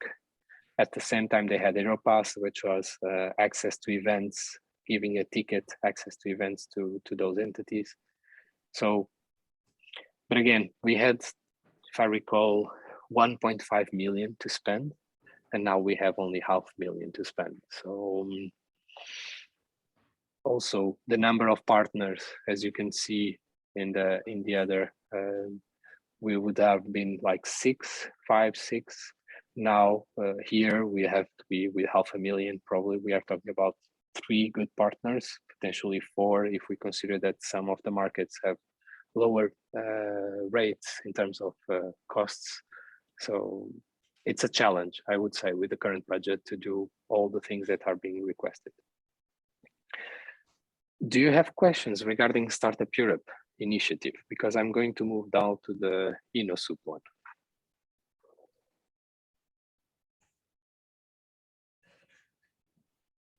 Okay, go to the InnoSoup and then we can discuss other. Okay. InnoSoup, cluster-oriented call. Okay, again, here you have a link to all the projects. Let me see if I can share with you. Okay, you see my screen with the InnoSoup. So this is, in fact, in the site of the European Cluster Collaboration Platform, because they were somehow behind all those initiatives. So you can see previous partnerships and current partnerships here. So if I go to previous ones, you see here the name of the projects and the program and the partnership. So we'll find here probably BlockIS. Here it is. So BlockIS is coordinated by F6S and well, TNO and also International Development Ireland are part of the consortia. So we are the three here today represented. But also if we go, well, here we don't have any more, but I don't know if some of you have projects here, but if we go to the ones that are active right now, we will see that there is one, well, DigiCirc, F6S is also participating on it. And there is also Mind for Machines. Where is Mind for Machines? It's not here. Edda, you're going to present it afterwards and you should look why it's not here. It should be here as well. But okay, you have access to all this information in the link, okay, to see what projects were you. You could see also there in the Cordis, you can have access also to some of the open deliverables, which is quite useful for you to understand the project and also the work package and how it was structured, okay? Why it's black, sorry. Okay, so InnoSoup call, it was, the org program was quite difficult. It was asking for a lot of things. The budget was about 5 million, out of which 75% would have to be allocated to support SMEs, and meaning that part of it could be given as cash to the SMEs, but also if we had SMEs within the consortium, this 75% would also count. In fact, when we look to the activities we have done in the project that were allocated to support SMEs, in BlockIS, we calculate more than 90% of the activities were to support the SMEs. So we were quite successful in that perspective. And the goal here is really that, is to support SMEs innovation by connecting clusters. So clusters are entities that aggregate or associations that have a lot of SMEs, and their objectives is really to support the growth of the network of SMEs. They have a specific focus, either domain, either area, either technology. And the call aims for us to support the clusters, to engage as many clusters as possible, but also create new value chains. So create ways to, because the world is changing, because we need to adapt to those changes. So digital transformation brings new challenges, brings also new opportunities. So in BlockIS, we were connecting 3 areas. So we wanted to connect agriculture with logistics and fintech through blockchain. So we wanted these 3 areas to work together within the agriculture domain using blockchain. That was the main issue there. So, but you will see that most of the ones of the projects that have been funded and the ones that are being delivered right now, they have particular focus in connecting different areas or different clusters, okay?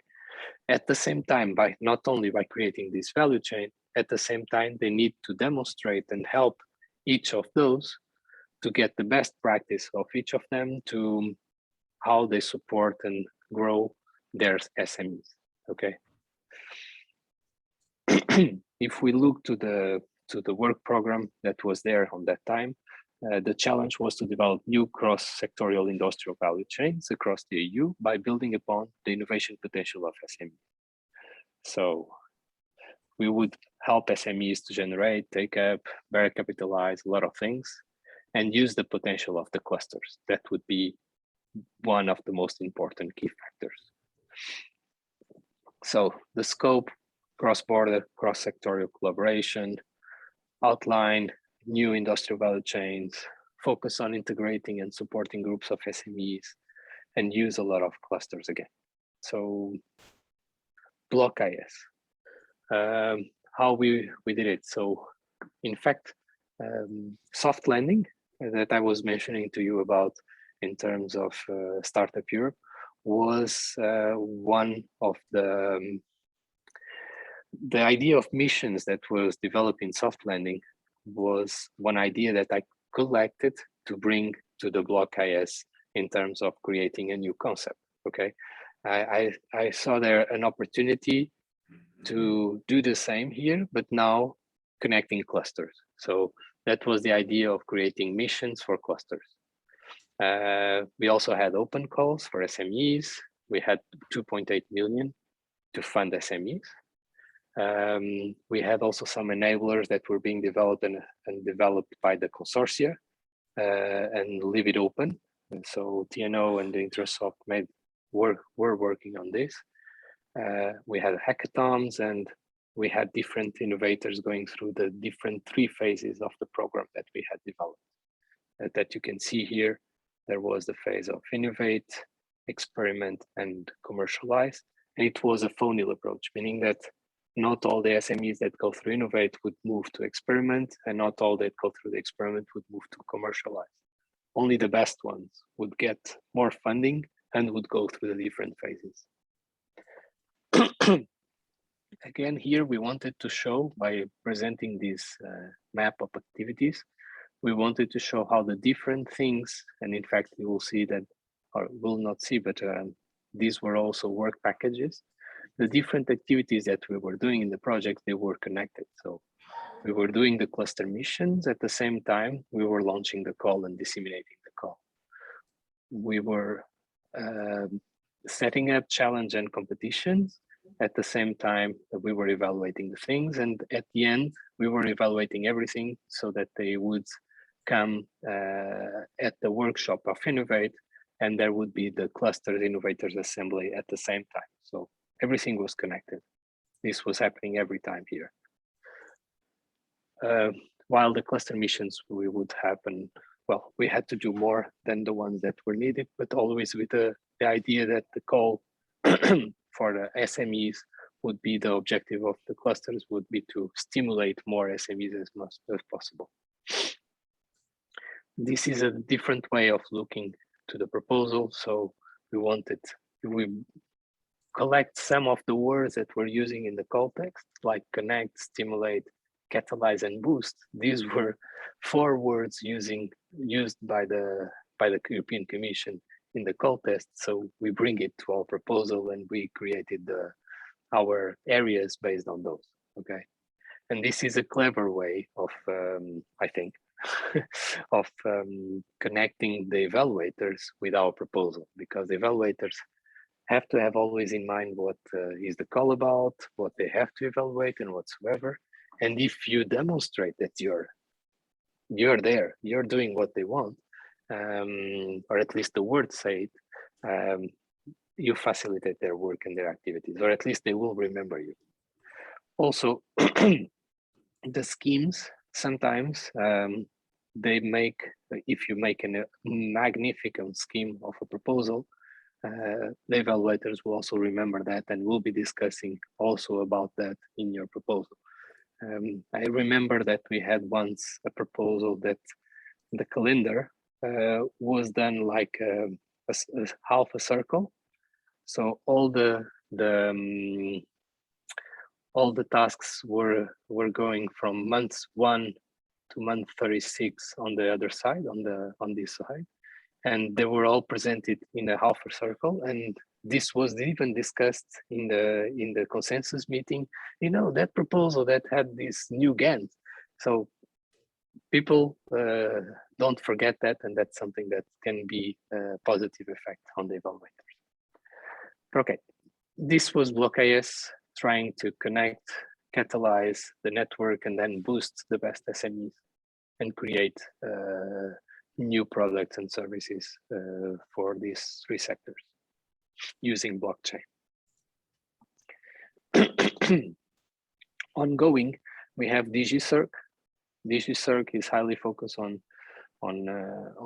circular economy with 3 different batches of acceleration programs. One focus on blue growth, another one on circular cities, and another one on bioeconomy.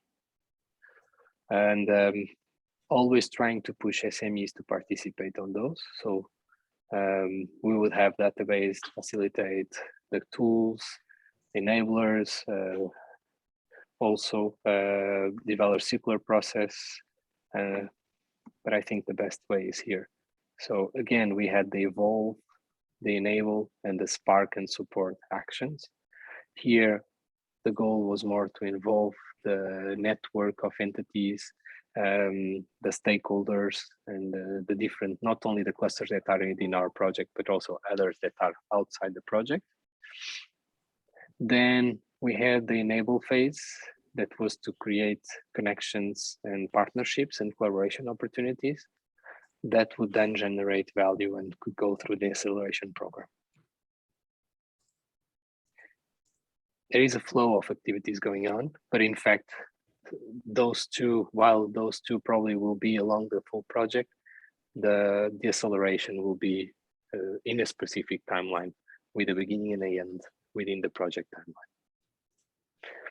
Okay, I only had those two projects in terms of InnoSoup to present you because your friend Eva will present afterwards Mind for Machines, and that's the other InnoSoup project. So going to the call text. So here we have the first one, towards more inclusive networks and initiatives in European innovation ecosystem. So the topic aims to increase Europe innovation efficiency and capacity via expanding the cooperation and enlarging the participation of more diverse innovation stakeholders and territories in existing successful initiatives and networks that support innovation deployment in member states. Wow, a lot of things. Easy if we go more directly to this one over here.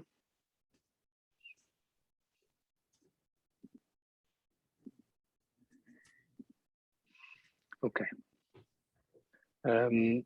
Instead of looking to the objective, I'm very pragmatic, and I like to look to the things that we have to do in the project.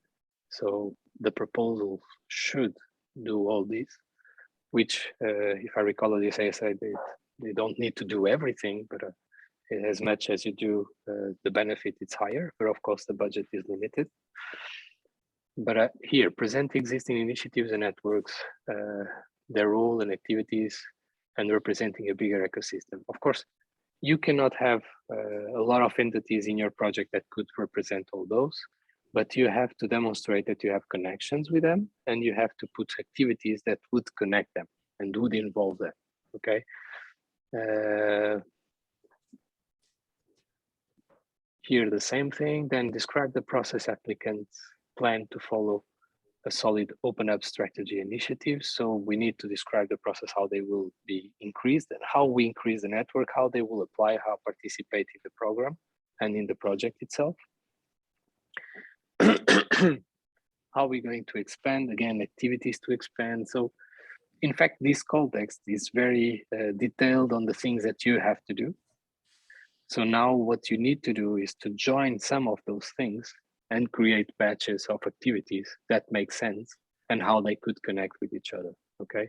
I'm trying to link you this to the two calls that I presented you before. There is a lot of action, a lot of activities, Some activities are for specific stakeholders, some activities are for other stakeholders, but there are momentums where those activities come together, okay? Just some ideas. If you go then to the following call,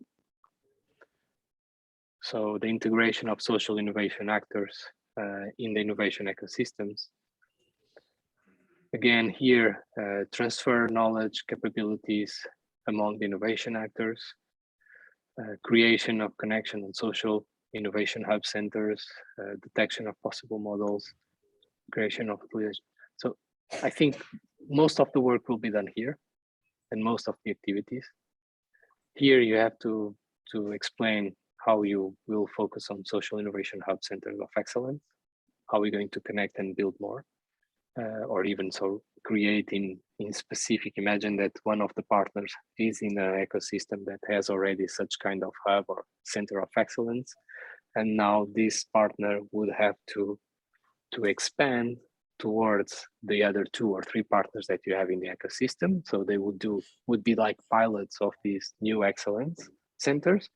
And these will all have the obligation to within certain of the events to expand these or to promote these towards others.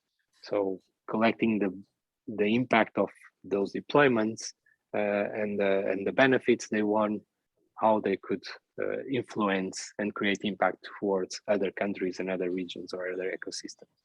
So this is an idea that could be collected or not. And of course, you have to try to define here a detection of possible innovation models with potential scalability. Well, this is how you're going to replicate the model. It's you need to define. But this was just one of the ideas. We had there the missions and the feedback of the missions that I mentioned in soft landing. Something like this could be useful, you know, to as a model to transmit information to make this go out towards a bigger network. And then the last one, expanding entrepreneurial ecosystems. Here, engaging business experts, engaging students and graduates, organizations, co-utilization. So most of this, it's highly, this we can see a connection with Startup Europe activities, okay? But of course here, more focus on entrepreneurial and skills development. So you need to have partners with highly innovative but also with very advanced skills, and then trying to transmit those to lower innovative and lower skilled markets, okay? And you can use programs to do that, like you have not an acceleration program, but if you have, don't call it acceleration or incubator, call it the name of the project program, a couple of months with a certain activities where the main goal is to support out of the partnership entities that are that want also to increase their skills, and they are doing this program to do for them. So it's a kind of training activities to help them or to help their entities like SMEs or entrepreneurs in their ecosystem. So you have to engage the ecosystem leaders, and then the entrepreneurs are inside the ecosystem.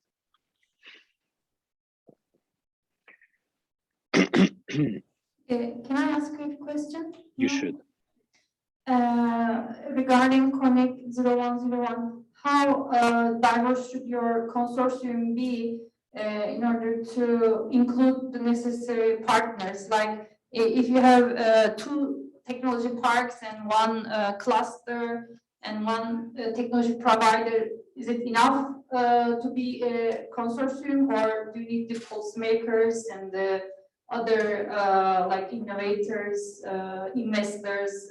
I mean, what is a good combination for a partner, a consortium? Thank you. Well, everything depends on the concept first. We were discussing before, I remember, I think it was Odysseus mentioning about how important it is and the time that you spend to build a consortia.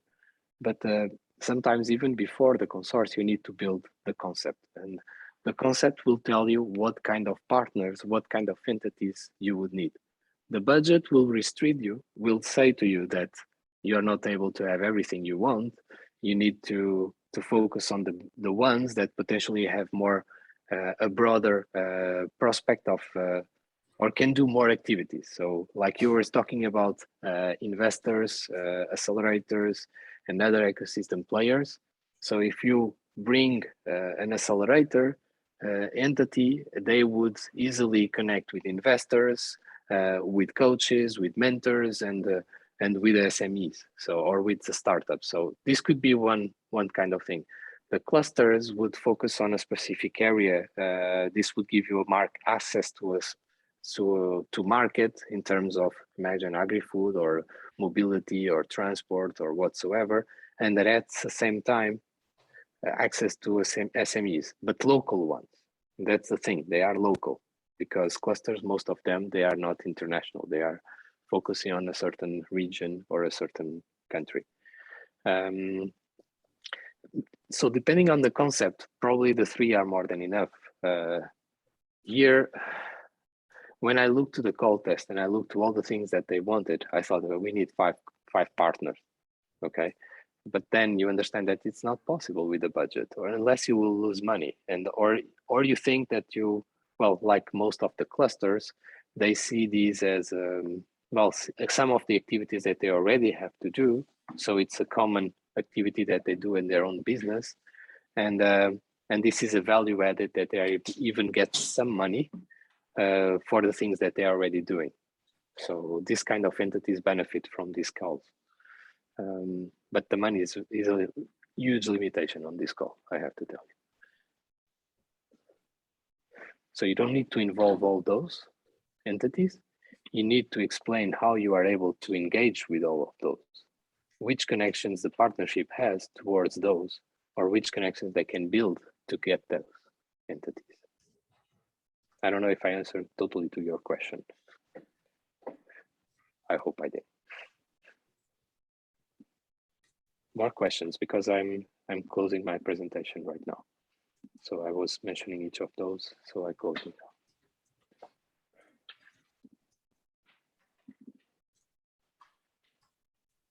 Because the 3 slides I had was with the 3 call texts, these 3 ones, and then the end.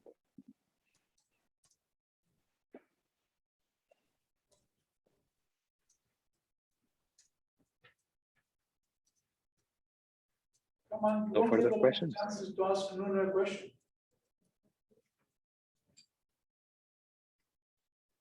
Do you want me to go back to any slide with an example, and you want to make questions about a specific one?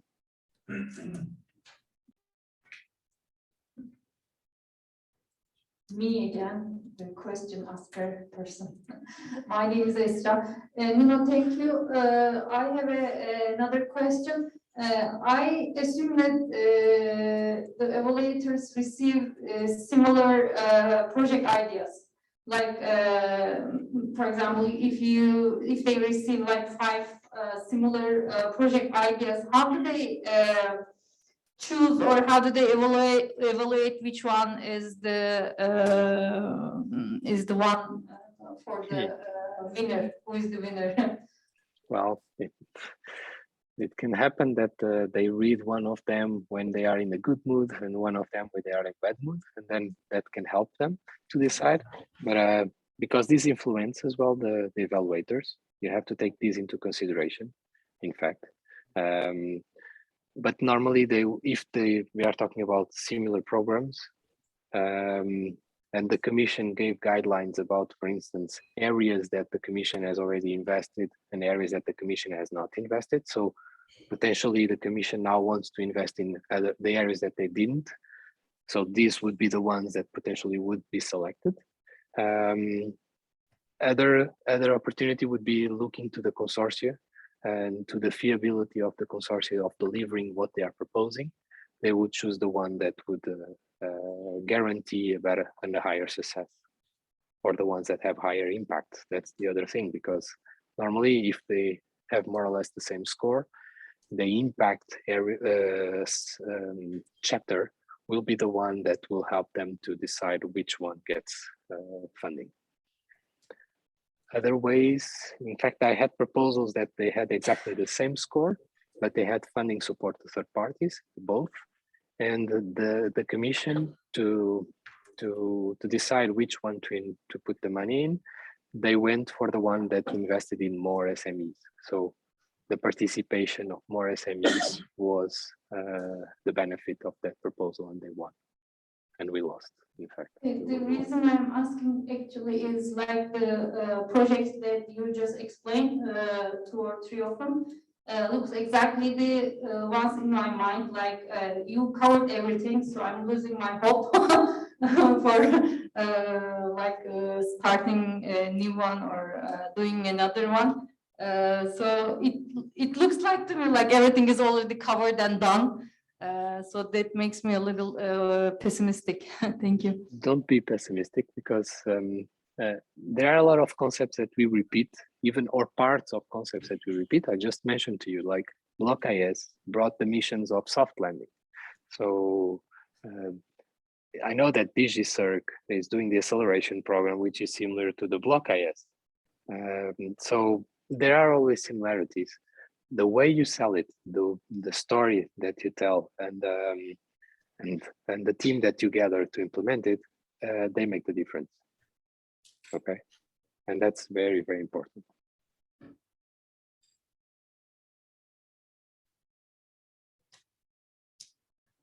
Thank you. There is a question on the Q&A from Heidi, and hello. Where can we download all the documents in the system? I cannot download documents such as Annex A, B, C on the page. Let me share the screen with you again. So here you have, in fact, oh, sorry. Here you have the eligibility, the evaluation criteria, then the call documents. You have the CSA templates, and all the remaining documents are just for you to know. But also, if you create a new call, let me go here for the portal of the commission. Not this one for the moment. Let me see if I have here open already, if it is working, so that I can show you.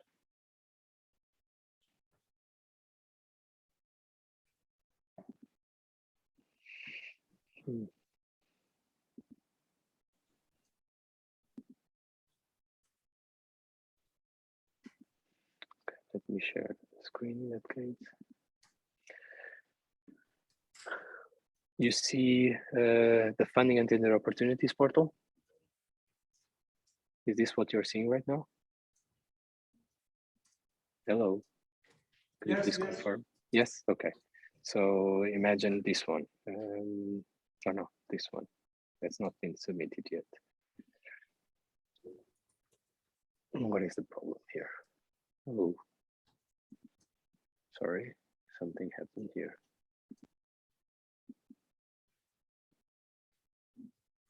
Is there a problem with the commission portal?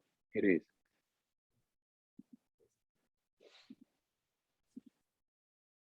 Do you also have problems accessing the commission portal today? Sorry, I don't know what is happening right now.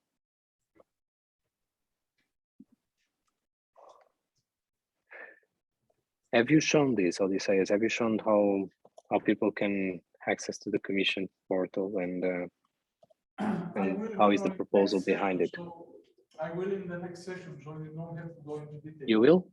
Yeah. Okay, so I don't need to do it, sorry. I was going to show how to see the annexes and everything, but in that case, I'll stop doing it. To answer to the question. Are there more questions? So one more. Yeah, go ahead. Hi, Nuno. Thanks for your time and your expertise. I think there is a path for most of us to choose here, whether to apply as a coordinator or a partner. Both you and our other trainers have guided us through to become a partner initially, gain some experience, and then apply as a coordinator. in order to choose a path to apply as a coordinator and not having any prior expertise or Horizon Europe or Horizon 2020 experience, in order to increase the success rate, can we attach EU-wide institutions who have more than 5 or more than 10 projects funded, so then deliver the responsibility or the success rate within the consortium and still apply as a coordinator? Well, you can. But for instance, I'm giving you an example. I was invited a couple of weeks ago, and they were meeting with me, and they were coming to say, yeah, we want to apply to this call. We are building a consortia. And then one of the questions I did was, what is your experience? Well, we have less than 1 month, or we have 1 month to deliver the proposal. What is your experience on building proposals? And they said, we don't have experience. And then I was thinking, okay, so this means that they are going to rely on my experience to write the proposal. And then the time that I had available to become a partner is one thing. To do more than that, it's another thing, you know. And I was calculating, and then I was saying, well, I'm not able to do. If you're able to find another entity that is able to write the proposal, that has the experience, great, then I'll join you. If not, then I think we have no way to do it. But we had like 1 month to the deadline, okay?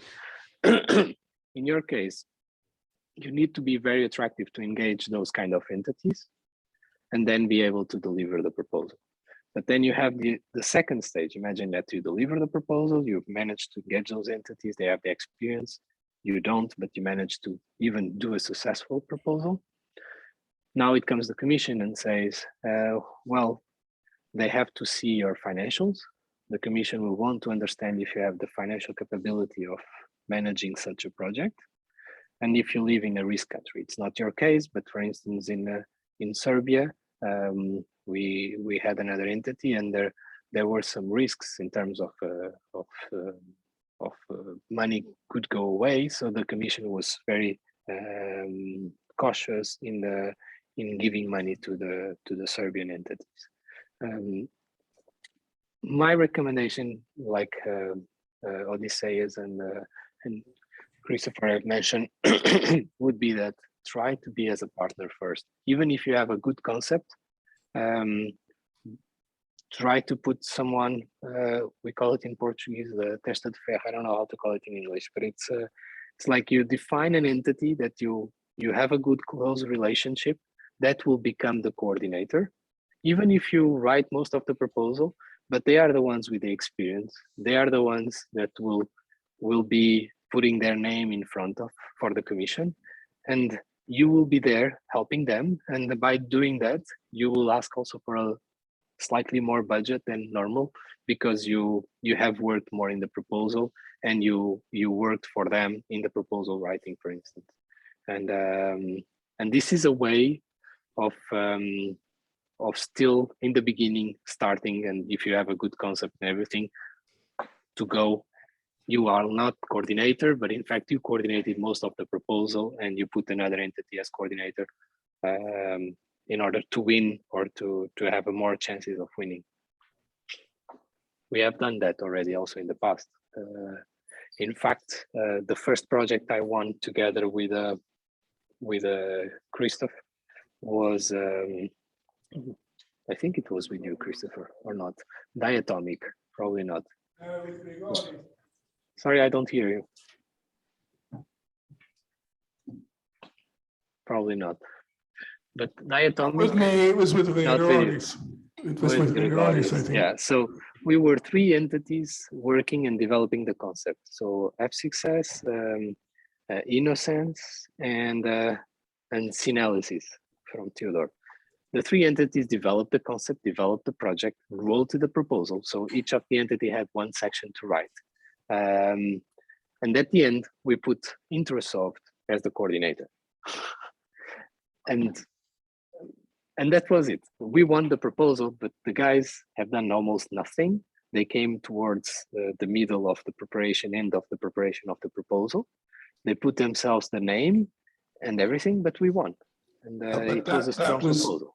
I mean, the important thing there is that that was also a path towards you at F-Success becoming coordinators later on. Yeah, that was. It was like a stepping stone. That helped us because we were part of the core team writing the proposal. So, and I highly recommend that you don't start as a sole entity, but you connect with one other entity so that you are like a team building something, and you have always a devil lawyer saying you're doing the good stuff, you're not doing the good stuff, and you're always talking with each other and trying to make it even a better proposal than if you're just alone.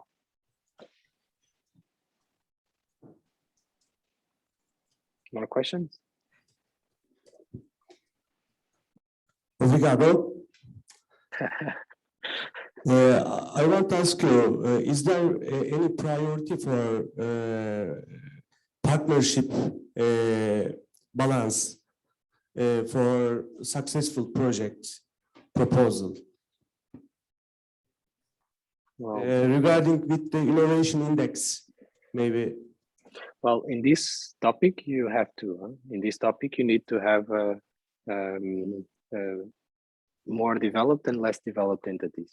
In fact, the preferable, I would say, 1 developed and 3 non-developed ones, or 2. Okay, so just put the non-developed with a higher percentage in terms of number than the less developed one, because we want to support more growth. And the other thing is also geographic distribution, so that if you want to address more areas in Europe or to engage people across Europe, if your entities are all in the Eastern Europe, then it's more difficult for you to justify how you're going to get the rest of Europe, right? So if you get the geographic coverage, that would also help you. And it's a good sense in terms of partnership. And the last point is a balance between, well, in this proposal, non-profit and for-profit entities, right? And that's also important. If you're all non-profit, I would, as evaluator, I would see, well, I would prefer to see a balance and have an SME or someone that also understands the market and is involved in the market, not only as a non-profit that are more research oriented or associations. Thank you.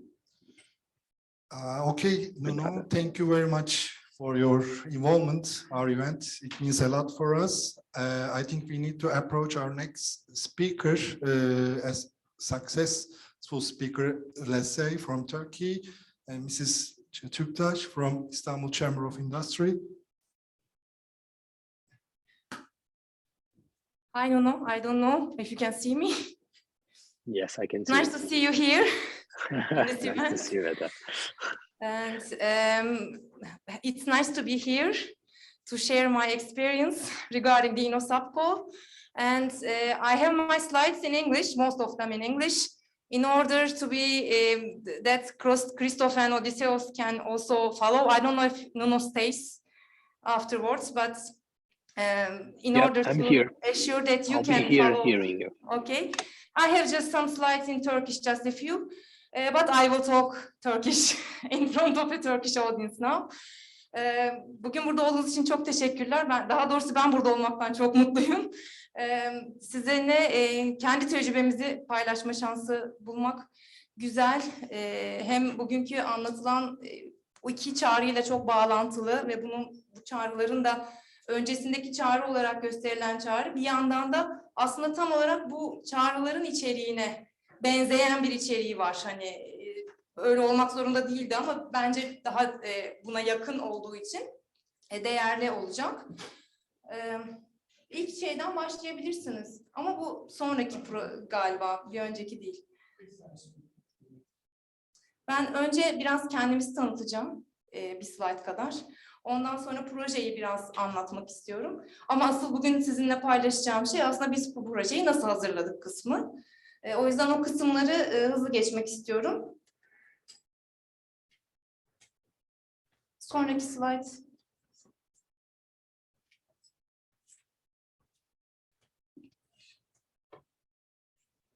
Bu ama galiba bu bir önceki. Çok farkı yok ama ben başlayayım buna göre anlatmaya. Bu sonradan gönderdiğim değil, sunum değil sanırım. Onun başında çünkü bir vardı, içerik vardı o yüzden. Neyse, çok da farklı değildi. İstanbul Sanayi Odası'ndan geliyorum. Ar-Ge ve Teknoloji Şubesi. Bizde aslında bu tür projeler yapan ya da proje yapma kapasitesi olan farklı birimler var. Ben burada sadece Ar-Ge ve Teknoloji Şubesi'ni temsilen buradayım. Mesleki eğitim alanında, dış ticaret alanında, uluslararasılaşma alanında, çevre, enerji, sürdürülebilirlik alanlarında çalışan farklı birimlerimiz var. Onların da farklı proje tecrübeleri var. Burada sadece ben kendi yaptığımız işlere odaklanacağım. Bizim çalışma alanımız aslında endüstrinin rekabet gücünün arttırılması. İnovasyon, teknoloji, Ar-Ge programları, üniversite sanayi işbirliği, işte yerlileşme, girişimcilik, dijital dönüşüm bizim temel alanlarımız içerisinde yer alıyor. 2008'den beri Avrupa İşletmeleri ortağıyız. Bu çerçevede aslında 7. çerçeve programından beri bilgi çoğaltıcı olarak birçok etkinlik, birçok eğitim, birçok çalışma gerçekleştirdik. Firma ziyaretlerimizde firmalara bilgilendirmeler yaptık. Fonlara yönlendirme gibi hizmetlerimiz oldu. Onun dışında teknoloji transferi ve inovasyon ve Ar-Ge fonları alanında Avrupa İşletmeleri ağındaki işleri biz yapıyoruz. Avrupa İşletmeleri ağını bilmiyorum, bilenler var mı? Hani bu dün de lafı geçti. Uluslararasılaşma tarafını başka bir birimimiz yapıyor. Birlikte çalışıyoruz. Hatta bu sene sürdürülebilirlik ve çevre, enerji ve döngüsel ekonomi ile ilgili hizmetlerimiz de olacak önümüzdeki dönemde. Bu proje bizim aslında gelişmemiz için çok değerli bir proje. Çünkü COSME programı altında destekleniyor. Biz belli bir dönem koordinatörlüğünü de yaptık. Sonra ortaklar arasında işte koordinatörlüğü döndürüyoruz gibi bir durum söz konusu. 2015-2018 arası koordinatör bizdik. Ondan önceki dönemde ortak olarak yer aldık. Sonraki dönemde de ortak olarak yer aldık. O yüzden Participant Portal'a aşinayız.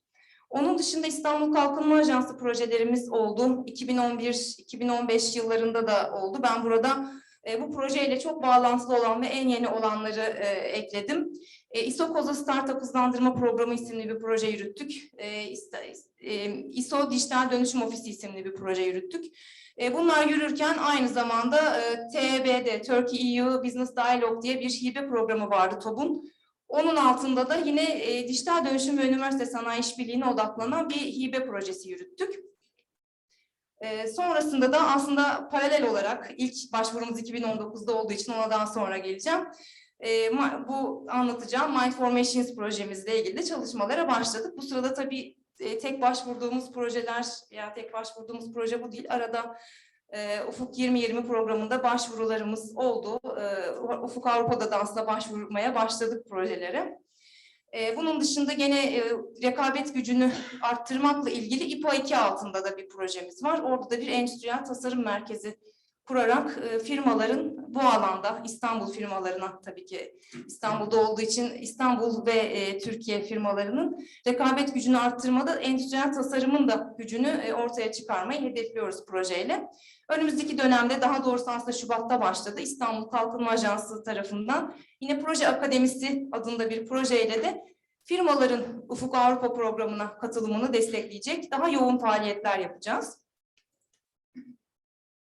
Bu şekilde bizim tecrübemiz. Projeden biraz bahsedeyim. Mindformations projemiz konuşulduğu gibi bugün InnoSap programı altında destekleniyor. 01-2020 idi programın adı. Cluster Facilitated Projects for New Industrial Value Chains diye bir programdı. Program bölgeler arası ve sektörler arası işbirliğini hedefleyen bir programdı. 14 Haziran 2021'de başladık proje uygulamasına. Bizim funding şemamız Innovation Action. Ama aslında neden Innovation Action olduğunu ben de bütçeden dolayı olduğunu düşünüyorum. Çağrı açtığımız için. Ama diğerlerinin de çağrı açılıyor aslında CSA'larda. Şu anda Horizon Europe altında da var kaskat fonlar ama bütçe... Evet. Yani ya da o dönemki diğer InnoSap'ların bütçeleri daha küçük, işte çağrı içerdiği için falan Innovation Action ama aslında bir CSA gibi. Bizim yaptığımız işler daha çok CSA projelerine benzer işler yapıyoruz. Demin Nuno bahsetti. İNOSAP bizim çağrımızın içerisinde minimum %75 bütçemizin inovasyon desteğine, KOBİ'lere inovasyon desteğine ayırmamız gerekiyor. Biz projede bu desteğin çoğunu nakit olarak vermeyi hedefledik. Farklı projeler var, kendi hizmetlerini bu işin içinde kullandıran. Biz nakit olarak verecek şekilde planladık. Nuno'nun da dediği gibi aslında KOBİ'ler de var bizim, işte F6S bizim ortaklarımızdan. KOBİ'ler de var konsorsiyum içerisinde. %75'ten çok daha fazlasını aslında tutturacağız gibi gözüküyor desteğin yanında.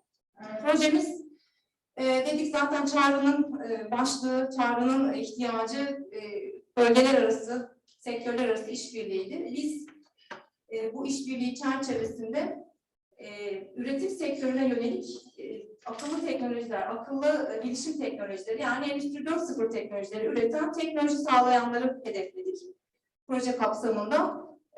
Burada yine işte Avrupa'nın çeşitli politikalarına da uyumlu olacağımızı, işte climate neutral, işte Green Deal çıktı 2020'de ikinci başvuru dönemimizde ortaya çıktı. İşte bunlara da uygun bir şeyler, çalışmalar, bizim yaptığımız çalışmanın bu politikalarla da uyumlu olduğunu göstererek aslında projemizi kazanmış olduk diyebilirim.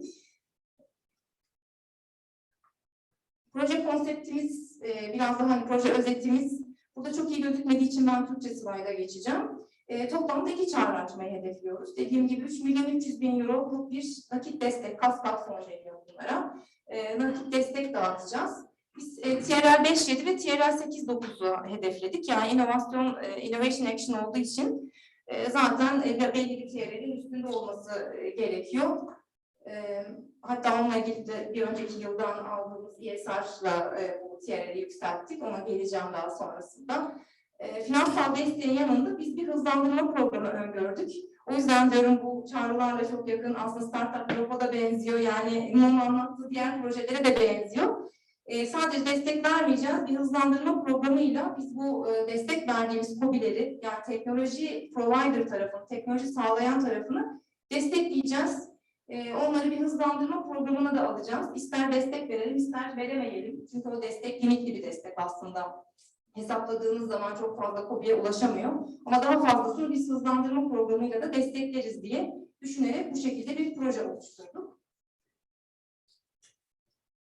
Projemizin yine özetini burada tekrar görebiliriz. Üretim yapan KOBİ'lerle, teknoloji geliştiren KOBİ'lerle startupları buluşturmayı hedefliyoruz. Proje kapsamında KOBİ teması var, KOBİ'lere destek var.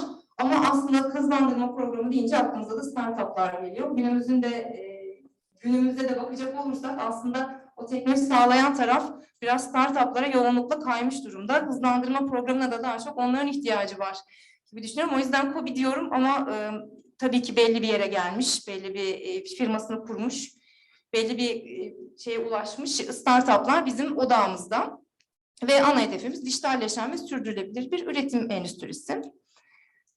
Bu çerçevede biz birkaç tane araç sunuyoruz projemiz kapsamında. İşte yatırım hazırlık, öz değerlendirme aracımız web sitemizden ulaşılabilir durumda. Açık inovasyon platformuyla teknoloji sağlayan ve teknolojiye ihtiyacı olan KOBİ'lerin bir araya gelebilecekleri bir ortam sunmayı hedefliyoruz. Çağrılar açacağız ve hızlandırma programları olacak. Burada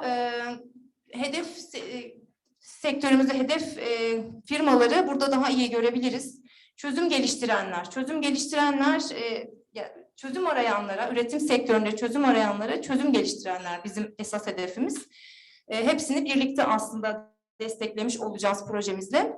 Çözüm geliştiriciler sadece IT sektörü de olabilir. Üretim sektörü için yine makine, ekipman, robotik robotlar üreten firmalar da olabilir. Çözüm arayanların sorunlarını çözmeleri için destek veriyor olacağız onlara. Çağrılarımız 2 başlıkta olacak. Yani 2 farklı TRL seviyesi için farklı koşullar içerecek. TRL 5.7, TRL 8.9 dediğim gibi firmaların sektör arası işbirlikleri kurmaları, uluslararası işbirlikleri kurmaları, projelerin desteklenmesi önemli kriterler olacak. Çağrımızı biz Nisan 2022 gibi çıkmayı hedefliyoruz. Çağrı koşulları çok yakın zamanda yayınlanacak. Şu anda onunla ilgili çok fazla detay veremiyorum çünkü onaylanması gerekiyor komisyon tarafından. Ortaklarımız burada 11 ortaktan oluşuyor. Burada bizim Nuno'yu görmek çok güzeldi ama İstanbul Kalkınma Ajansı'ndan da birlikte çalıştığımız arkadaşlarımız da burada. Yiyorlar orada gizli gizli. Güzel oldu Kalkınma Ajansı ile birlikte de çalışmak. Aslında onlarla da işbirliğimiz böyle bir eğitimle başladı. Böyle bir eğitimde bizim ilk çağrıdaki proje üzerine konuşulurken bir araya gelme oldu. Aslında aynı binada çalışıyoruz ama Ankara'da bir eğitimle birlikte başladı işbirliğimiz. 11 ortağın işte geri kalanı da Almanya'dan, İspanya'dan, Romanya'dan, İtalya'dan, Bulgaristan'dan ve Finlandiya'dan ortaklarımız var. F6'e biz valla İrlanda diyoruz ama aslında Portekiz'deler. Aslında onlar Avrupa çapında bir ortaklar ama bakacak olursak İrlanda'da böyle bir coğrafi geniş bir yayılım içerisindeyiz projede. Şimdi projenin buraya kadar olan kısmı projeydi. Buradan sonraki kısmı biz ne yaptık, nasıl yaptık? Özet olarak 2019'da başladık. 2019'da uygun bir çağrı arıyorduk. Aslında onun da demin bahsettiği Startup Europe çağrılarına bakıyorduk aslında o dönem. ICT 33 diye bir çağrı vardı. Onlara bakıyorduk. İşte bu olur mu olmaz mı? KOZA girişim hızlandırma programını yürütüyoruz. Zaten ETÜ Çekirdek'le işbirliği halde 2015'ten beri girişimcilik sektöründe de bir şeyler yapmaya çalışıyoruz. Ona bakıyorduk. Sonra InnoSap programının bize uygun olacağını bulduk. 2019'da biz 2 aşamalı bir projeydi. Neyse ki şu anda bu en azından bu eğitimin çağrıları 2 aşamalı değil. İyi yanları da var, kötü yanları da var 2 aşamalı olmasının. 2 aşamalı olduğu için ilk aşama başvurusunu 2019 Nisan'da yaptık. 2019 Temmuz gibi bize cevabı geldi. 2019 Eylül'de ikinci aşama başvurusunu yaptık. Aralık'ta cevap geldi 12,5 puanla bekleme listesinde kaldınız diye. Biz orada 2. sıradaydık öğrendiğimize göre. Fonlanamadık ya da fonlanabilmeyi beklemedik. 2020'de yıllar sonra olabiliyormuş galiba Merve Hanım. Birkaç yıl sonra dönebiliyormuş projeniz şimdi fonlanmaya kazandı diye ama biz 2020'de yeniden başvurduk. Şimdi biraz daha detayına bakacak olursak aslında dünden beri anlatılanları ben yeniden anlatıyorum galiba. Her şeye değindiler. Ben de dün tabii çok iyi takip edemedim ama birçok şeye değindiler. Doğru çağrıyı bulduk. Biz bu çağrıda proje yazacağız dedik. Sonra işte dokümanlara baktık. Önceki projelerde ne yapılmış onlara baktık. Orada aslında Startup Europe çağrılarına da bakmıştık. Bahsettiğim çağrı kapsamında. Bir konsept not oluşturuldu. O konsept not ile birlikte biz EIE ortağı olmanın, Avrupa işletmeleri ortağı olmanın avantajına erişip oradan duyurduk. 4 ortağımız oradan geldi o vesileyle. İşte dün ve bugün European Cluster Collaboration platformdan bahsedildi. Geri kalan ortaklarımızdan oradan geldi. Böylece biz konsorsiyumu oluşturmuş olduk. European Cluster Collaboration EIE tarafında hani biz sizi arıyoruz, bize bilin demedik, onlar bize dönüş yaptılar ama European Cluster Collaboration tarafında ararken hani nokta atış siz bizimle olur musunuz şeklinde yaklaştık onlara. İlk aşamada ilk sene 8 ortaktık bu arada. Şu an 11 ortağız ama 8 ortakla başvurmuştuk. 10 sayfalık bir başvuruydu. Konsept notu yine 10 sayfalık bir başvuruydu. Biz bütün süreçlerimizde TÜBİTAK'tan koordinatörlüğü destekleme programı kapsamında proje yazım desteği, 2. senede proje değerlendirme desteği aldık. Bu destekler de gerçekten hani proje sunmak isteyen kurumlar için oldukça faydalı.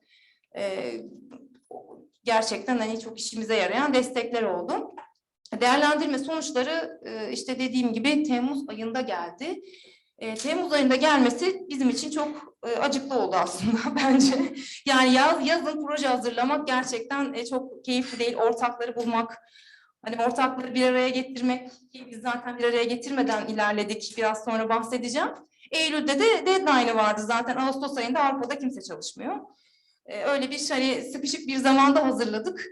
12,5 puanla işte bekleme listesinde kaldım. 2. sene aynı çağrının açılacağını biliyorduk. Son çağrıydı. InnoSap programı yani bu program altındaki benzer son çağrıydı. Zaten Ufuk 2020 bitiyordu. İlk aşamada İSKA eklendi ortaklarımıza. Farklı olarak işte gene TÜBİTAK koordinatör desteğine başvurup bu defa aynı resubmission olacağı için sadece neydi? Ön değerlendirme desteği aldık. 2 ortağımız daha eklendi. Bizim işte farklı aslında danışmanlık firmalarıyla çalıştık bu süreçte. Birlikte çalıştığımız bir firma üzerinden işte bir F6S katıldı.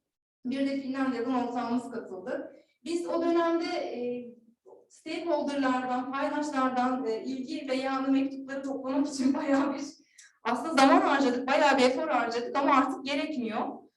Bizim bayağı bir vaktimizi almıştı bu iş ama o kişilerle de aslında farklı proje çalışmalarında çalışma şansımız oldu. Ama artık öyle bir şey gerekmiyor. Zaten yer de yok herhalde. Ama önden insanlara bilgi vermekte, belki proje kazandığı zaman yavaştan toplantılar yapmakta yine de fayda olduğunu düşünüyorum. Çünkü paydaşlar olmadan işler yürümüyor.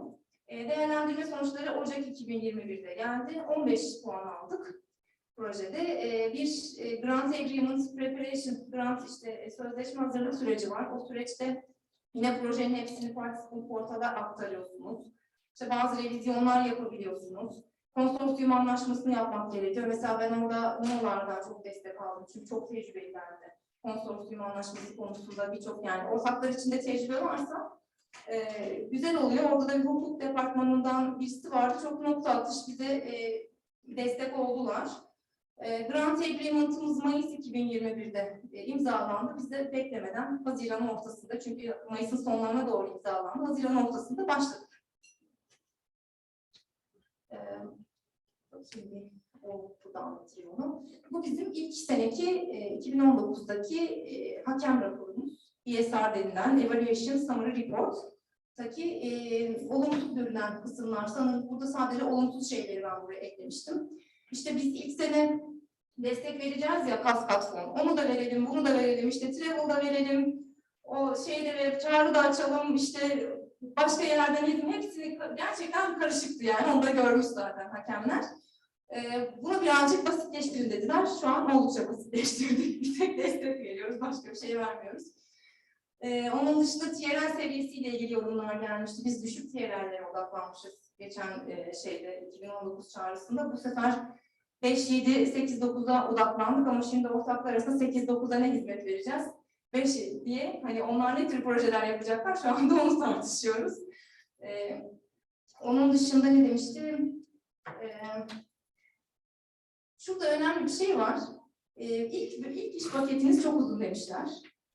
9 ay demişler. 6 aya düşürdük. İlk iş paketimiz ne zaman bitti? Bitmedi. Şu an 9. aydayız. İnşallah bitireceğim. Burada tabii projeye Haziran ayında başlamış olmamızın da etkisi var. Yani Avrupa'nın 2 tane büyük tatili girdi araya. Yani Ağustos ayı girdi. Zaten yani başladık Haziran'da, daha ne olduğunu anlamadan Ağustos geldi. Ağustos'ta herkes tatilde. Gerçekten hani herkes diyerek abartıyorum belki. Ben buradayım diyenler oldu. Biz de çalışıyoruz tabii ki ama bir hani hepimize böyle bir rahatlama geliyor. Kimsenin bir şeylere koşturası yok. Firmalarda çünkü bir şeyler yapmamız lazım. Firmalarda da bir tatil dönemi. Hani eksik elemanla çalışınca da böyle şeylere odaklanmakta belki oluyor. Öyle bir ara tatil girdi. Aralıkta da malum Noel tatili girdi. O yüzden hani projenin Haziran'da başlaması bize hani o dedikleri 9 ay süren, uzun süren paket yine uzun 9 ay sürüyor yani aslında. Ama biz ona göre 6 aya düşürmüştük oradaki şeye göre. İşte bugün de konuşulduğu sizin de sorularınıza göre bence de hakemler aslında, bir hakem başka düşünebilir, bir hakem başka düşünebilir. Birinin 14 puan verdiğinde diğeri 13, 12 verebilir. Biri 15 verebilir. Yani birazcık her ne kadar objektif kriterlerle bakmaya çalışsa da insanlar yine subjektif bir yanı var. Diğer yandan o yüzden birden fazla hakem değerlendiriyor. Sonra panel değerlendirmesi oluyor ama hakemler de hani bir şeylerle eksik yaptığınızı ya da kendinizden daha güvenli olduğunuzu anlıyorlar bence. Burada kritik olan birkaç şeyi söylemiştim. Biz 2019'dan 2020'ye dediğim gibi Covid çıktı. 2019'da böyle bir şey yoktu. O yüzden de Green Deal o dönemde ortaya çıktı. Biz onunla ilgili bir kısım eklemeler yaptık. İşte projenin de içeriğine bir hani resubmission olunca projenin aslında temeli aynı kalıyor. Bir şeyleri ufak tefek, bir şeyleri değiştiriyoruz. Bir kısım yerlerde daha büyük değişiklikler yapmış olmakla beraber O çerçevede işte yüz yüze yapacağımızı söylediğimiz ya da öyle öngördüğümüz şeyleri biz online de yapabiliriz. Hani online veya yüz yüze yapacağız dedik. İşte bizim işi yürütme sürecimiz yaza denk geldiği için proje yazımı her 2 senede birebir ortaklarla toplantılar yapmak, birebir onların geri bildirimlerini alıp projeye aktarmak şeklinde oldu. Biz ortak bir alandan herkes katkısını yapsın buyurun şeklinde çalışmadık. Ana doküman bizde olacak şekilde online toplantılarla, e-maillerle yürüttük süreci. Geçen eğitime de ben katılmıştım. Orada Odysseus galiba yine söylemişti. More talk with the big sharks. Was it your expression, Odysseus, or was it someone else's at the last summer meeting, summer event training? I don't remember actually, but more talk with the big sharks, yani F6S gibi ortaklar. İşte orada tecrübeli BV.com var bizde. Romenler içerisinde bu tür projeler yapmış ortaklar var. Onlarla daha yoğun iletişim kurun. Hani daha az tecrübesi olanlarla biraz daha az görürseniz olur gibi bir şey söylemişti. Tam olarak bizim de sürecimiz bu şekilde işledi. Bütçe nasıl hazırlanacak diye geçen sefer bir sunum olmuştu. Ben oradan yola çıkarak biz nasıl yaptık onu anlatmıştım. Burada yine de paylaşmak istiyorum. Biz bütçeyi kendimiz hazırladık öncelikle. Ondan sonra ortaklarla birebir sadece kendi bütçelerini paylaştık. Ondan sonra herkes tamam benim bütçem böyle uygundur dedikten sonra işi bitirdik. Herkes de son hafta, hatta işte bu Eylül ayına denk gelmesi, yaz olması hep söylüyorum ama son dakikada bir şeyler artık son haline gelmiş oldu bizim projede 2 seferde de 2 yılda. O yüzden artık yani kimsenin bir şey diyebileceği bir dönemde değildi bizim en son bütçeyi paylaşmamız. Ama hepsiyle öncelikle birer birer paylaştık. Ama bir de herkes açık şekilde yürütülme ihtimali var. O biraz daha açık bir süreç ama biraz daha zorlayabilir. Başka bir proje başvurusunda o şekilde yürütmüşlerdi süreci bizim içinde olduğumuz projede. Hani o da aslında olabilecek bir süreç. Bu birazcık hani koordinatörün isteğine göre, hani bizim koordinatör nasıl yapmak istiyorsa, kendini nasıl rahat hissediyorsa öyle yapması gerekiyor. Birkaç tane önerim var proje yazacak olanlara. Hedeflerimizin hedeflerimizin smart olması, yani spesifik, ölçülebilir, yeterli, realistik ve zamanlı olması. Hele ki şu deliverables bahsettiğim 15-16'da kalsın gerçekten onlar. Bizde kaç tane var? 26 tane yazmışız. Bir de onları newsletter yazmıştık mesela. 1 değil 6'ymış o. 30-40'a yakın deliverable var. Şimdi onlarla boğuşuyoruz. Yani bir kısmı gerçekten gerekli, bir kısmı aslında farklı şekilde düşünülebilirmiş. İtiraf.com yani burası. Kesinlikle deliverable'ların yeterli olmasına, uygun olmasına ve gereksiz olmamasına dikkat etmek lazım. Yani çünkü onu yazmak, başta başa proje yazmak gibi bir efor. Halbuki ne için olacak deliverable? Projede yaptığınız bir işin bir sonraki işe dönüşmesi için oradaki çıktı olarak değerlendirmek lazım. Yani rapor gibi olanlar, zaten web sayfasıdır, newsletter'dır, işte ne bileyim o tür şeyler zaten hani çıkıyor, yapılıyor ama rapor gibi olanların gerçekten bir sonraki girdi oluşturmasına dikkat etmek lazım proje yazarken. Bizim öyle bizim deliverable ama şimdiki aklım olsa onları daha da azaltırdım çünkü büyük bir efor harcanıyor. Onları toparlarken, review ederken, sunarken geri dönüyor, tekrar yapmamız gerekiyor. Ona göre hani gerçekten gerekiyorsa koymak lazım. Nelerde ne kadar gerekiyorsa o kadar koymak lazım. İşte en son aşamalarda projenin içinde olmayan, yazılım içerisinde olmayanların tekrar proofreading yapması değerli. Sizde körlük oluşabiliyor çünkü insanda kendi içinde olduğu işle ilgili. İşte bir spell check'e tabi tutulması lazım projenin. En çok benim hani participant portala projeyi aktarırken de gördüğüm ki bayağı üzerinden geçtik yine de böyle şeyler kalabiliyor. İçeride değiştirdiğiniz bir şey başka bir yerde değişmemiş oluyor. O yüzden en son onların iyi kontrol edilmesi lazım. Bir yere işte ne bileyim workbench task leader'ın ismi değişiyor. Deliverable'ların tarihi değişiyor. Bir yerde düzeltiyorsunuz. Diğer bütün yerlerde düzelmesi kritik yani onların temiz bir şekilde sunulması güzel olur. Herkesin görevlerinden emin olması, kabul etmesi lazım. Bazı projelerde zaten ortaklar birlikte yazıyor. Task kim ise o yazıyor.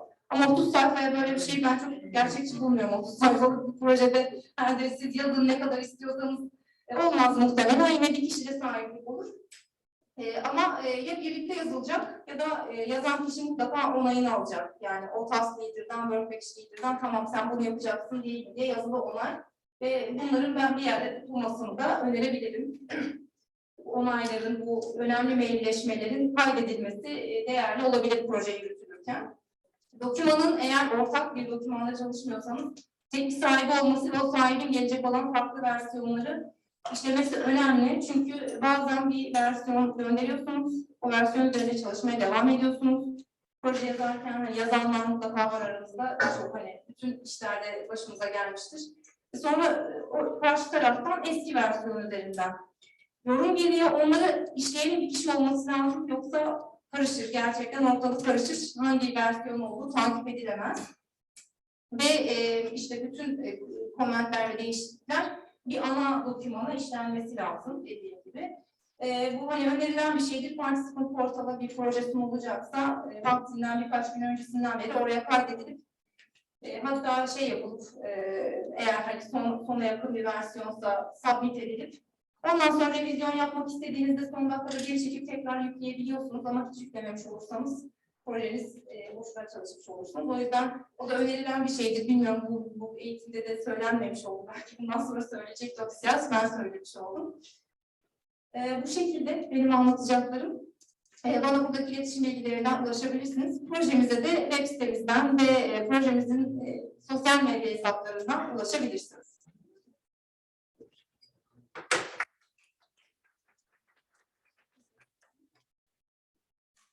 Siyasi geciktirmedim gibi getiriyor. Ama da olacak.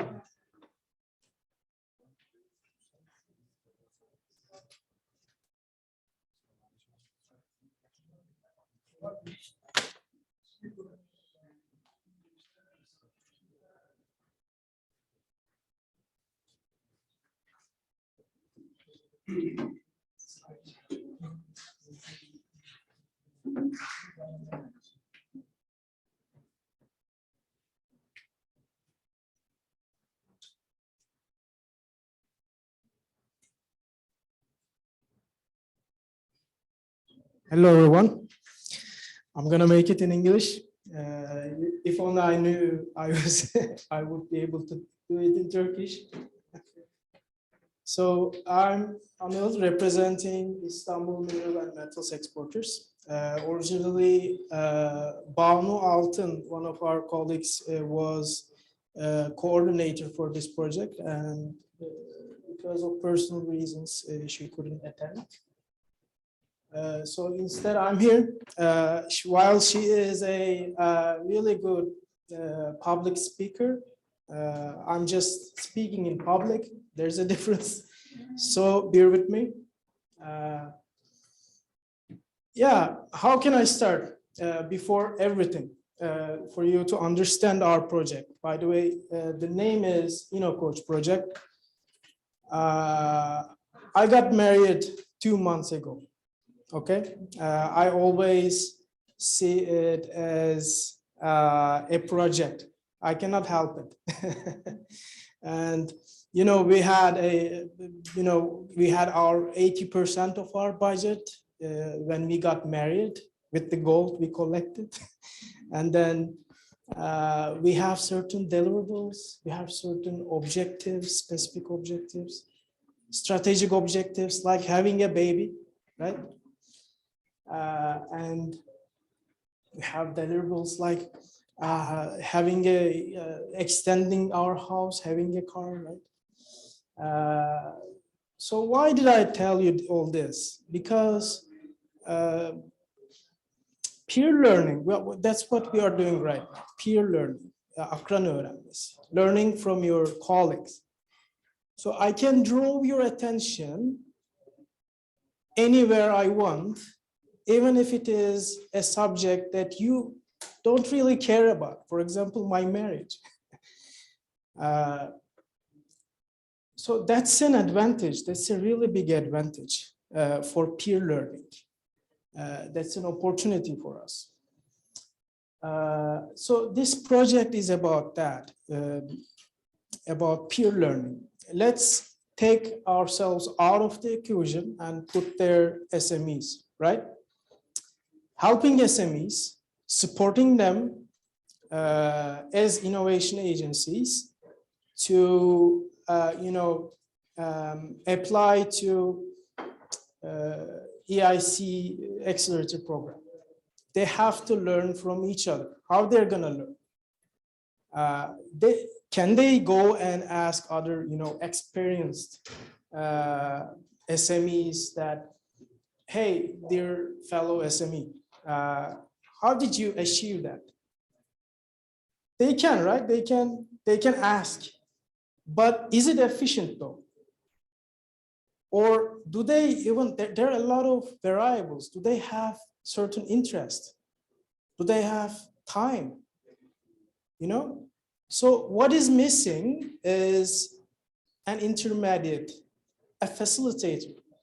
Actually, my main point in this presentation is going to be the facilitator role, because everyone here is either representing a university or umbrella organization, and we have facilitator roles.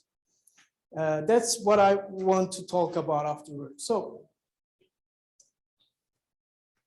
going on with the presentation, I'll start with a short introduction of our organization, then project preparation, partner finding processes. How did we do? How did we prepare to be, coach? The project summary and the activities of the project, and lastly the importance and gains of the project for Europe's and Turkey's innovation ecosystem. So Istanbul Mineral and Metal Exporters Association is operating under Turkish Exporters Assembly, which is operating under Ministry of Trade. We are an umbrella organization covering basically 6 sectors, and all these 6 sectors that you can see have separate exporters association also connected to us. So we are a general secretariat for them. And we around,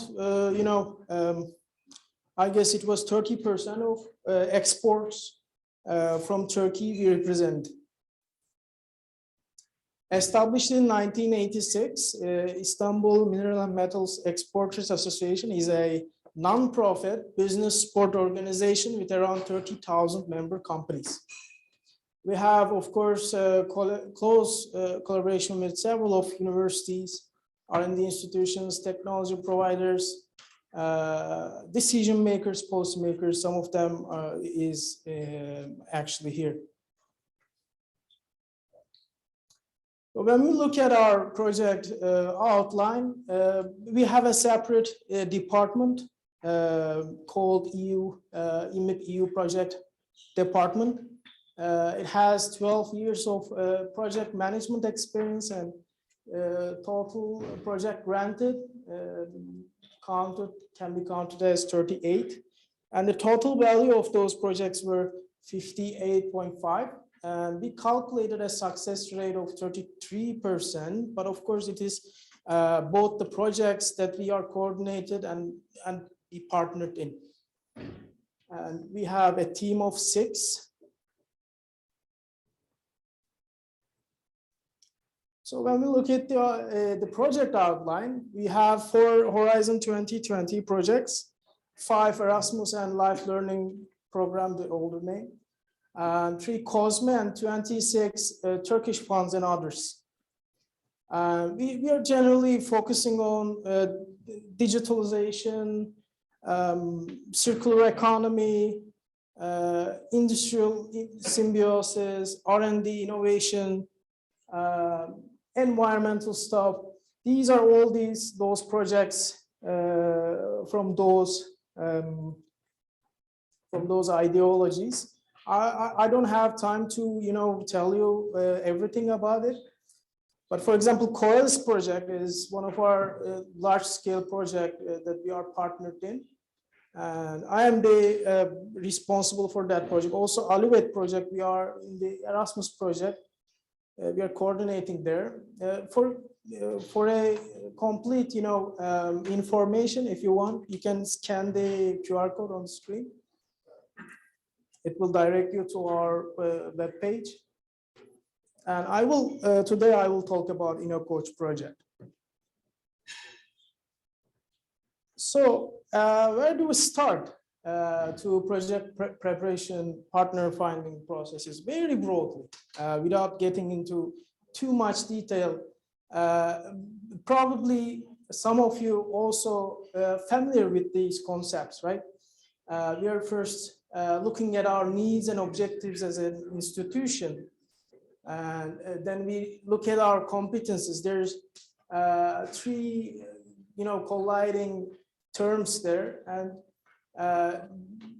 our needs and objectives are fed by European Commission priorities, right?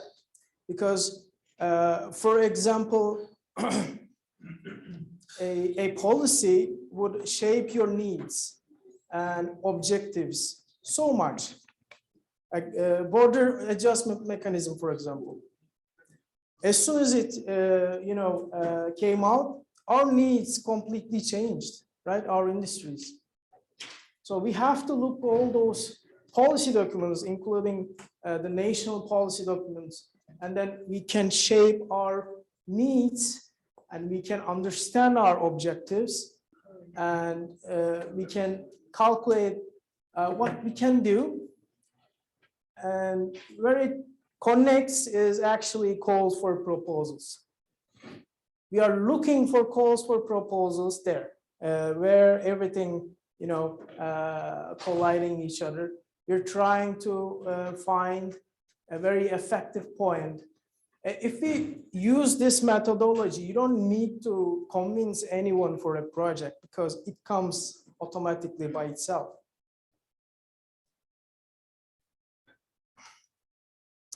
So this is really have to be a top-down decision for your institution to internalize things. You have to tell your institution with the earlier, strategy, having the project and having the reasoning. You have to tell your general secretariat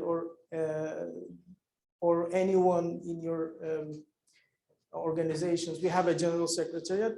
We taught the project to them, and then we got the support, and we started a concept note preparation. Someone were asking actually, what is a concept, how we can categorize it. These are our, structure. I don't think there's right structure for it. Everyone uses differently. I think it changes according to where you are at the project, how ready you are, because the details you're gonna give change according to where you are in the preparation of the project. Name of the call, deadline, list of potential eligible partners, total budget, and more or less average budget, so that the partner can know what he or she is getting in. The idea of the project and topic actions. Firstly, these should be inside a concept note. So you form the consortium first, and then you pass to the idea session, or? No. We did not form any consortium until now. So the coordinating, a project idea has to come from a coordinator. You have to start things, okay? The idea will be shaped as you go. If it is a project involves several partners, of course, it will change. But you have to start up things, and you have to have a concept note. Your ideology, your project idea, right? What you want to do according to your objectives and needs. This is the sections in it.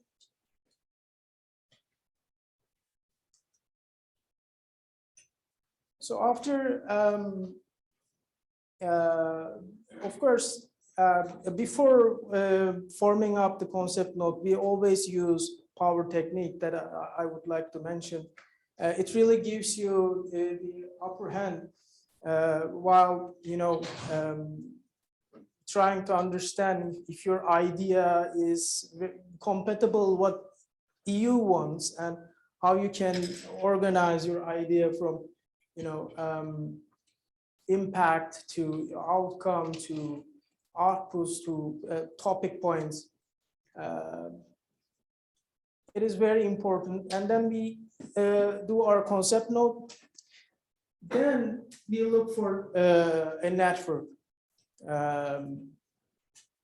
So the most important network for us is the partners who have experience before about the topic, because it would give you such an advantage in both preparation process, implementation process.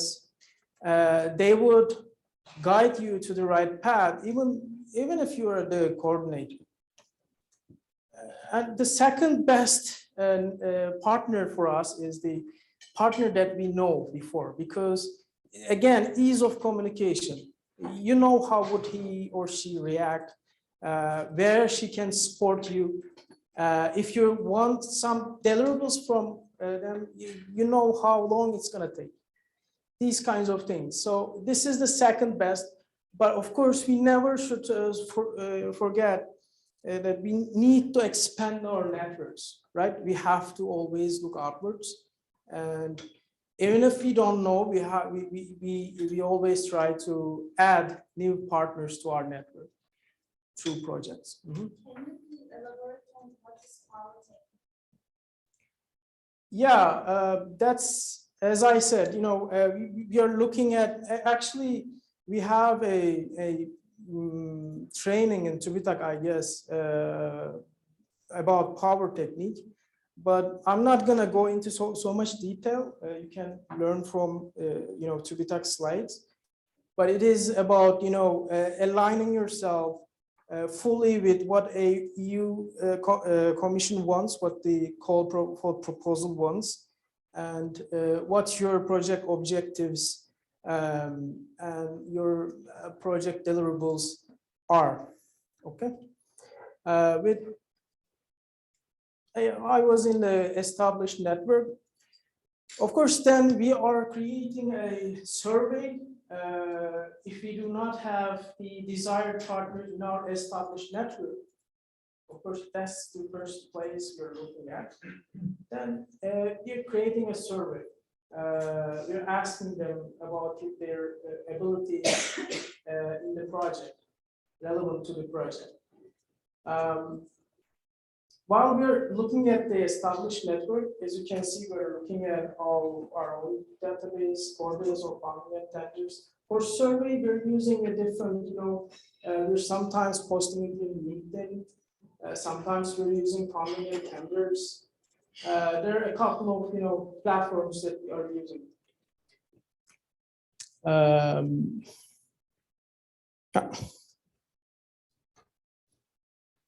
So what I would like to tell apart from this is one-to-one discussions with partners is very important. As your project gets, you know, more detailed, you have to bring in partners, and your concept note will change drastically.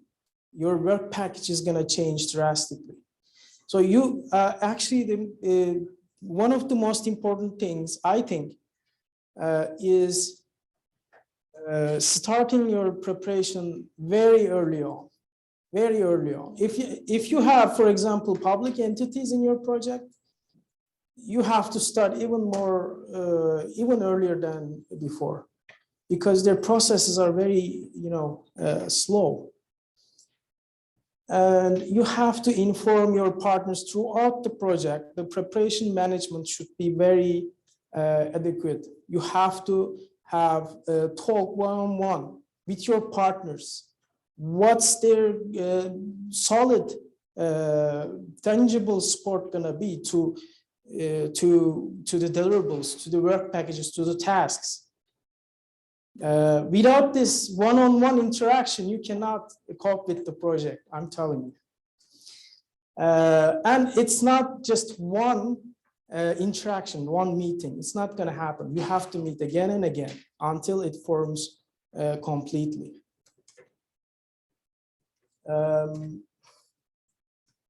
Yeah, these are the overall points that I would like to, again, summarize. Looking for internal needs, competencies, and objectives is important. Getting a top-down support throughout your institute organization from top management to bottom. Talking with your sectors. Preparing a clear concept note of your project, publishing your project idea, and preparing a survey for partner candidates. Prioritizing face-to-face discussion. By face-to-face, I mean, I don't mean physical, one-on-one discussions with partners while designing the project.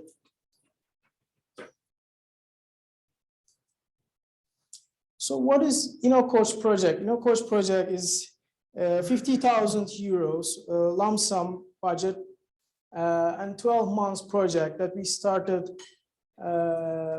in 2021.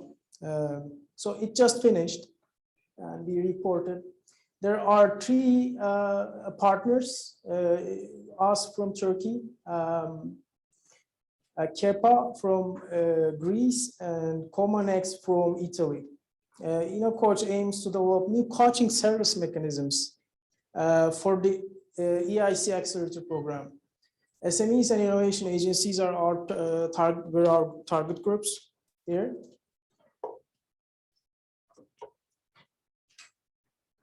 So we have 2 aims in the project: creating synergy among innovation agencies within the context of coaching services for EIC Accelerator program, and developing better coaching system or a new methodology to promote SMEs for applying EIC Accelerator program.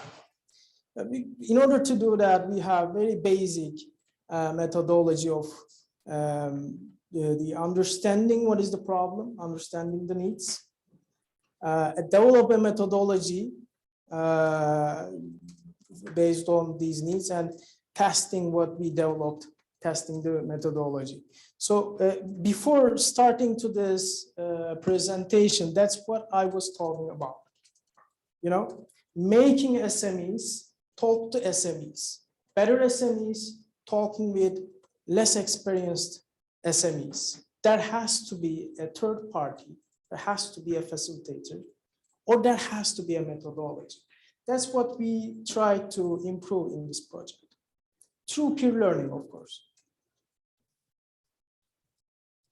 So design option paper that was, we were talking about a lot of deliverables.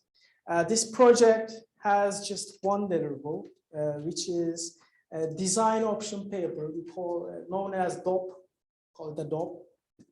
It's the result of a peer review process conducted by 3 innovation agencies, our partners. It's a practical handbook that provides a tested methodological framework on how better coach SMEs when applying to EIC instrument. So it has 8,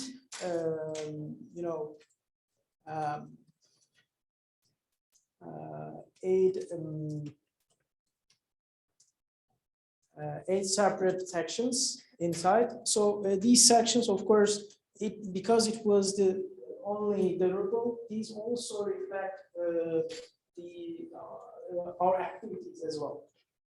So you can see these are as activities of the project. We start with the literature review, the research analysis. That's where we try to analyze the status quo in SMEs, what they need, and how they're doing right now. Then after we identify the needs, we set the priorities. We look at the best practices, right? You remember from my marriage story, we try to understand what are the best practices, what they're doing right. Then we set a methodology after understanding the well-performed SMEs. develop a methodology of service, to SMEs. How can we support them? And then pilot action, sources, links we are giving. These are just the analysis tools that we developed a couple of tools for that. So we start with literature review. The literature review was conducted to, as I said, to analyze state-of-art SMEs and innovation agencies in partner countries. Research target group were SMEs with seal of excellence and innovation agencies. So we really looked at the top notch of institutions and SMEs.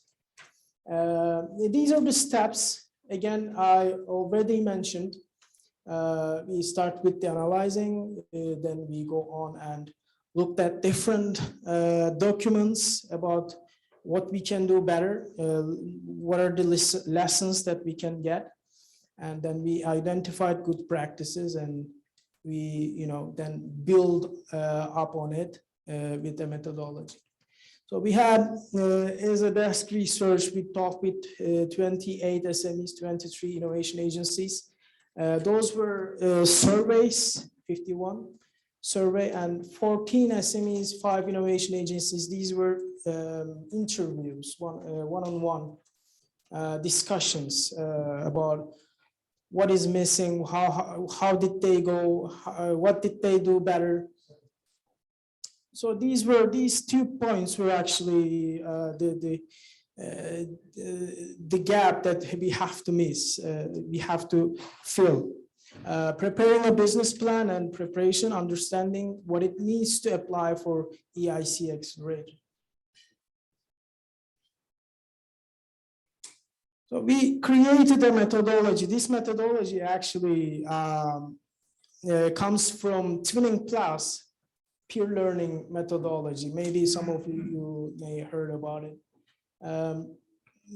This totally depends or bases on how we can attract SMEs, right? Remember again the marriage story. If there's peer learning, you can actually attract. Even if SME doesn't interested in EIC, EIC acceleration program, right? How we can attract them, how we can, organize different activities in order to inform them, how best we can train them so that they can be satisfied with the support they're getting, and then how we can one-on-one coach them. So this was the methodology. For pilot action, we organized a workshop. Only a couple of services were tested here because of the time constraint and technical constraints.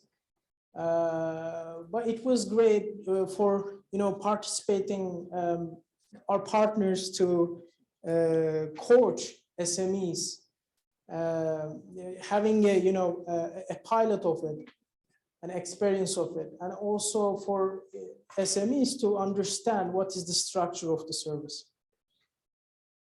And of course, we get results of it, and then you understand if the methodology was okay or not.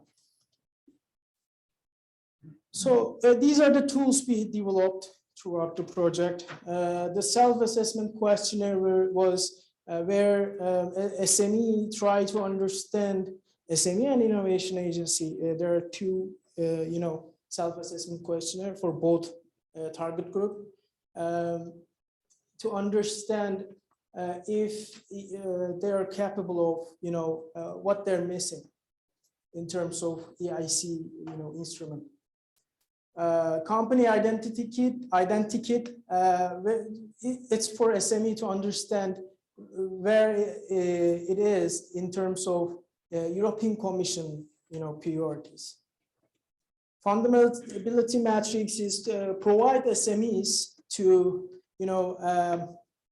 a set of actions, the options to, participate in different funds. The tool actually helps SMEs to decide what to participate according to their TRL level and also the size of the grant that they need. Then training models we have. These training models were to inform, SMEs in the, in all the, processes of European EIC processes. We try to give, coordination for SMEs. I guess if I'm not wrong, there were 6 modules, training models. Pitch deck sample, it's just a tool for SME to present their, project.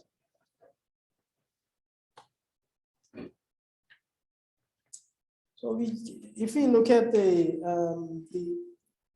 gains of the project for Europe's and Turkey's innovation ecosystem, we can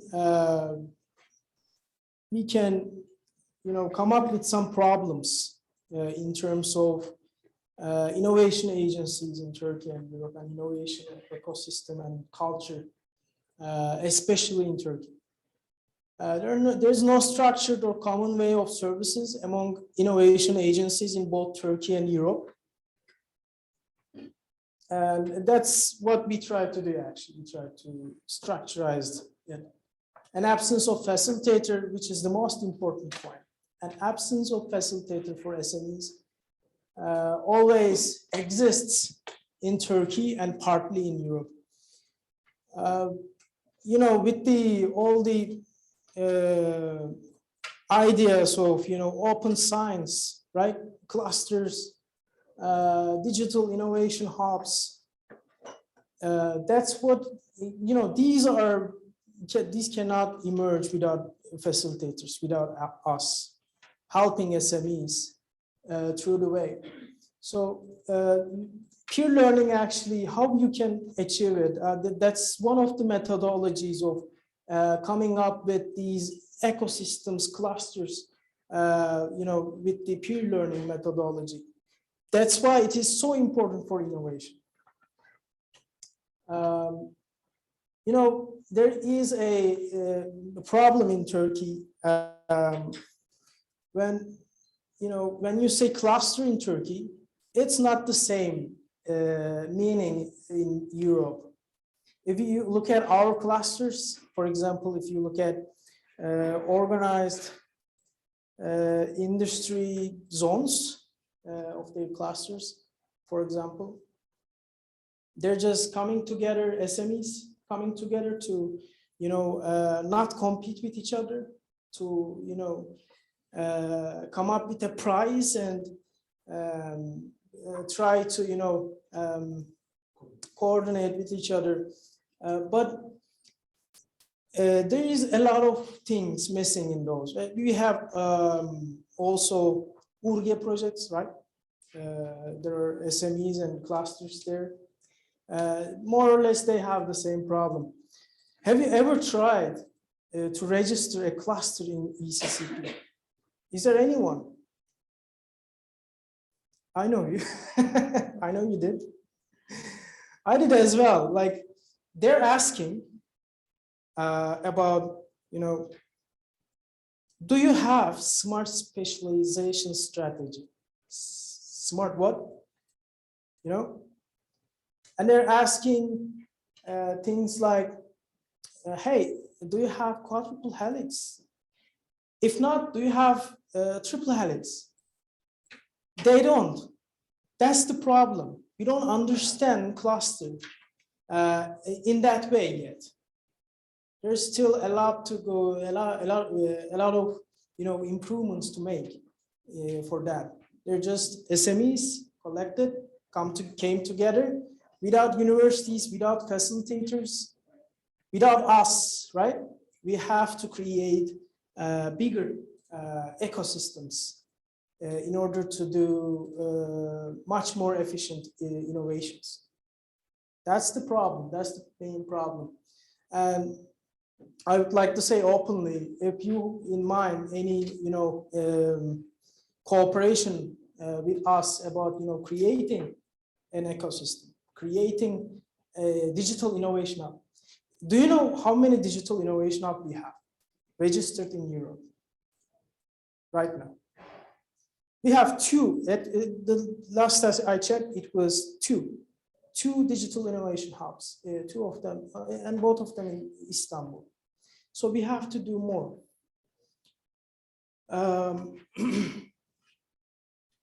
Innovation agencies, of course, there is lack of support services for SMEs for innovation in Turkey. So this project actually improves on them, on this problem. Innovation agencies in Turkey do not have a comprehensive methodology for innovation services. So these are the main points. If you look at the impact of the project, these were the main points that we can come up with. The increase in number of innovation agencies engaged in peer learning activities. I talk about the importance of peer learning in innovation, because that's the methodology we use for interaction between all those different partners in an ecosystem, how they can learn with each other, how they can close the gaps in between. EU national and regional level awareness on the needs and problems of SMEs. Although the InnoCoach project was not to remove the technical and economic financial problems of innovation agencies, it decoded and simplified the methodology for them. The processes, I'm sorry. A common structured methodology, of course, for innovation support. So that was it. If you have any question, I can take them. Thank you for listening.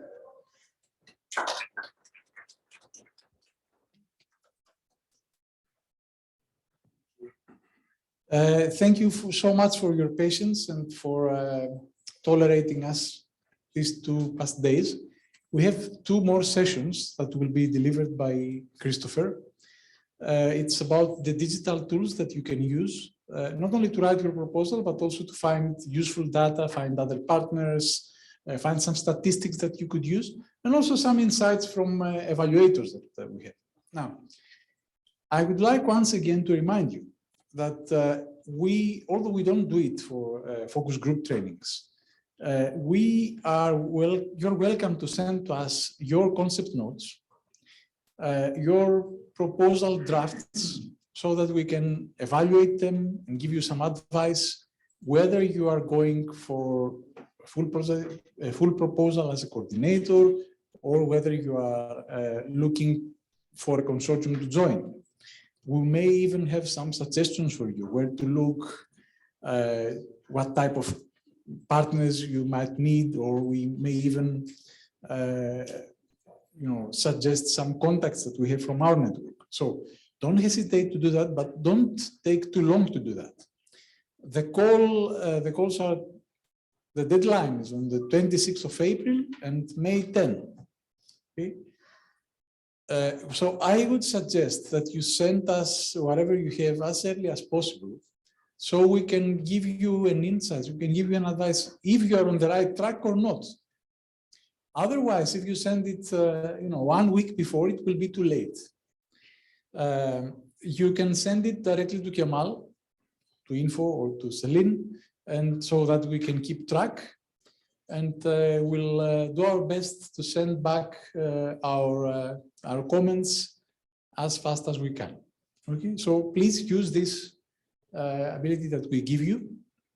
It will be very beneficial for you, and it will help you take your first steps into these calls. I have to catch a plane, so you will forgive me. I hope that Christopher will not tolerate you for more than half an hour. So we will finish on time. And I hope that we will be in touch. Okay, thank you very much.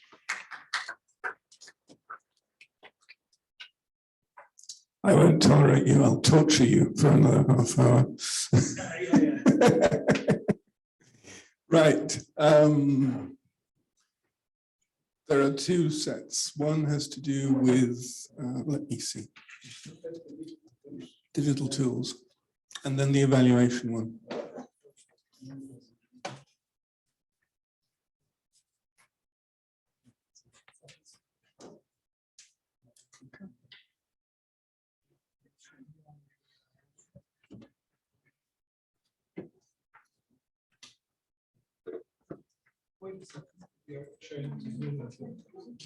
All right.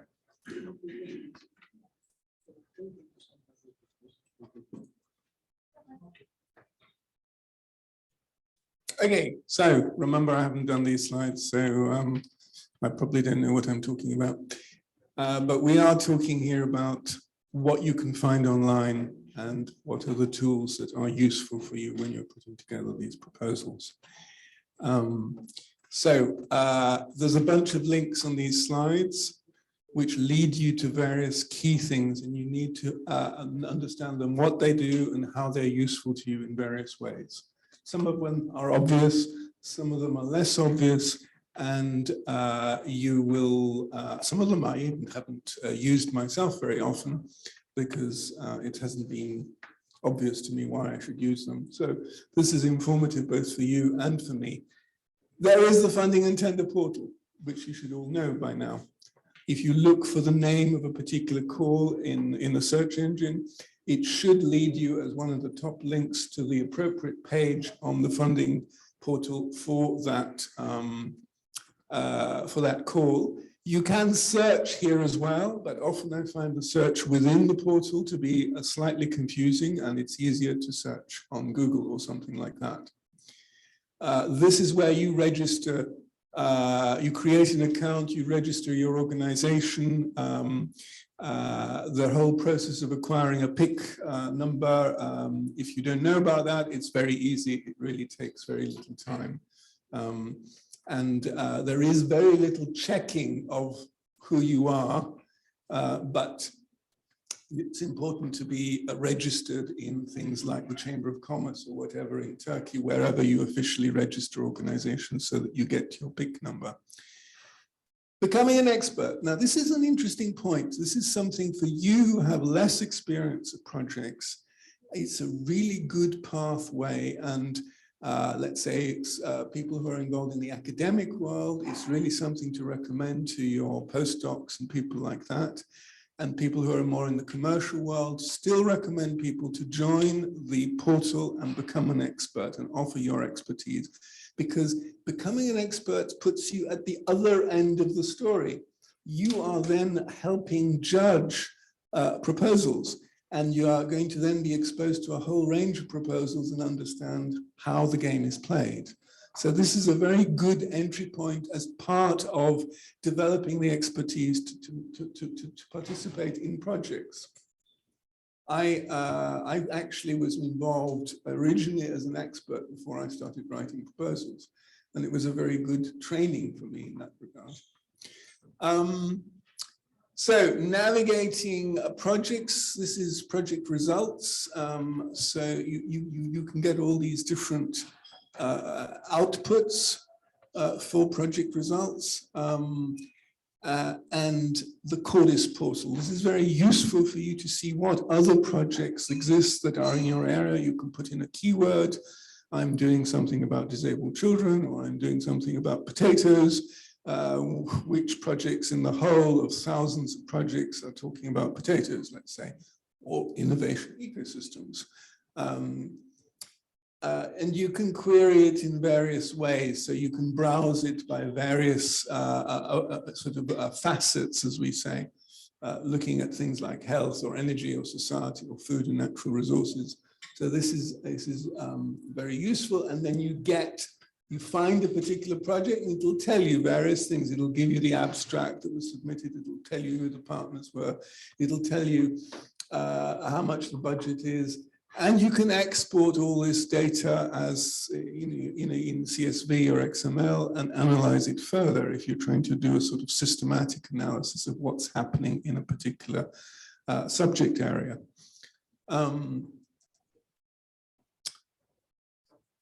Data Lab, it's a dynamic map of collaboration networks. It shows the links between different projects. So this is basically one way of visualizing the fact that certain projects are linked to many others, or certain entities are linked to many others. Results platform, this aims to make project results more accessible and integrates and consolidates the EU funding tools. So it's a database of project results. So here is where you would find copies of deliverables and outputs that from projects. Again, worth exploring, particularly if you can find projects that are closely related to what you've done, or projects that are, let's say, predecessors to what you're doing, so that you can see, here's a successful project. This is what they produced. This is what we have to imagine we're going to produce similarly in a slightly different way, in a different country, in a different slightly topic, but you get a sense of what is needed. Results platform also gives you detailed profiles of contributors, types of results, business sector needs, target audiences. So all kinds of contribution to SDGs, supposing, I mean, there are calls which are mentioning SDGs specifically, so you might want to query against that sort of thing. And then there is the dashboard, which is a collection of tools and databases with lots of historic information, FP7 projects, Horizon 2020 projects, country and organization profiles and European Innovation Council initiatives. So there's lots of more information. You can spend a lifetime getting yourself trained on the European Commission's portal. Don't lose yourself completely. There is a real world out there as well. Yes, I lose myself. I mean, there are places here that I've never been to. It's just not occurred to me to explore further. Well, life is too short, but I still need to give you this information.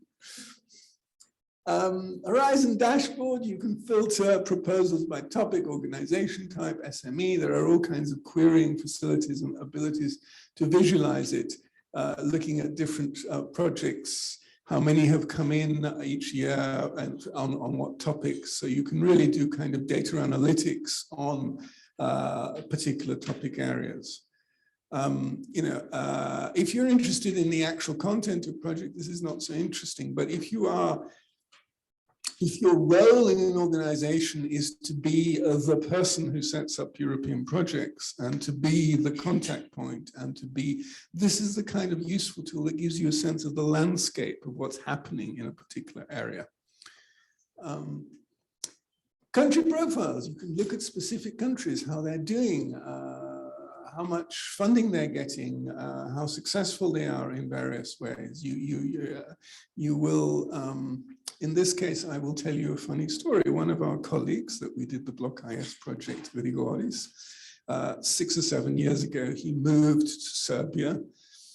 Now, Eastern Europe historically has been very bad at European projects, but Grigoris is very clever and he completely destroyed the statistics because he won so many projects over the years he was there. So, you can get distortions caused by Grigoris, for example.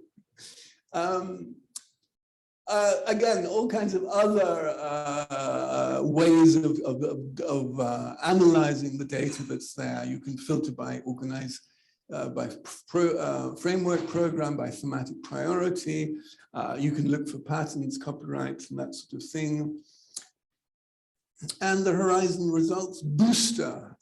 This is a help and guidance for creating results portfolios with other projects and dissemination strategy, and provides support to develop a business plan and statistics and coaching. So there's a bunch of tools there that you can use as well, or trainings that can help you. So this is all kind of getting into the mindset. So if you have a weekend where you have nothing else to do, spend it on here, that sort of thing. The EASME database, the European Association of SMEs database hub, it's the executive agency for SMEs. with lots and lots of more information there about SMEs. So you will discover SMEs that you don't know about in Turkey, and you will discover SMEs across Europe that you don't know about through this kind of portal. Financial transparency. So you can really search how much money is being received by different institutions and so on and so forth. You can really have a real picture of which organizations are particularly successful and where the money is flowing. Plus the collaboration platform, find partners in Europe and beyond, find open calls for SMEs, find networks and contacts. So these are all tools that can help you in constructing your innovation ecosystem as well. Data and insights, so lots and lots of statistical information that you can access through these links. And quite often these data is useful. You spend an hour or two and it comes into just one sentence in the proposal. 75% of SMEs working in the area of potatoes don't have a foreign collaboration. Some silly statement like this, but it shows that you've done your research and you know what you're dealing with in that area, right? And that's where you get that kind of information from, by looking at the statistics produced by Eurostat, by OECD, and so on and so forth. European IP Help Desk provides services, training events, webinars, libraries, fact sheets, etc., all about how to manage intellectual property for SMEs. So if you, it's, as we've said repeatedly, this is less relevant for CSAs, but at some point you're likely to do a research and innovation action or innovation action where there will be IP to think about. And the European Union Intellectual Property Office, again, connected to this management of IP, trademarks, designs. At least you need to know where to go if you have such issues or want to sort of explore these issues. Eurostat, I mentioned before, is the repository for all statistics across the whole of Europe. It's very useful for getting a profile of particular sectors that you might be working in, such as my area of agriculture, let's say, or manufacturing. You can also look at exports and things of that sort. So interaction between European countries and European countries with other countries. Open data. Okay, this is part of the open science initiative that we've been talking about. In fact, it's older than the open science. It's where it started. It's all about making particularly public data sets accessible so that you can do data science on publicly available data sets. Very, very important and useful in various ways. And it's a sort of the making of available of data sets of this sort, whether it's at a national level, at a regional level, at a municipal level, is something that people build companies and services and all kinds of things around. So I think I mentioned yesterday the case of providing open data about public transport systems in cities. People have built all kinds of little applications around that for various purposes. They built businesses around open data. But if you have sensitive information that you don't want to share, you should. Between you and me, you should always share your information. You gain more from sharing it. Yeah, you should share that more than you are. I mean, it's more useful for you and for everybody else to share it than not to, because. Yeah, but in reality, you're an expert. Let's say you're a technical expert in an area. Whatever you write or publish is not the same as what's in your head. You really know the subject. So this fear of sharing documents, papers, publications, reports is misplaced, in my opinion, because you can read, in my technical area of computer science, I can read lots of papers and I can say, well, I can see they vaguely did that, but I don't have enough information here to replicate it. I'd have to ask the person to really do the same thing. That's why I think this thing of intellectual property is highly problematic, and it's quite a political issue as well. plenty of reasons for us to. I've mentioned the European Open Science Cloud repeatedly, and as I've said, you need to show that you're subscribing to these principles. So European projects now have to put their output somewhere and make it accessible. There are repositories that you can use. If you have an institution behind you, let's say university or something like that, there are institutional repositories. And it's also part of making sure that the outputs or the results of your project have survived beyond the life of your project. And it just doesn't end up in somebody's drawer and gets forgotten. EU publications, well, there is a vast quantity of EU publications. They are useful for you to mention when you explain why you're doing this particular thing. So it's very useful to find the strategy reports or the, the European Commission's vision on such and such a thing. Why is it doing the AI Act? Why is it doing the Data Act? What are its Green Deal documents? Because you want to look at them to mention them when you're writing your proposal or when you are developing your idea, right? Okay, so I think that was quick, good. Any questions? You will have these slides, so you will be able to follow the links in the slides to explore. But what I'm just trying to convey to you is that there's a big variety of types of information, which if you're serious in this area, you'll have to slowly master. At least know that it is available to you when you need to find the information.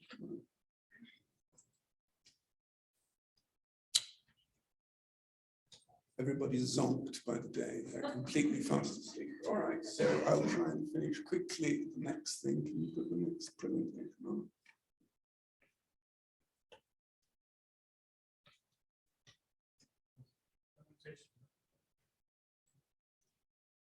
It should be evaluation. That's it.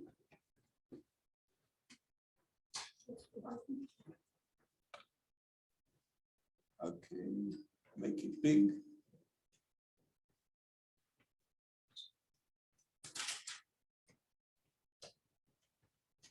Okay.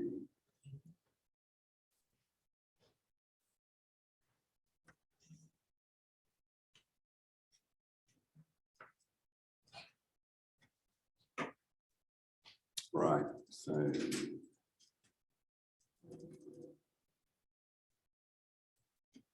okay, so we've talked a little bit about the evaluation process. Odysseus mentioned that a little bit. So what happens when you submit a proposal? What happens then next? Secretly, it disappears on this website. And you think, oh, God, 5 months, right? Typically. Officially, you may get the results before that, but officially you have to wait for 5 months. So what's going on behind them? What's happening is there is the receipt of proposals, and then there is an eligibility check. Remember, we've mentioned several times whether you're eligible, so they check at that point whether the institutions that are participating are eligible very superficially, really, at this stage, right? Then there is the process of individual evaluation. So you have a number of experts, depending on the size of the project, but typically 3 experts for a proposal are given the text and are given formally, usually half a day to read the text, right? And write a report evaluating it. There's 3 people. Then you create a consensus group, so the 3 people have to sit down and talk. It used to be face-to-face, but these days it's mostly online. And say, okay, let's reach a consensus on the text that evaluates the proposal. And at the same time, you are giving marks. We will talk about this in a moment. And then there is a panel review, where you are ranking all these. If there is a small number of applicants, that's relatively easy. In some calls, you have 1 or 2 or 3 or 5 or 10 submissions, but sometimes you have 50 or 100 submissions to a call, and it becomes quite a complicated process to rank them. Right? You are ranking them initially by numbers that the evaluation and then the consensus evaluation has produced, but then you also have the problem of proposals that have the same numerical ranking. And then you finally get a final ranked list. So here,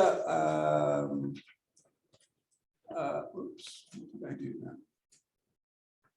I did something. Okay.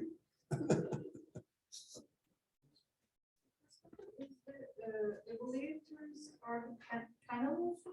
Are they the same person, or after your evaluation you go to another? No, it's the same thing. You're judging it by yourself, and then you're put into a group, 1, 2, 3 people, and usually a project officer is sitting there to kick you in the ass. And you're supposed to write a text that basically is a merging of your comments, and it's really done by consensus. So you're not voting, you're saying, okay, if you disagree with me, let's work out how much we agree, and let's then find a way. If you think the proposal is terrible and I think it's wonderful, we have to find the middle ground where we agree on a text. Okay, you persuade me that it's not so good a proposal, and I'll persuade you that it's actually better. And so we end up with a consensus text. So the evaluation report gets ready, and then the information is sent to the beneficiaries, which, as we've said, 9 times out of 10 is a rejection, and then 1 in 10 gets accepted, at which point you have the grant preparation, and then everything gets launched after that. We have a minimum, as I said, of 3 experts, but if it's a big project, so when we're talking about projects which might be 10 or 20 or 30 million, then quite often you go up to 5 experts to get a bigger range of experts or different expertise in the group. Each one produces an individual, then a report, then a consensus report. Selection of evaluators. Well, this is, you remember I said about it's a good idea to register yourself on the website as an evaluator. Well, when you register yourself, you create a profile and you select various keywords to say, I'm an expert in, potatoes, let's say, or something. So then they say, we've got a proposal here about potatoes. Let's find somebody who's got a keyword, potatoes, in their expert profile. They don't check your background? Well, they look at the level of skills, experience, and knowledge in the relevant area. So they do look at your background. They do say, have they got experience as an evaluator, that sort of thing. But often they can't find enough evaluators, or they can't find the right evaluators. So there's no, or it's just a random chance. You just get chosen, right? In the past, historically, we used to meet project officers at information days, and we would sort of put our hands up and say, remember me, I'd like to be an evaluator. And they'd say, well, are you in the system? And you'd say, yes, I'm in the system. And then perhaps they might remember, I have a project in this area. Let's ask Christopher to be the evaluator. But it doesn't work that much today like that. It's more search on the database, pick somebody that looks, okay, and have them as an evaluator. So your evaluators can be of very low quality as a result. It's such a bad luck. It's random. That's why you can write a fantastic proposal and not get accepted. You can write a mediocre proposal, and for various reasons of the system, you get accepted, right? Pray for it. Let's pray for them. Well, I mean, there are lots of factors like how many proposals have been submitted to that call. But in the October cycle that I was involved in the agri-food bioeconomy area, there were some calls where there was only one submission. Right? So unless they were terrible, they got funded. And I know for one case, there was a bargaining proposal for one call. It was the only one that was led by bargaining. It was terrible, the proposal. And the reviewers said, okay, we give it enough points to pass, but it's a terrible proposal. But it was the only submission. So it was like, if we reject it, then, right? But it does happen. So there was a proposal, I think it was like 2 years ago, on the Common Agricultural Policy. And it was, the call was designed so that you had to have all the organizations across Europe that were handing out the Common Agricultural Funds. Right? So basically, it could only be one submission to this call. The organization that got all these Common Agricultural Policy organizations together. And it was rejected because it was so bad proposal. I mean, it was one submission to a call. It could only be one. It was still rejected because it was so badly written. Had to be resubmitted. So it does happen. It works both ways. I mean, you do have a sense, if you do enough of these, that it's a little bit random at some level. I mean, once you get to a certain standard, then you get very irritated because you know you've written a good proposal and you're still rejected. But if you're not yet at that standard, you are part of the 30% of rubbish that always gets submitted. Like for the one call, like all the received applications goes to like 3 judges or No. 3 different? Each proposal goes to 3 different, and how many experts you use depends on how many proposals you've got. So if you've got 50 applications, you're going to not use just 3 people. You're probably going to use a pool of perhaps 20 experts, right? And then you have various balance criteria of skills, expert, geographical diversity, gender, public and private sector, and things like that. So in this area where we're doing innovation ecosystems, you're not just going to have academic professors, right? They usually don't have time to do this anyway, but you're going to want to have people who are involved in the innovation ecosystem space and who have experience in this area. 3 independent experts, additional experts can be appointed for ethics review if it's applicable. This is not really applicable here, but in some areas where you're doing, medical research, ethics experts and things like that. And the evaluation process may be followed by 1 or more independent observers. So the European Commission appoints, let's say, an auditor of the process who just sits in on the discussions and listens and writes a report at the end to say, yes, it was done very fairly.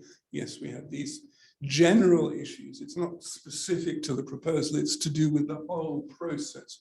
Was the process handled well? And they like to check and occasionally improve their process as a result of these observers. Conflict of interest is something that they worry about very much. So if you declare yourself as involved in the preparation of a proposal, you are likely not to be included in the experts for that call, right? And you shouldn't really. You should make, if you're invited by, you get an email from the European Commission saying, please, would you like to review the calls for this particular call number, you should really reply, I'm sorry, I'm deeply involved in a proposal, or thank you very much, I'll join, I have nothing to do with this area, you understand? Not this time, I did it last year, but not this year, you understand? You might have been involved in the previous round of proposals, but not this time. And then there are various things here which they're asking you just to be careful in not being connected in some way too closely to the system. If you're employed by one of the applicants, member of the advisory board, for a particular call area, you shouldn't be involved. If you're a national contact point, you can't really be involved as an expert for that area. You might be able to be an expert in a completely different area, and so on. So it's really asking you just to flag up if there are conflicts of interest. This is a problem because in some areas, there is only a certain limited pool of people who actually know anything about the area. It's not really applicable in your topic, but there are some research areas where there are 200 people in Europe who know anything about it. And they all know each other. And they're all friends and they're all working on each other's projects. So in a certain sense, there are areas where this kind of questioning is silly, because if everybody says, I'm sorry, I can't be an expert because of this, then who's going to be the expert? People who don't know anything about the area. Evaluation criteria. Excellence. This is all the keywords that we saw in the proposal template. Remember, clarity, purpose, and objectives. Credibility, soundness of the concept. Impact, expected impacts are listed in the work plan. Make sure that the actual impacts in the proposal that you're reviewing correspond to the impacts in the call. So you are looking for a match there, right? And then sort of generic things, implementation, work plan, that's the title. Progress of strategy. Complementarity refers to, are the partners all identical? Could they all do the same job? Or are they bringing different types of expertise here? Here in this CSA that we've been talking about yesterday and today, you're very clearly told the complementarity that we want is somebody who's strong in innovation versus somebody who's moderate or modest in innovation, right? That's the complementarity dimension that is relevant here. That's also, the quadruple helix is also an indication. If you have different partners who reflect different aspects of the quadruple helix, then you have complementarity. If they're all academic university professors, that's not really complementary, not for this call.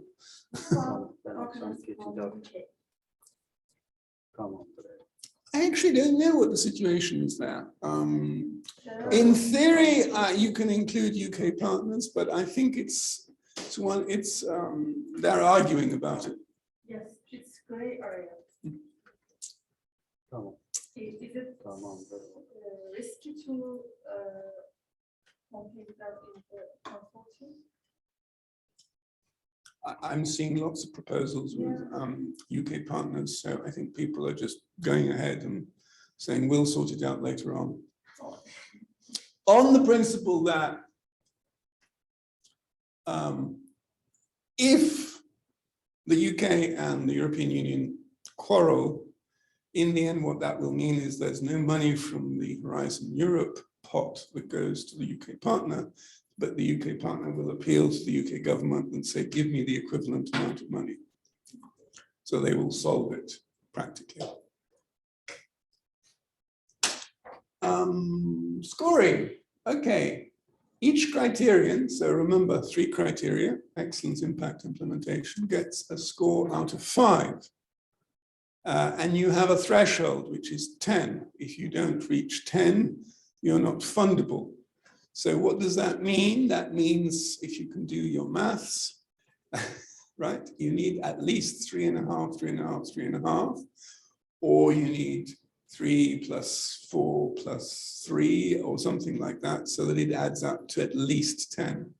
You're doing pretty badly if you've got 10. I mean, it's depressing.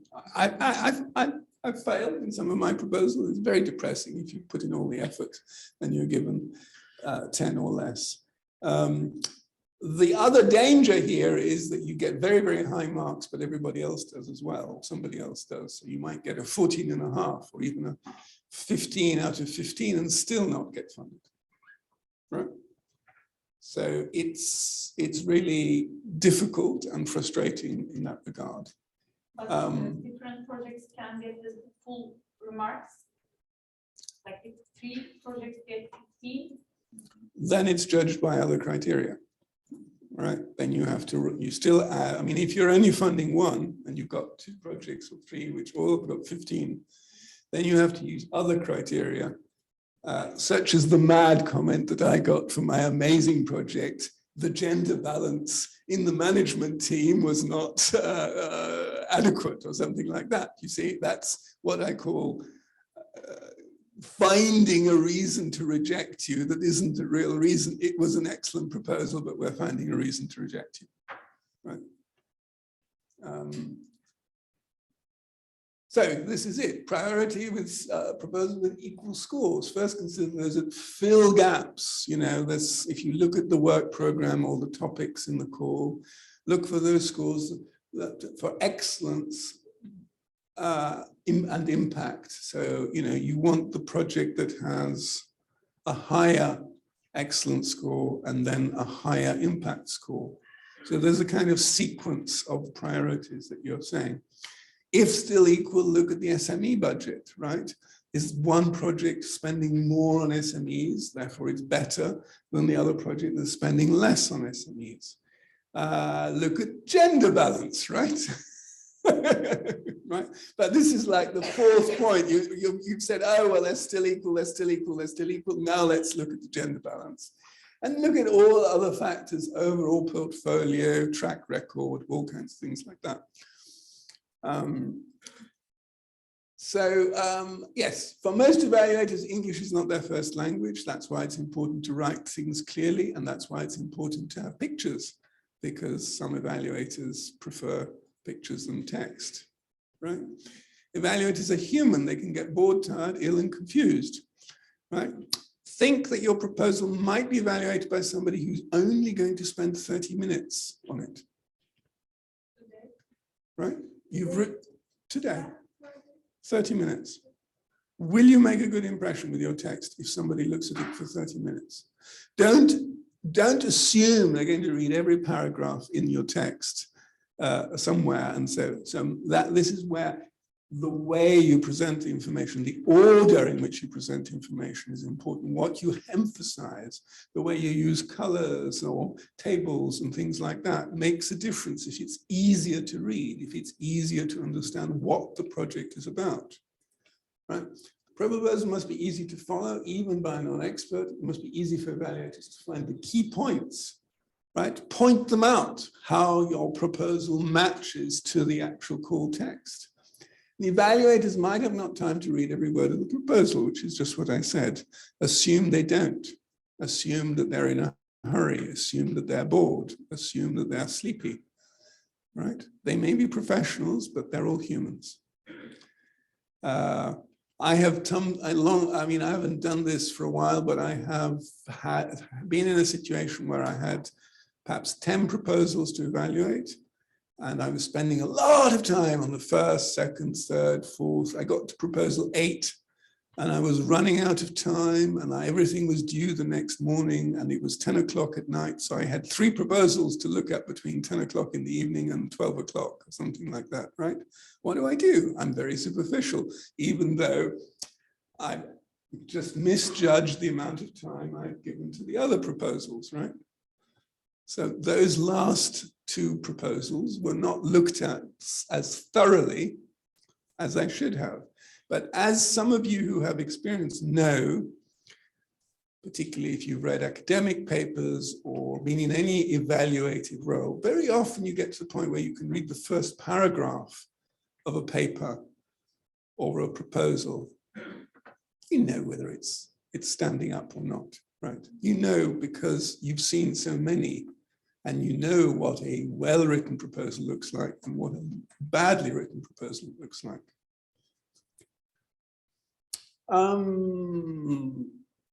Okay. This is all obvious. Objective indicators should be specific and clearly explained. Indicators for short-term impacts on SMEs, medium-term impacts of the project. Budget should be carefully designed and comply with the program rules. Details should be provided on new competitive industrial value chains will be built. Be specific, cross-border activity should be clearly explained. And the sustainability of the project, so long-term planning beyond the project is required to make the project more impactful. So think about, at the end of the project, are you going to hand over the results of the project? Is there one of the partners who's going to carry on doing that activity, or make sure that the skills and the training that you're doing will be again reused in the future? Those sort of things. That's what we mean by sustainability. It's not environmental sustainability. It's got to do with the idea that the expertise, the knowledge, the experience that's been built up in the project actually has a life beyond the project. And that's tied up very much with the longer term impact of the proposal. Projects should be placed in the context of national, regional, and private investment, how it supplements activities funded by national, regional, and private investment. Should be specific rather than general explanations of how the proposed innovations will create new improved products. So this is more typical for a research and innovation for a CSA.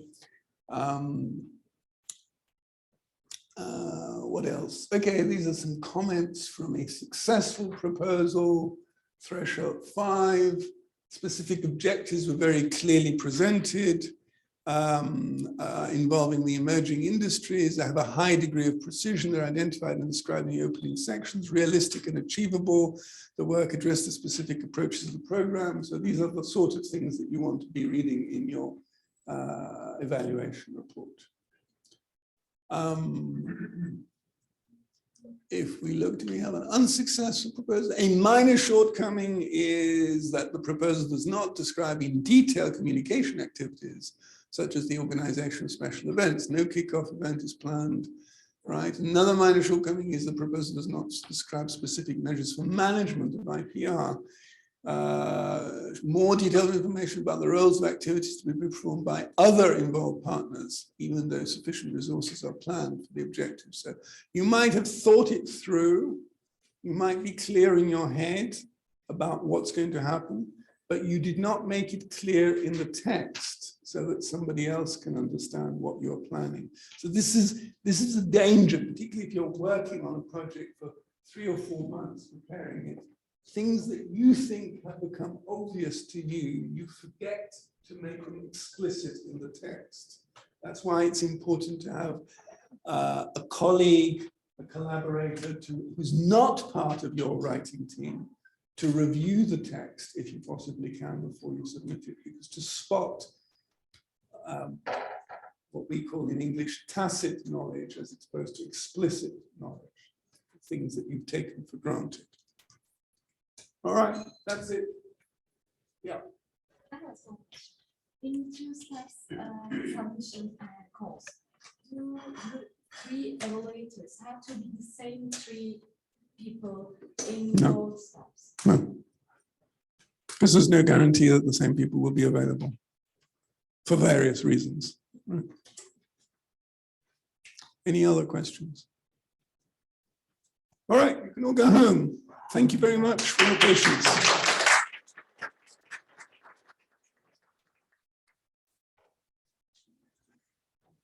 Anything else? We just let them go? All right. You're allowed to go away now. Do you want to wish them well?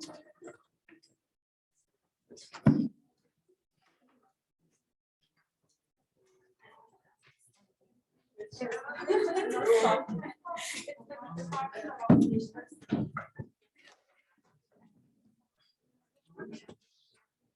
Herkese çok teşekkürler.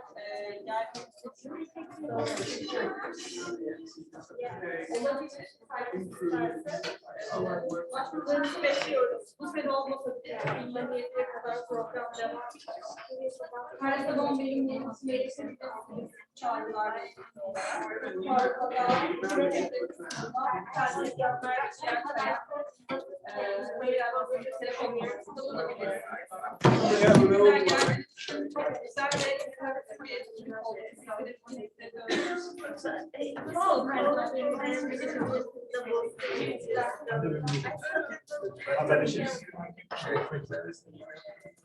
What's the address?